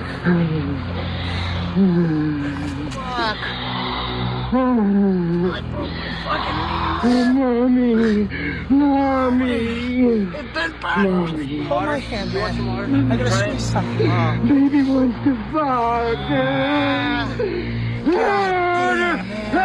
Get ready to fuck! You fucker! You fucker! Don't you fucking look at me! Oh, boy. That was Bob Kelly meets Dennis Hopper in Blue Velvet, Yeah, right? Blue Velvet. Mm-hmm. That should be called That Was Awful Remix. Horrible. Follows Awful Remix. That was Fucking really terrible. bad. Come on, people. Yeah, this is a great bit. If Step done it right. up. All right, let's try this one. Bob Kelly meets Keitel from Reservoir Dogs. We got a couple of these in. This one's from Ray from Deer Park. It's a I broke my fucking knee, dude. Hold on, buddy boy. I broke my knee, man. Oh, excuse me. I didn't realize you had a degree in medicine. I broke my knee, man. Are you a doctor? I broke my knee. I broke my knee, man. Answer me, please. Are you a doctor? No, dude. Okay. So you admit you don't know what you're talking about. So, if you're through giving me your amateur opinion... I broke it, dude. I felt it crack. And you're going to be okay. I broke my knee. I broke my knee, man. You're going to be okay. Say the goddamn word. You're going to be okay. It's fucked up. Who's a tough guy? Who's a tough guy? Come on, who's a tough guy? You're a tough guy. You're a fucking tough guy. I just want you to relax now. Okay? You're not gonna fucking die. You're gonna be fine. Joe gets here, I'll make you 100% again. I'm in so much pain, man. Can't do anything for you. I'm in so much pain, dude. Hey! Just cancel that shit right now. You're hurt. You're hurt real fucking bad. But you ain't dying. Hold him. I gotta squeeze some. Go ahead and be scared. You've been brave enough for one day. Almost. That was good. It was Kept waiting for- It started really good. I thought it started very started good and then petered out. Yeah. I got to interrupt this for 1 second. Lady Di wants to say hi. Oh, what happened? Lady Di. Lady Di, I'm right here. you want to say hi? Yes, I do. Say hi. Hello. All right. There's one more. That will never get old, by the way. If you do that 50 times, I'll enjoy it Oh, of every course. time. Fucking sea turtle calling in. There's one more. Bob Kelly stars in Reservoir Dogs again. This one was done by Chemistry. Oh, okay. Who's always good for a good one. I broke my knee, dude. I broke it, dude. I felt it crack. I'm in so much pain, man. Can't do anything for you. So when Joe gets here, should be in time now. He's gonna help you out. He's gonna take care of you. Yeah. Okay? We're just gonna sit here and we're gonna wait for you. Hold my hand, man. I gotta squeeze some. I broke that fucking thing. I broke it. You're not gonna fucking die. You're gonna be fine. When Joe gets here, I'll make you 100% again. You're not gonna fucking die, kid. All right? Listen to me. Fuck. You're gonna be fine. Fuck. The kneecap is the most painful area a guy can get shot in. Oh, shit. But it takes a long time to die from it. It bent backwards. I'm talking days. You're gonna wish you were dead. But it takes days to die from your wound. God damn, man. What the fuck? All right, that was a very good. good one. That one was put together well. Chemistry! How do you get Keitel saying kneecap instead of belly? Yeah, I started thinking about that, and I believe he said the kneecap and the belly are the two most painful places to be shot. I think. Can't recall. But that's Keitel saying kneecap. Yeah, what a great movie. All right. It's the worst. Of Opie and Anthony. This river don't go to Antry. You done taken a wrong turn. Now let's you just drop them pants. Drop? Just take them right off. What the fuck? Fuck! Come on, squeal! Squeal!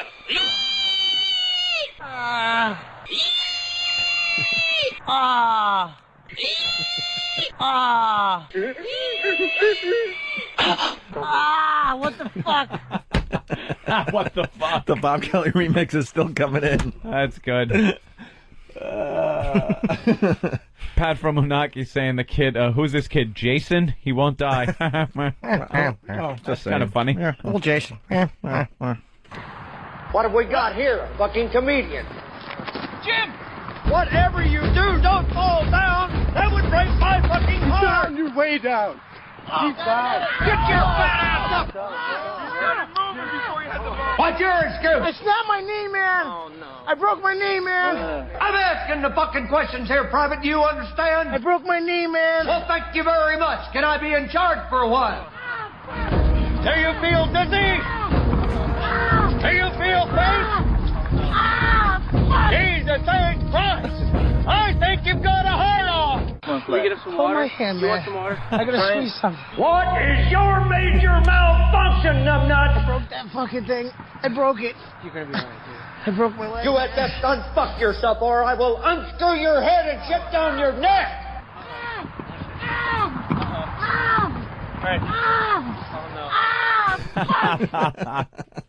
That's pretty good. That wasn't bad, right? That was from Rob from Columbia, South Carolina. Very nice. All right. A couple Bob Kelly remixes. I heard one last night from, it was a Star Trek one that was pretty funny. Had Spock and Kirk discussing killing Bob. Oh, really? Where is that one? Do we have it? Is that the one? I'm a big Star Trek fan, so I got to chuckle out of this one. All right. From the maker of the Robert Kelly Homer Simpson remix, the mix that Steve C said was fucking terrible, but everybody else loved, comes a new mix with high hopes of winning Steve's approval and perhaps a 4-star rating. Todd from Framingham Studios presents the Robert Kelly Star Trek remix. Captain's log, stardate 4523.3. Deep Space Station K7 has issued a Priority 1 call. We're going in armed for battle.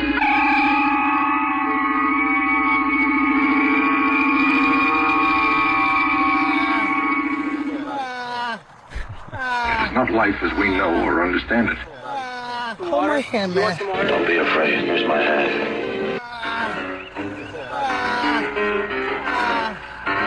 There's nothing more dangerous than a wounded animal. I'm sorry, Mr. Spock. But I'm afraid the creature must die. I see no alternative myself, Captain. It merely seems a pity. Set your faces on Force 3 to kill. What the fuck?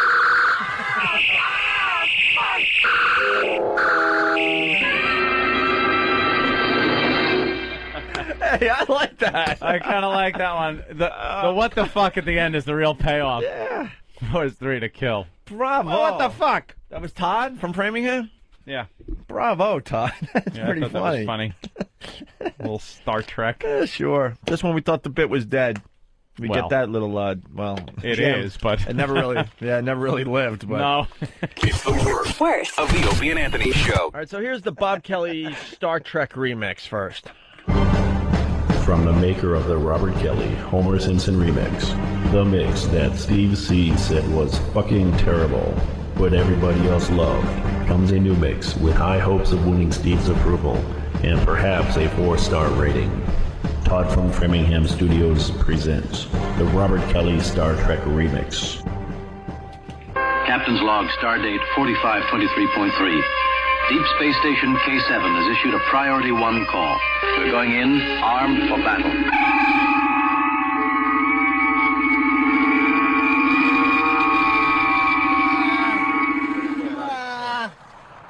It is not life as we know or understand it. Hold my hand, man. Don't be afraid. Here's my hand.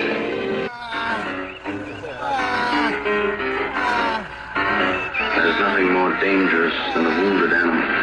I'm sorry, Mr. Spock. But I'm afraid the creature must die. I see no alternative myself, Captain. It merely seems a pity. Set your faces on Force 3 to kill. What the fuck?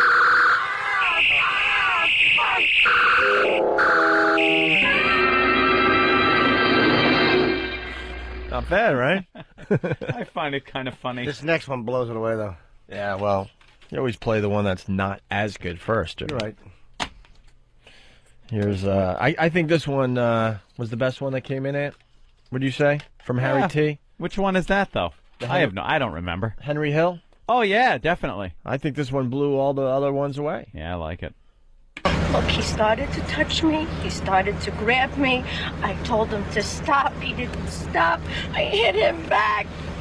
And then he got really angry. He pushed me out of the car. What do you want, fucko? You want something? Huh? What are you doing?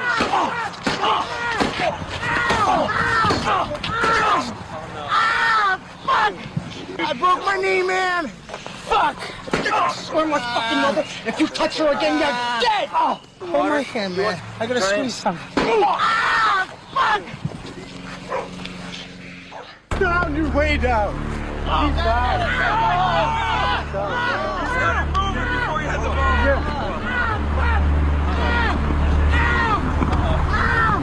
I broke my knee, man! I broke my knee, man! I broke my knee, man! I broke my knee, dude!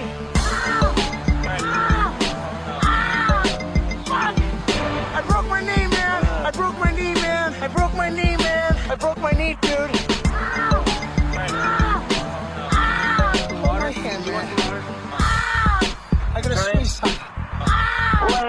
On the side. I broke my knee, man! It bent backwards. Did it hyperextend?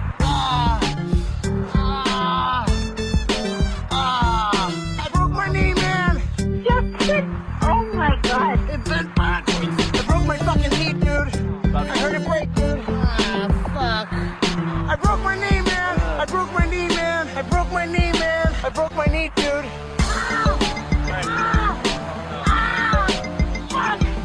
I broke my knee, man. I broke my knee, man. I broke my knee, man. I broke my knee, dude.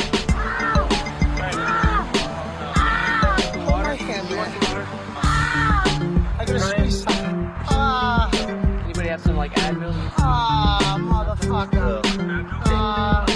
Yeah. You motherfucker. Oh my God, I don't believe it. It's fucked up.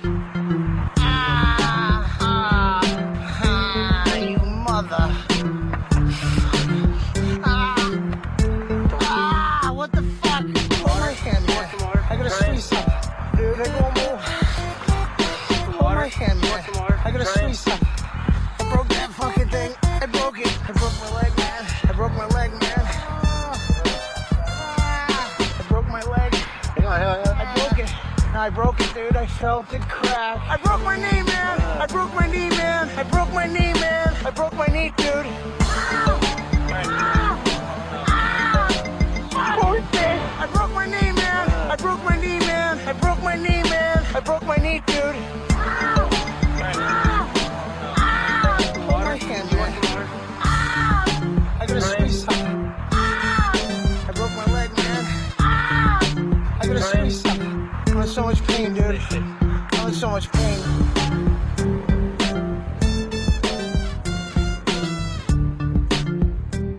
Hey, this is Robert Kelly, and you're listening to the worst of Opie and Anthony. Ugh. Opie and Anthony. Hey, this is Nick DiPaolo, and this is the worst of Robert Kelly, that chubby fucking half Eskimo, half Puerto Rican jerk on Opie and Anthony.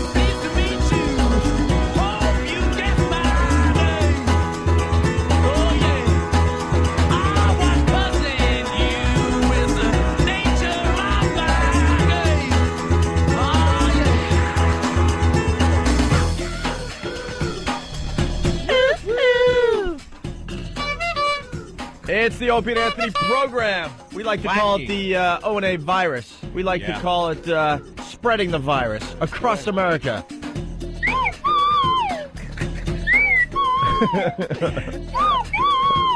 I'm musical. We love being on XM satellite radio. Yeah. What's up, Bob Kelly? Bob Kelly in studio. For Hi, Jim boys. Norton. Yes, for Jim Norton. Same body shape, just different face. So, I saw your knee is not quite as good as it was last time you were. I was actually a month into physical therapy, walking around. Perfect, almost done. Yeah. Stage in Vegas at the Hard Rock Saturday night. Took my brace off because it doesn't fit with designer jeans.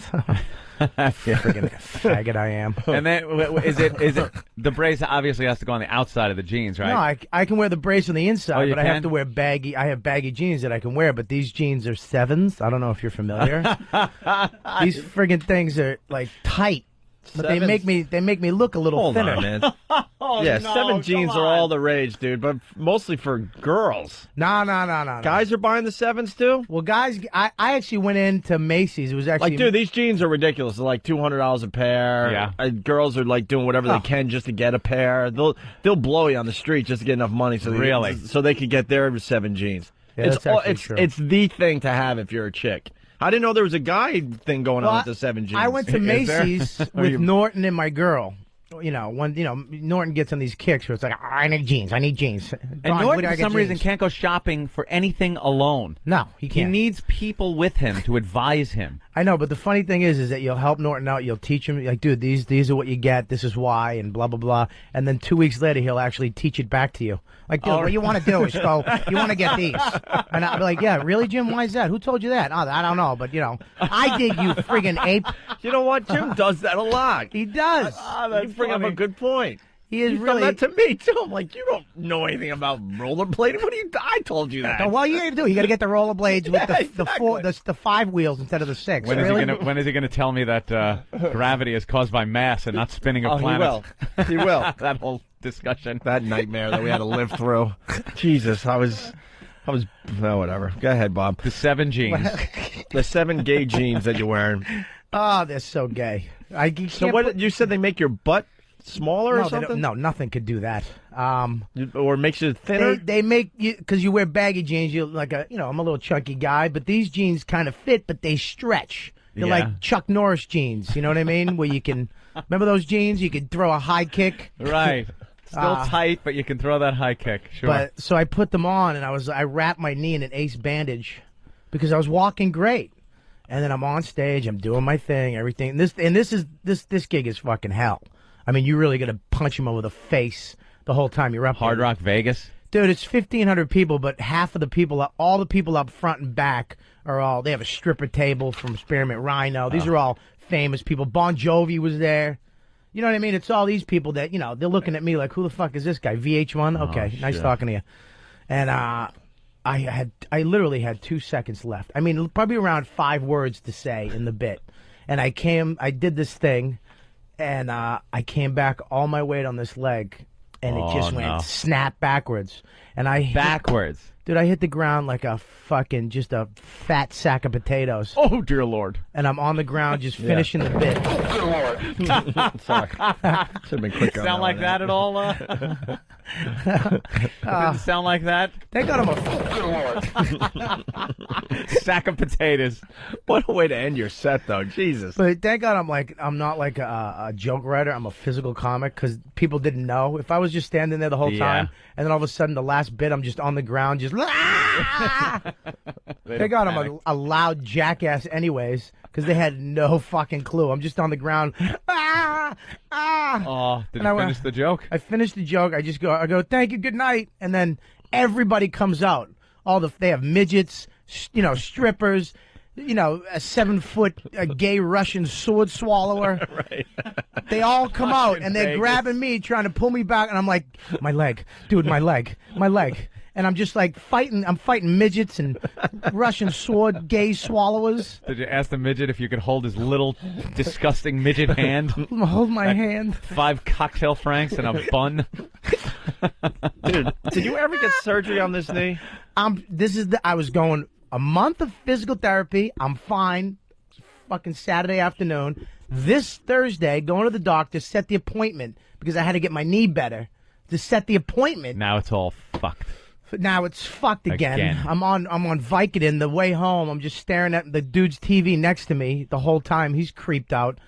I'm just. I love the Vicodin. Vicodin is just. I love it. I sometimes wish for pain so I could take it because I know if I start taking it without any pain, there's where the problem starts. That is every guy that's ever had to go to rehab for Vicodin. It always starts with an actual reason to take it, actual pain. Then the pain goes away, and you have some left. That's how it works.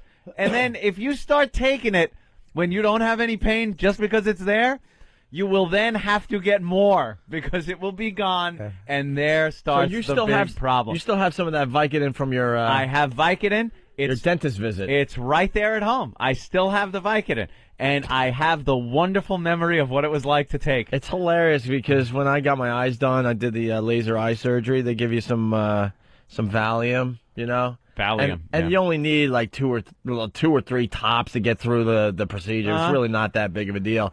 But they give you like 20. They give you 20. So then I was just like you. I'm like, wow, this Valium is pretty damn cool. But you don't want to just take it. So you kind of, hey, I don't think I'm going to get a good night's sleep tonight. I probably should take a Valium. Probably take one just to sleep. Right. Now I have a reason. Right. Now I have a reason. I stubbed my toe. Ow. But it's so funny because you have this little bottle of goodness just in the medicine cabinet. It's legal. You didn't have to meet some dude in an alley. Right. It was given to you. Suck a cock. Right. And then you take it for the reason you initially had it, and then you just kind of have it there, just waiting for some dumb excuse why you feel good about yourself that you're going to be taking the Valium, even though you really officially don't need it. Yep. And it was definitely a sad day when I took my last one. Oh, because you were taking it when you didn't need it. Of course, but it was over. I probably had I can't remember anymore. Maybe a dozen left, maybe. And it took me probably a little over a year to, get through it. A year, wow. Because it was like, I need a good night's sleep. But Anthony and I had this thing to do, whatever, the next day. I can't be tired. So, you make these dumb little excuses. Yeah. And you're doing the same thing with your Vicodin. It just sits there. It's a bottle of goodness, a bottle of happiness. And it's just sitting there with the big pills in it, those big Vicodin pills. And I can't bring myself to take it for recreational purposes. I love drinking, I love doing drinking and catching a buzz. I do not like hangovers. They're terrible. And to be able to get fucked up, as fucked up as you would have to be drinking to get that like that you can with the drugs, you would be so hungover the next day you would not be function. You could not function. But what happens? You take one. I took 5, but then I needed 750. But then one of your listeners, I was like, he was like, dude, take one 750 and then take a half of a 750. And grind it up and put it under your tongue. Come on. So I swear to God. So I'm I'm in so much pain yesterday flying home. I didn't want to deal with it, and it's on JetBlue. It's not like I'm going to be in first class. Yeah. like Jimmy Nortonental. But I took one, I crumbled it up and put it under my tongue. And Why did you do that? Did it do anything the for you? listeners told me to do something, and I did something. Stupid listeners. It actually, dude, let me tell you something. It goes right to your blood. Dude, Really? 2 seconds. And I'm just staring at the lady behind the counter like, wow, what a pretty blue. Jet Blue is such a good name, man. Look at the logo behind her, Yeah. and you're just staring at the color. And on JetBlue, they have Color. these paintings. They hired somebody to make paintings, these really nice paintings with an airplane and a little JetBlue thing in it. Yeah. So you're walking down the thing, and it was almost like I was tripping because like a little kid throwing a hat up in the air in a park with an airplane in the background. And you're really getting into it. I'm just like, wow, man, this is great art. Great art, airport art.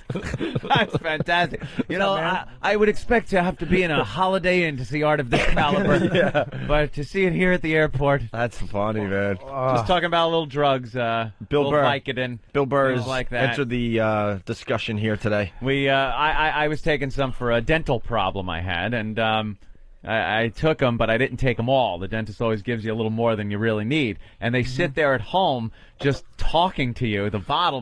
But I don't want to be the guy that just starts taking it Bottle of for no happiness. reason. You need a reason. If you start taking it for no reason, you're going to run out and need more for no reason, you know? I'm looking for anything. Like I wake up and go, yeah, I got the sniffles or something. Is Vicodin good for a cold? I know you're supposed to take like that to numb up my nose. That eucalyptus stuff. What are you supposed to take? You go to AOL. Echinacea? You go to AOL and look up Vicodin and what it's good Vicodin. for. It's not good for a cold. Damn it! All right, I have to clip my nails, and I'm very sensitive. It says it's anything. Good. It says it's good when you get poison ivy. Yeah. Really? I got into a fight with my girlfriend, that bitch. I'm emotionally hurt today. I'm hurt. My self-esteem is hurt. He hurt me very much with his words. So you can't be the guy that just starts popping them for pleasure because they're in your house, you know? Was he still talking about his knee? Of course. Of course. Always. That's becoming like a career move for him. I know. I'm actually going to have to I was bust. at a funny bone and I tweaked it. I'm gonna have I think I got my ankle too. I'm going to have to. At least I have something for my career. Nothing. I hung up on him last night. He was Oh telling my me God! But I was on Vicodin. I was trying to tell him. yet I another deserve this orgasm one. story. I can't take it. Every time I call, dude, then the bus pulled up in Harrisburg, Virginia, dude. And you wouldn't believe the wacky stuff that happened out there.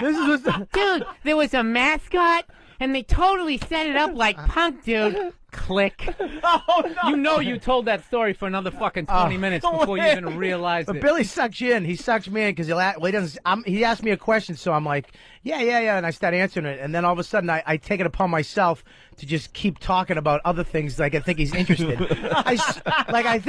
I really forget that I don't have normal friends because Right. a normal friend would actually just sit there and do like his girlfriend would be there and just like take the phone away from his ears and just go, he's still talking. yapping. Yeah. But all my friends would go click, and I'm still yapping. So, anyways, dude, I swear to God, I actually wanted to type the rest of the story out and email it to you. I'm sitting there. Dude, he's told me so many of those fucking stories. I feel like I was on the tour.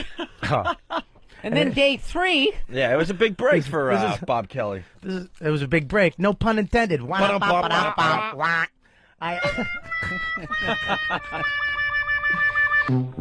Billy actually does the best Bob Kelly.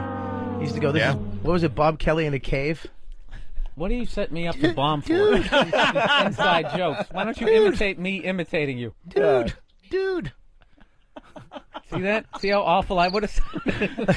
Much better coming out of Bob. It's better when Jim's on because he kind of works with you. Billy just smashes you right in the face. I didn't. Why you set me I up hung to up bomb, on you dude? last night. I hung up in on the his middle face. of one of those awful He's the most stories, and I negative begin my fucking friend day. you could have. I begin my day hearing more Torgasm stories. I'm sick of them. The DVD's coming out. Give us something to watch. Television show, Billy. I gotta tell really? Yes. I got to tell you something though, Bill. Yeah. Because of his, the breaking of the knee, we have Bob Kelly remixes out the ass.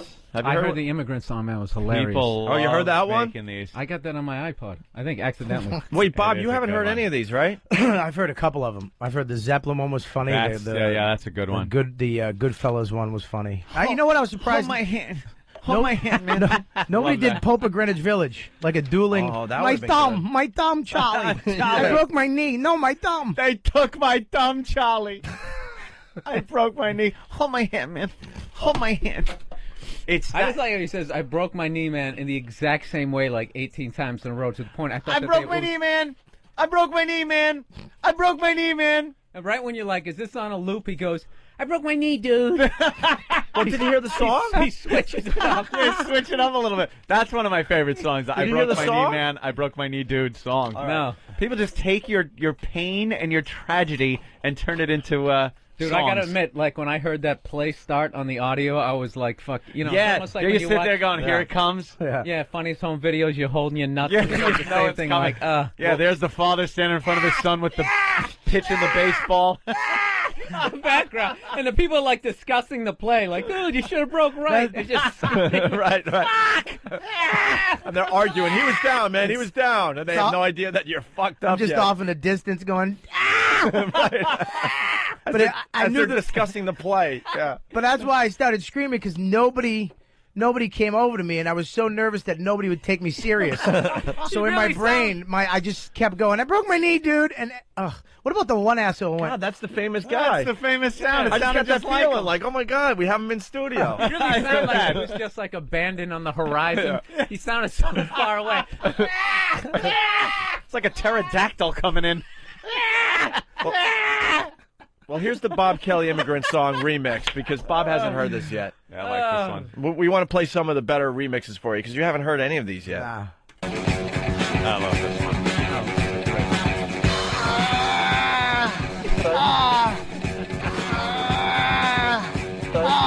I broke my knee, man.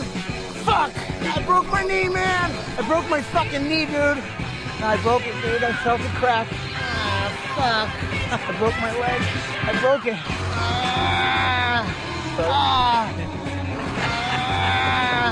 Hold my hand, man. I gotta squeeze something.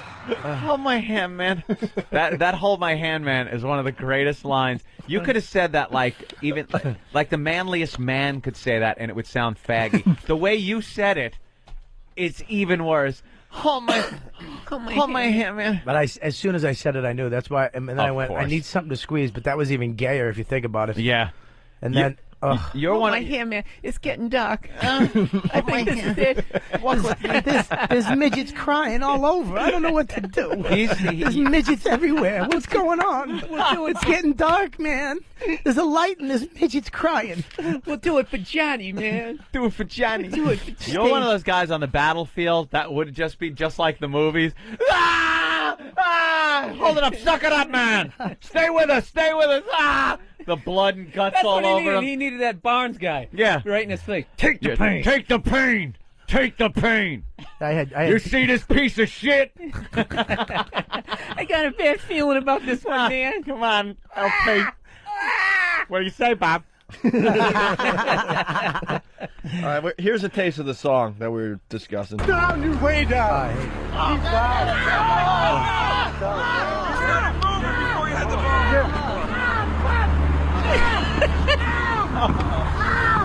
Like a murder. They still have no idea what's going on. They're talking about the play. Yeah, just talking about the play. Sounds like a murder is taking place. I broke my knee, man. I broke my knee, man. I broke my knee, man. I broke my knee, dude.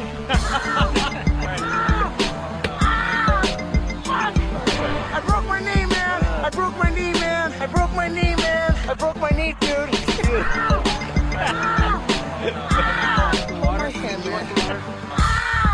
I gotta squeeze something.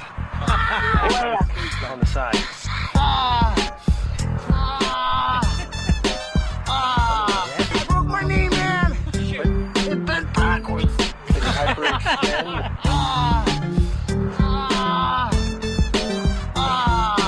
broke my knee, man. Oh my God. It bent backwards. I broke my fucking knee, dude. I heard it break, dude. Fuck. I broke my knee, man. I broke my knee, man. I broke my knee, man. I broke my knee, dude.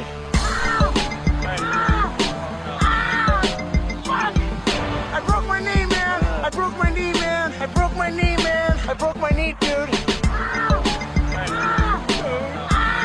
Hold my hand, man. I gotta squeeze something.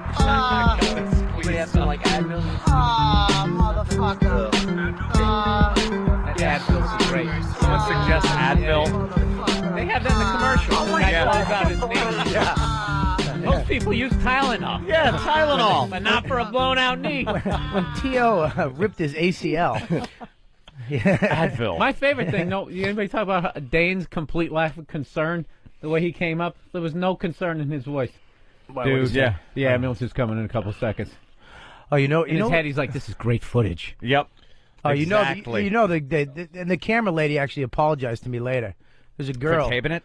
Well, she couldn't. They wouldn't let her shut the camera off. She wanted. She was like, those should are I the help? moments you hope for. I came out of the emergency room. She's right there with the camera. Yeah. And she's like, sorry.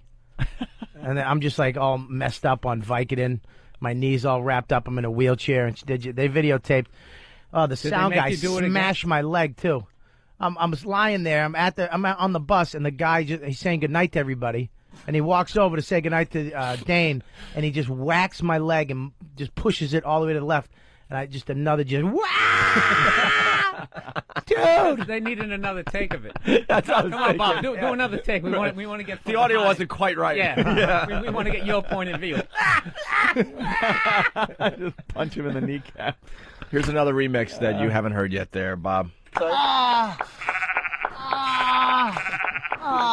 Motherfucker. You mother. You bent backwards. Fuck. Dude, hundreds of these came in, Bob. Hundreds. Love the sheep one. We've played about 20 on the show, but at least I like when he 100 starts came in. whispering. Huh? I like it when he starts whispering towards the end, like some mob movie. Yeah.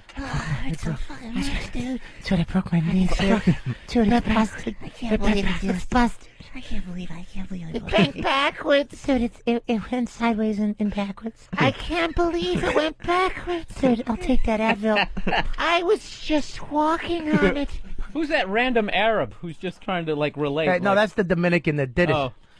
He's you know what sucks too is he never owned responsibility. No. No, he couldn't. But it wasn't me, man. I play football, you know. You're playing the game. It's kind of hard to fess up for if you're just playing football. Really, Yeah. when you come up and it's touch football and you One of the wrap risks- your legs around me and punch me in the face, It's one of the risks and then you all your take. friggin' 6'4" Dominican body comes down on my knee. Really? There really was no reason for any of you to be playing football. Exactly. Well, I quit. I didn't want to play. I was done. I Dane realized made you that. play. No, he they didn't. had activities for him during the day. Stupid. Today we're having a picnic. And you will try to eat peanut butter and jelly sandwiches as fast as you can. I'm choking, dude. I'm choking. It's fucking pathetic. Tonight we're going bowling. He had activity. I opened for Charlie Murphy, but I'm going to tell you something. During the day was mine. He didn't tell me, okay, we're going to bring you down to the hood. Right. Get stabbed. We're going to race scooters today. Look at Jesus. Bill. We're gonna fuck some white women today, and then we're gonna eat chicken. We're bowling tonight. My thumb! It bent backwards when I threw the ball, dude. I broke my thumb, dude. You see the 7-turn split? Dude! Don't keep bowling my thumb! Dude, give me a pin to squeeze, dude. I just need to squeeze a pin. Activities. That's great. Get all on the bus. Get your permission slip signed. Wait a It was minute. like meatballs. Yeah, like camp. They had us horseback riding one day. That was fantastic. That was one of our activities. Did they really? Dude, this is what happened. They didn't tell us this. And Gary Gellman, this is why he almost walked off he snapped like the second day in, and I've never seen somebody, I thought he was going to stab somebody. He's on I don't know what the fuck he's taking. Stabbed. He was going, what the fuck? I did this for a year on that stupid show. I didn't want to fucking do this again. I gotta freaking go horseback riding. Why? And I'm just staring at him like, oh my, last comic standing fucking killed this kid. And he's just snapping. Yeah, he lived in a house with 10 other comics. Oh my God. Horseback riding though. You guys went horseback riding Dude, as well? and Gary almost got killed. They put him on a Clydesdale. This old it was the only horse big enough for him because he's 6'4". This horse was just like 8 feet tall. Looked like from Lord of the Rings. It's just hairy feet. And Gary was so nervous, and the horse could sense that. So we're on the horses. All of a sudden, you're supposed to go whoa. And pull back and whoa. All of a sudden you hear you're supposed to go whoa and pull back real hard. All of a sudden you hear whoa, whoa, whoa, whoa, whoa. and Gary just flies. He just flies by going, whoa. And then all of a sudden at the end you hear, please, whoa. Please, whoa. Please, whoa. And this thing was in full gallop, and it's like huge. With him on it, it just looked disturbing. It just flies by, and then when one horse goes, the rest of them think they're going home. So everybody's horse just started flying. So we're all just flying down this dirt road. Matt Frost, he's the one of the tour managers. He's big too. He starts bouncing off. He's like hanging off sideways. So he falls off the horse. Gary's almost crying. The lady, she was like a 4'2" lesbian cowboy dyke. Just, it looked like, like out of a Western, just kicks the back of a horse and just, wow, it flies up, grabs the reins of Gary's horse, grabs Matt's horse on her horse. It was crazy. I used to do that. I would have hung up on him. Yeah, you don't think a lot of listeners? You don't think a lot of listeners? There's just too many people in the story, Bob. You don't think a lot of listeners? Like 8 people, 22 all right, go ahead, horses. Billy. You just keep talking. It's like an epic. It's like Ben-Hur. I really. There's a production and of Ben-Hur. Brenner comes out of nowhere. 6 guns. Bobby, you gotta admit, you ended your story with "it was crazy." That is the line when it bombs. It's You're bombing. right. I did bomb. The tour was in April. It's June. It's over.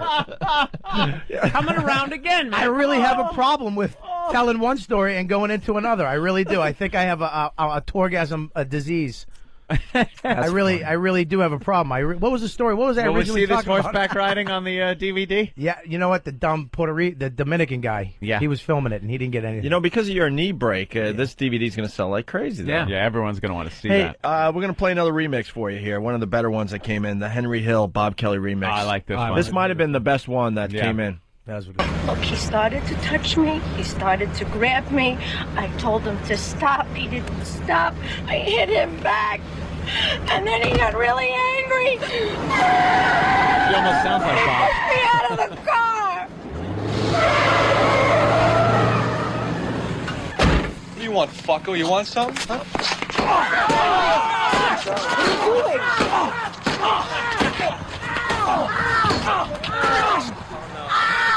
Fuck! I broke my knee, man. Fuck! I swear my fucking mother, if you touch her again, you're dead! Oh, hold my hand, man. I gotta squeeze something. Wow, how good is that? That's got to be the best one.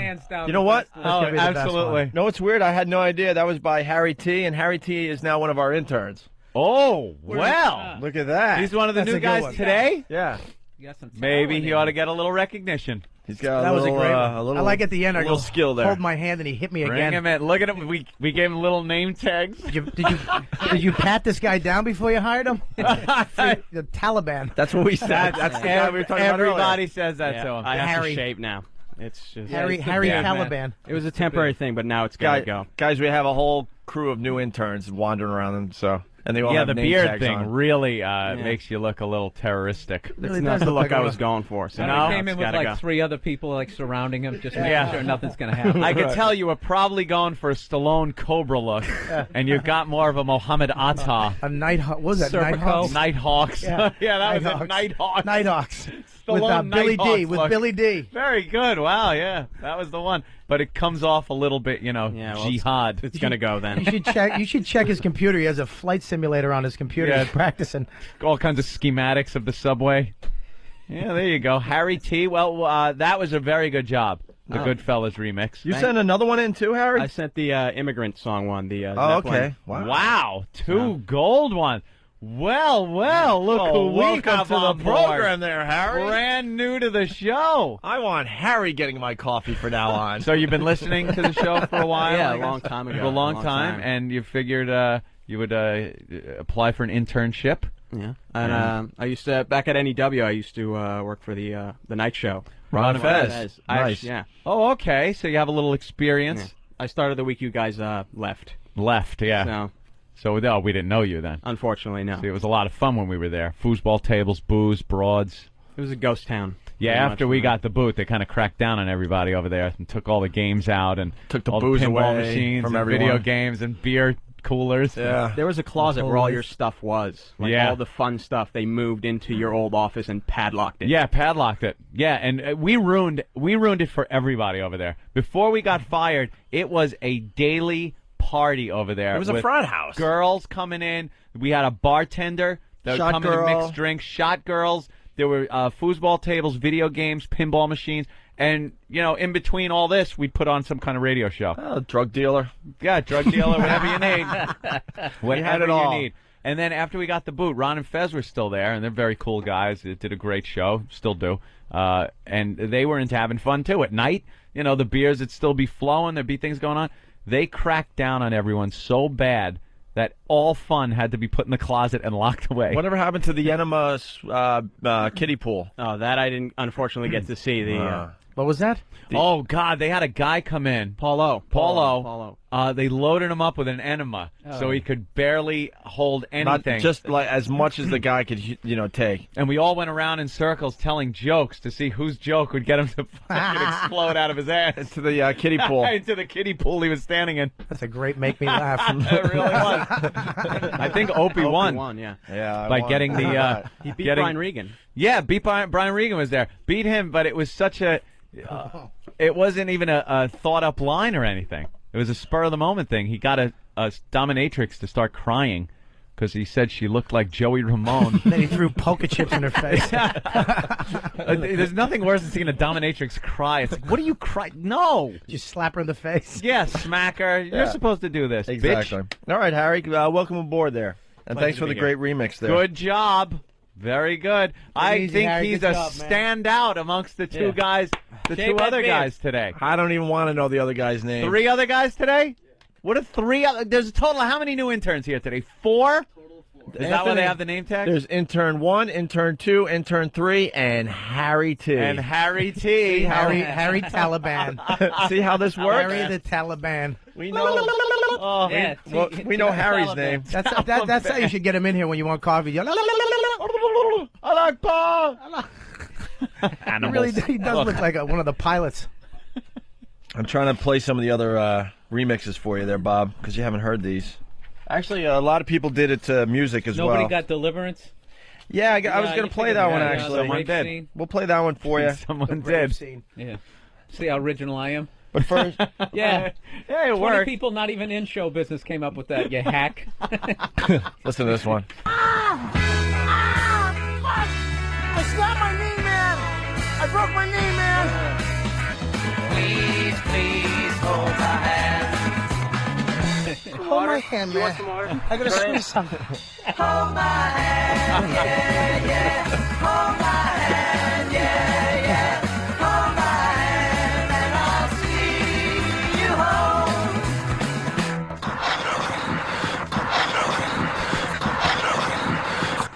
Hold my hand, yeah, yeah. Hold my hand, yeah. I snapped my knee, man. I broke my knee, man. I broke my knee, man. I broke my fucking knee, man. I broke my knee, man. I broke my knee, man. I broke my knee, dude. Hold my hand, man. I love that. Hold my hand, man. I wonder if when this does come on TV, if there's going to be a bunch of midgets just crying watching this. Yeah. That's the reverse. All right, we do have tend to get a little emotional over midgets. We do have a deliverance one. This river don't go to entry. You done taken the wrong turn. Now let's you just drop them pants. Drop? Just take them right off. Ah, what the fuck? Fuck. Come on, squeal, squeal.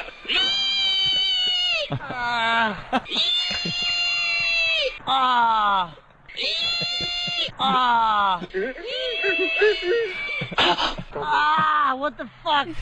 Bob, I want to thank you, by the way. You made our job so easy. Oh, yeah. We just sat back for like a week straight just listening to these things instead of doing a show. That was disturbing. That one.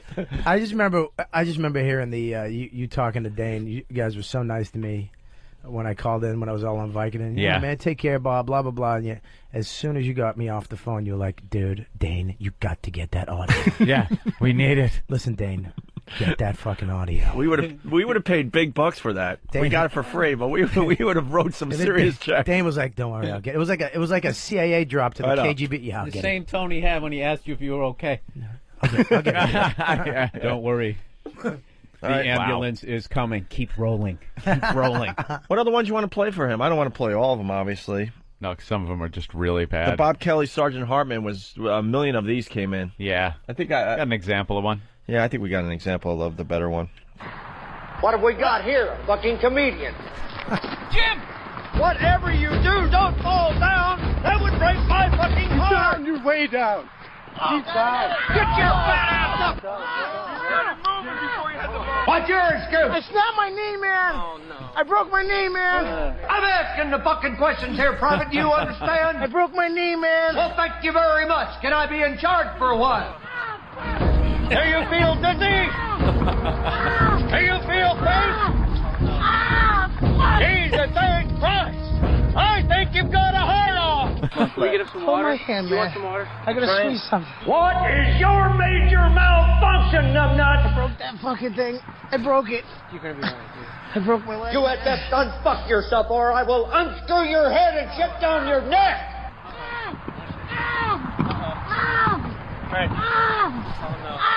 God, stream. You got to give it up to him for being able to listen to this, because I know Joe Theismann has never been able to watch that tape. No. I couldn't watch it. They can't wanted watch me that. to watch it. They Really? actually took it. Yeah, like 4 days after it happened, they brought me and everybody else in a room because the executive, the producer dude wanted to get reaction. Oh, that'd be shots. good. So all of a sudden they tape you watching it. And Yeah, then, they wanted that horse shit. So I Yeah. walked in the room and I'm sitting there and they start playing the video before with the play, and people are making the play, and I'm watching that. I'm like, what the fuck? Why? Can't watch I go, it. dude, this is stupid. I go, you're making me so you can get me what? Cringing? I just walked out. This is one of your activities for the day. The latest activity. That's hilarious. The guy actually asked me Comedy after and that activities. What? if I wanted. If I Still want to be on the bus? Right. He asked me if I wanted to go whitewater rafting. Oh, really? After I hurt my knee, he goes, it's up to you. Yeah, there's a safe sport. Yeah, that's good. We're gonna strap me down to the front like the broad on the boat, just like a hood ornament. Someone would drown. Comedians and like a comedy tour and activities, it's not you don't do it. It's just the word. Well, you sleep late, you wake up, you do your gig, you go back to bed. The reason why they had us do stuff is because they knew they were videotaping it, so they knew if something was going to happen. Well, no, they knew that if they just let us do what we were going to do, we were going to sleep all day. Right, they can't and videotape play sleeping Xbox, comics. play Xbox, Yeah. eat, go back to sleep, do the show, and then watch TV and play Xbox. It would have just been, just an Xbox ad. So activities opens up the opportunity for people to get injured and fuck themselves up because Dane cracked a couple ribs. Jay Davis got hurt. I got hurt. Everybody. Matt Frost rolled an ATV on his leg. I thought he was going to get killed, dude. He came like a split second from that thing rolling over his head. It's insane. Yeah, it was stupid. I almost got killed. I played crazy. paintball after this. And I'm such an asshole. You know when somebody goes, I know I have my leg brace on. The guy goes, 1, 2, 3, go. But instinctually, when somebody says go, you just run. And I have a leg brace. I ran and just slipped. And I just got nailed by 5 dudes with paintballs. I'm like, why? What am I, an asshole? Yeah, it Stupid doesn't have to be activities. that hard, Bob. You can just do your show. Don't tell me, kid. I'm fine with sleeping and playing Xbox. Playing paintball. The next day, we got to rappel down the side of this cliff. And I told them my helmet didn't fit, dude. We had to repel. What are you kidding? They took us rock climbing. I cracked my skull, dude. I cracked my skull, dude. They took us rock climbing. You went rock climbing? They took us indoor rock climbing, and I'm the only fatso that couldn't make it to the top. Oh. This little kid made it up. I tried 3 times, and my hand was just shaking. Oh, no. Oh, You it's were the awful. shaky hand guy? Oh, dude, it was stupid. Trying to reach. I can't reach, dude. We had to make pottery. We had to make a bowl. Make pottery. I'm kidding. We didn't have to. I was going to say. You know something? It didn't surprise me, No. though. Yeah. Because Dude, everything else, my everything bowl else is camp. broken, Right. dude. It's all My camp. bowl is broken. I broke my teacup. We went canoeing. Did you guys have like a big day where you like played another tour in like events, like a three-legged race? What do you mean? Potato sack race. The Torgasm, Popsicle stick houses. The Torgasm Olympics. You meet up with the Kings of Comedy tour bus or something. And we fought them. Knife fight. Yeah, the I'm Rich Bitch tour. All right. The Star Trek one, is that worth replaying, you think? Not really? And the We Were Soldiers, the one that came in today, yes or no? That was close to being good. It was almost good? Almost good. Not quite. No? All right. Some people, we're crushing dreams. They're sitting there listening going, they're talking about mine. They're going to play it. They're going, that piece of shit. Nah, throw it away. All right. That's it. Go Gone. find rubbing his How many? They still brought it up on the air. They talked about it. That's good enough. They talked about it. Yeah. Oh, it's okay. The next level is they'll actually maybe play it. Yeah, play shit write on it. another one. You put together another one, I'm sure they'll play it. I'm sure Bobby will get hurt again during his activities. I knew when this happened I was going to get a nice hot slamming. All right. Well, that's it for the Bob Kelly remixes then for now. They're still coming in, though, believe it or not. We started this like a month ago, I think. Over 100. I got at least 35 in front of us. Only 10 like that are even kind of good. Yeah. So, good job to everyone that sent one in. Wow. Has anybody yelled that shit out at you yet? Well, not that. Yeah, I get that. I get hold my hand and not you. Yeah, not you. It's is so a big funny one. though. It's like, you know. Not you, Seinfeld. No, they go like this. They go, "We love you, Bob," and I'm like, "Thanks, man." They just go, "Not you." Oh, but there's nobody else knows what the hell. It's usually like a couple O&A fans, and then it's everybody else in the crowd. So they're just looking at me like, "What does that mean?" Yeah, and I'm like, "Dude, nobody knows what the fuck we're talking about." Just a disgusted Seinfeld. Oh, it still hurts my feelings. The worst is on AOL, the AIM, because they go, "Dude, you're really great." And I type back, "Thanks, dude," and then "not you," and they just sign off. Don't even give you a chance to say "fuck you" or anything. But then they sign back on, and they're like, "Dude, I'm sorry. I just had to do it." It's like, fucking pests. Hey, what's up? All right then. Hey, what's up? It's Bob Kelly. Go to robertkellylive.com and find out when I'm coming to your town. Again, that's robertkellylive.com, or go to my MySpace, MySpace/RobertKellyLive. You want to find out when I'm coming back to your town, or fuck me. All my dates and info are up on either one of those, so make sure you check them out and come down to one of my shows. Later, bitches. All right, do it one more time. No, you're good. No, I want to do that. I want to do that one more time. I want this one. Ready? Hey, what's up? It's Bob Kelly. If you want to find out... Opie and Anthony. All right, so you heard it all. You know, I'm not going to lie. The best comics in the business. All right, that's pretty good. I think we pretty much got it all in. Have a fun vacation. Why are they taking off? What is it? What is it? That's good. Yeah. Well, you're listening to the worst of all of them. Ooh. Well, I think that's it. This concludes the worst of Opie and Anthony. Listen live from 6 a.m. to noon, Monday through Friday, with replays throughout the day. Want more? Go to opieandanthony.com or foundrymusic.com. Yay me!